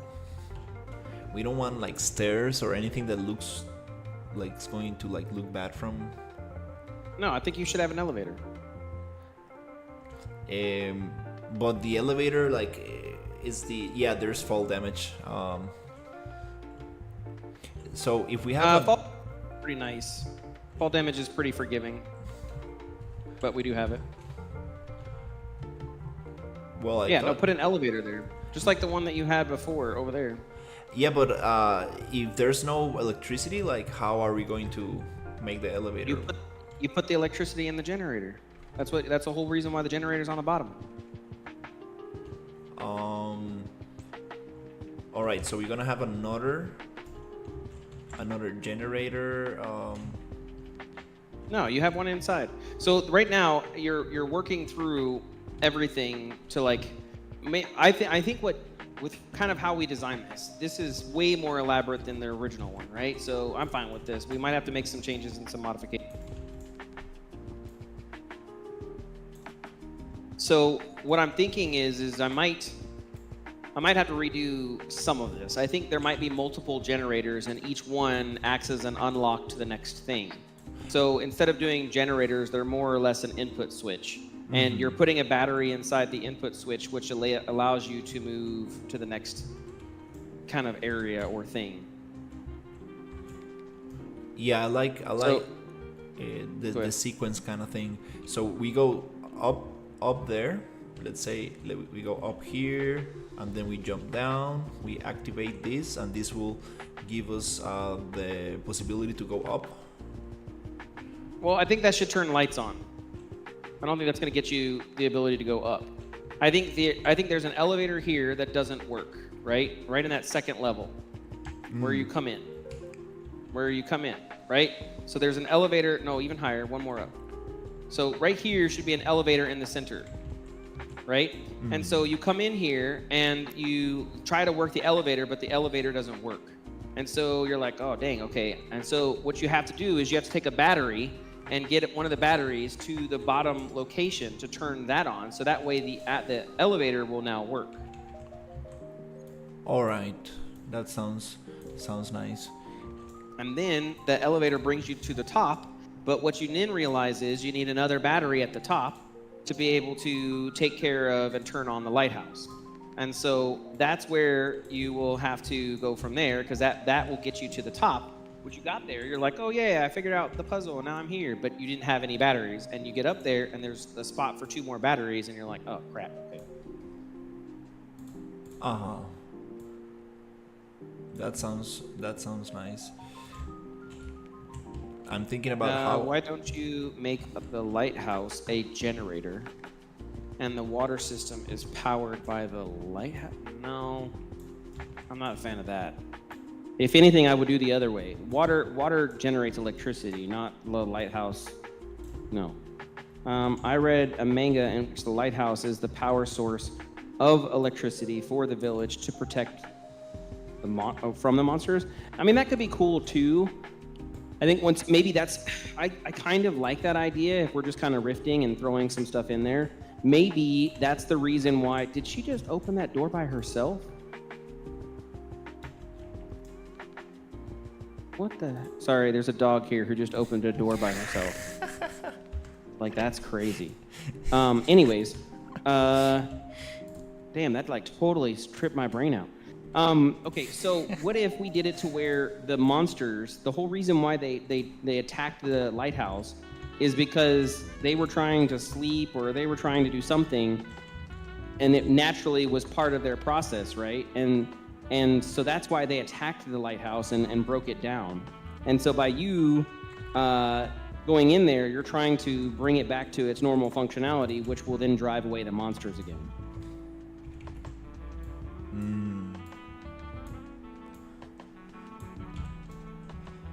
I don't think it's gonna protect them. I don't want to go like manga on this. That's not not at all. But I do kind of like the idea, and that's so I would play on it like in that sense. That's an interesting play on it. I would have a circle.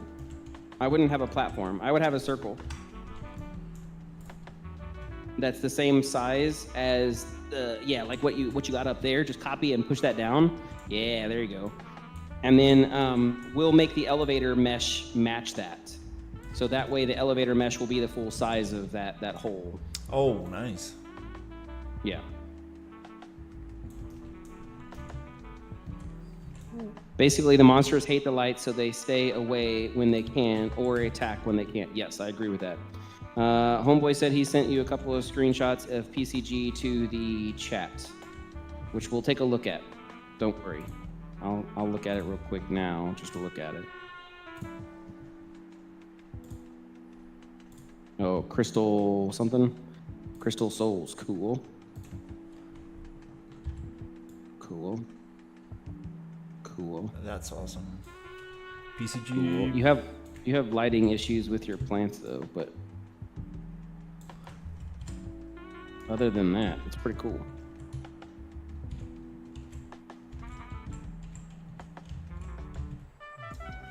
Oh, I just saw his Roman structure. That looks like something that's D3D. That looks like something you would see in MGM in Nevada, Reno. That's funny. Oh.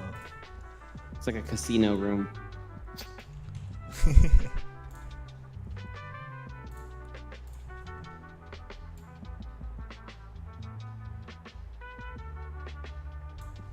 Yeah, you're exactly there. That's perfect.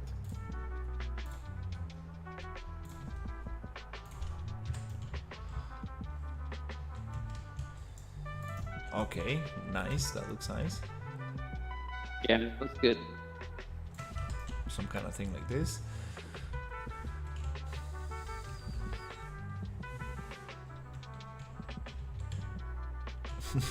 And this is going to be nice, like blowing up those things. Yep.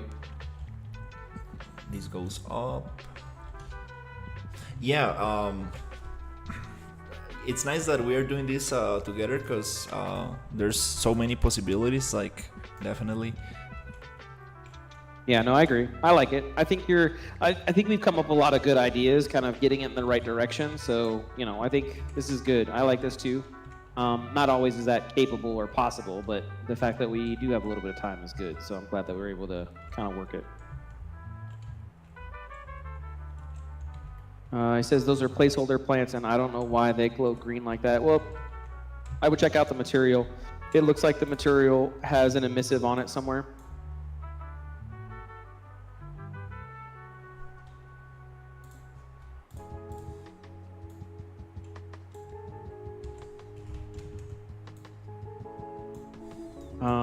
But that being said, I do need to kind of bounce out for a little bit.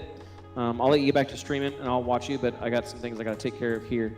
And then if not, after you're done streaming, we'll kind of rope up together and kind of have like a little debrief if you want. Or it might be your bedtime at that point, man. Like, Yeah. Actually, it's 10:30. I should probably go to bed soon, because tomorrow Okay. I got work. But thankfully we got a little bit of this. Yeah, no, it this- looks good. Well, obviously it's like super rough, but it's nice to have this kind of like brainstorming. Yeah. No, I agree. Yeah, let's try to link up tomorrow. We'll see if we can make time. If not, we'll make time and we'll link up, and that way we can kind of flesh some stuff out too. That way we're not on stream and we can riff a little bit easier. Yeah, definitely. We need to check this out, because this is a more complex thing. I mean, I like it. I like the direction we're moving in.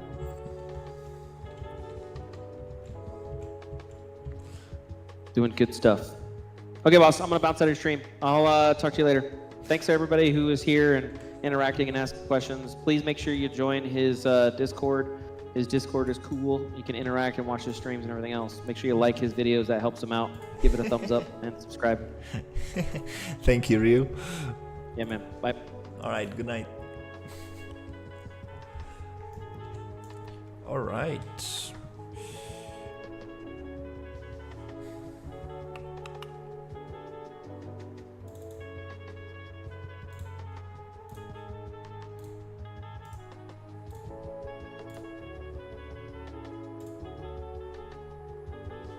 Let's see, do we have the speaker bot working? I think we got it. Plus. Yes. Plus.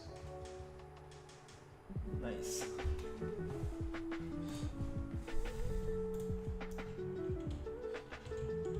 All right. Yeah, this tower thing, definitely.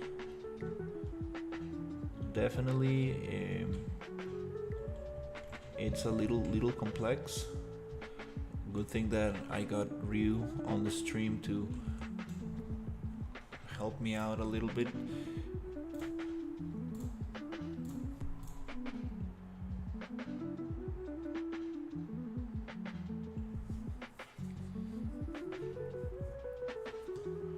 There's so many possibilities with this tower.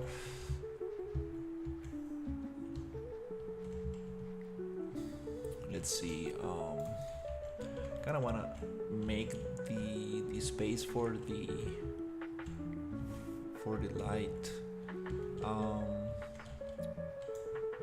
The light beam. It needs to go out somewhere from here.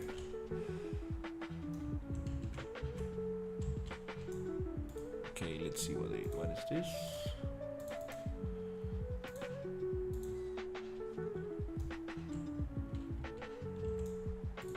On this.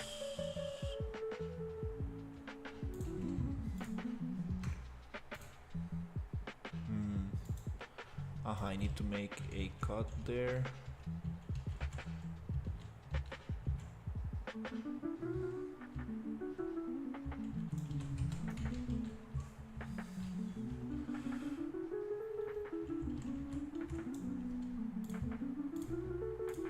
Yeah, this probably not the best idea. Might just go super simple with this for now.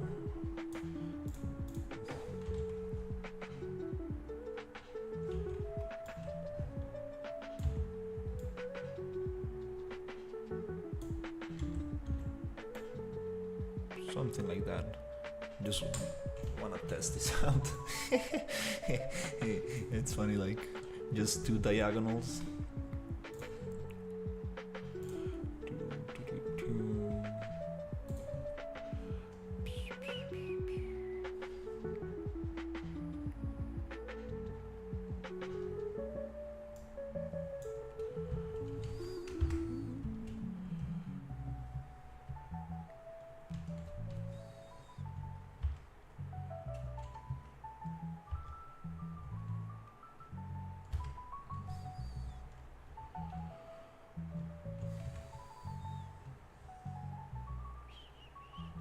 Is there wall running system in game?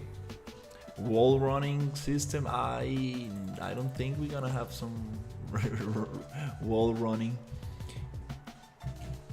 I think Ryu mentioned something about Could probably do a combination of horizontal, vertical, and slanted pipes for them to climb. yeah, that would be nice to have more, not just a horizontal one because it looks too obvious. That'll be very nice. But I think I forgot how to say this. Ryu was talking about this system where you can like grab on the edges, like hold on to the edges. I forgot the name. Oof! All right, that elevator went down too fast. I think I had it set up. Oh yeah, it's too much. Maybe it needs to go without the debug. I cannot really tell how.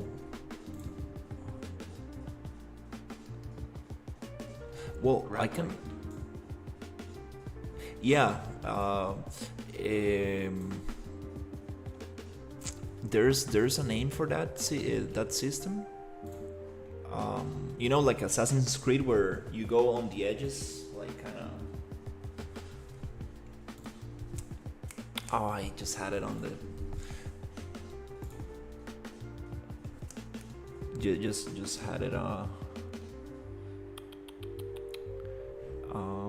the point of my tongue.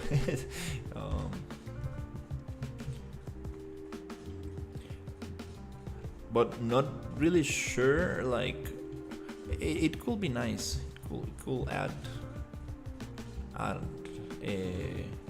Will make the game more interesting. That way you can go to different areas. Like it will be nice for like caves and very tight spaces. Oh, okay, this just went down one level. Maybe I need like 2000.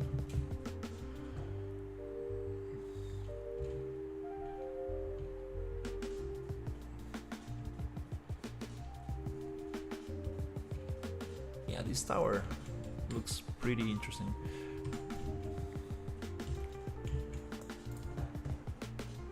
Maybe let's try 2000.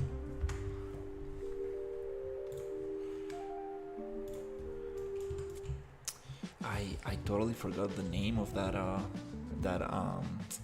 animation system.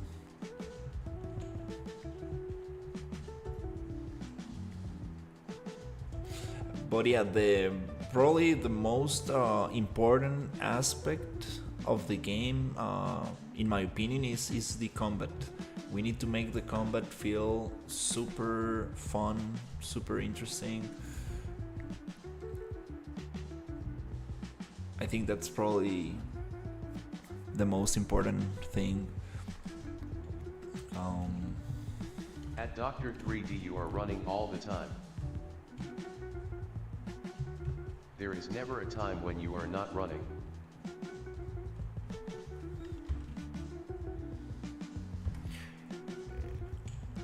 Ryudi, is the character Answer going? 2453. No grappling in this game.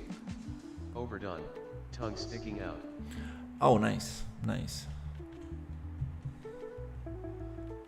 I thought that. I think maybe I'm wrong. Yeah, I think I.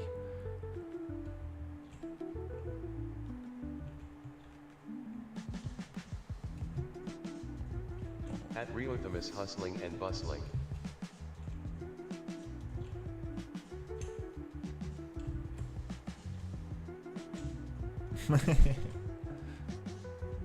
Yeah, I don't really see the need of it.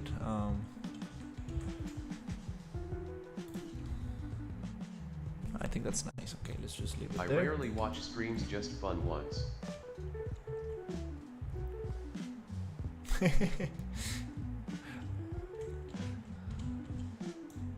We are doing something very unique with our system.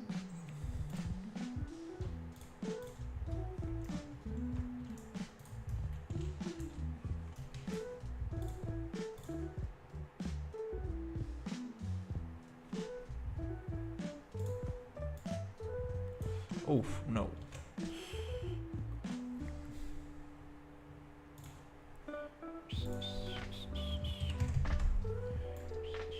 Oof. Okay, because I have it set up here. You are running all the time. You don't lose stamina, but you also don't gain stamina while running. So, you could run forever if you wanted, but if you jump, roll, dodge, attack, you lose stamina.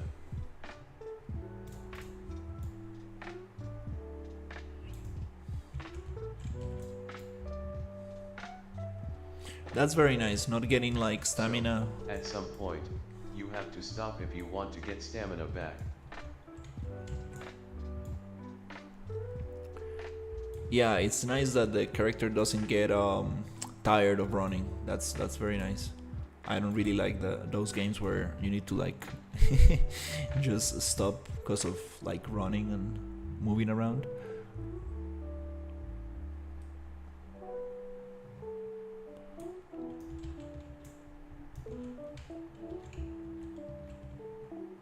At Unreal Habitat you need to tick off the flatten checkbox for eyedropper. It's doing a set location based on eyedropper. Tongue sticking out. Oh yeah, I just saw that. I was like, what is going on? And I forgot the eyedropper values. But yeah, definitely don't wanna play too much with the landscape right now. It's gonna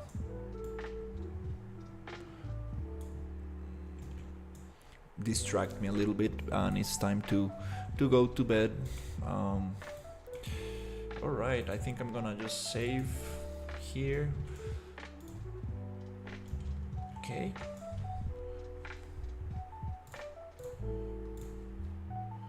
Yeah, I think we got something, a little bit of progress. Tomorrow I will probably continue with this thing.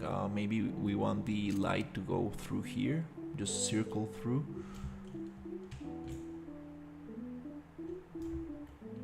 Somewhere around here, maybe cut out this area.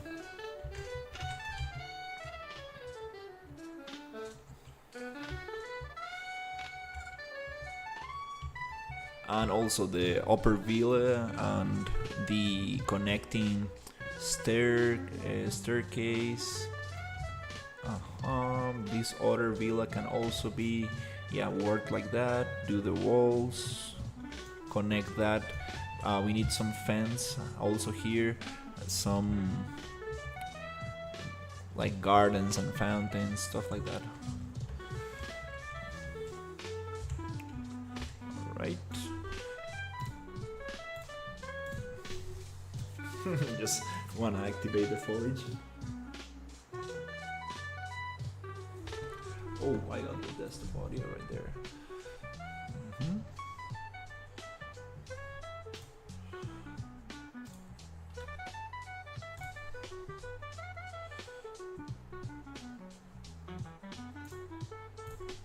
All right. Well, thank you so much for watching, everybody. Still, a lot to do for it to be 100%, but it is a great start. Yeah, definitely. This is just definitely just a brainstorm. Thanks for the screen. Have a great night. Thank you, Ryu. I'm sorry for having you doing these questions and answer. It was a QA session today, but pretty nice. Pretty happy with people See ya all. asking questions.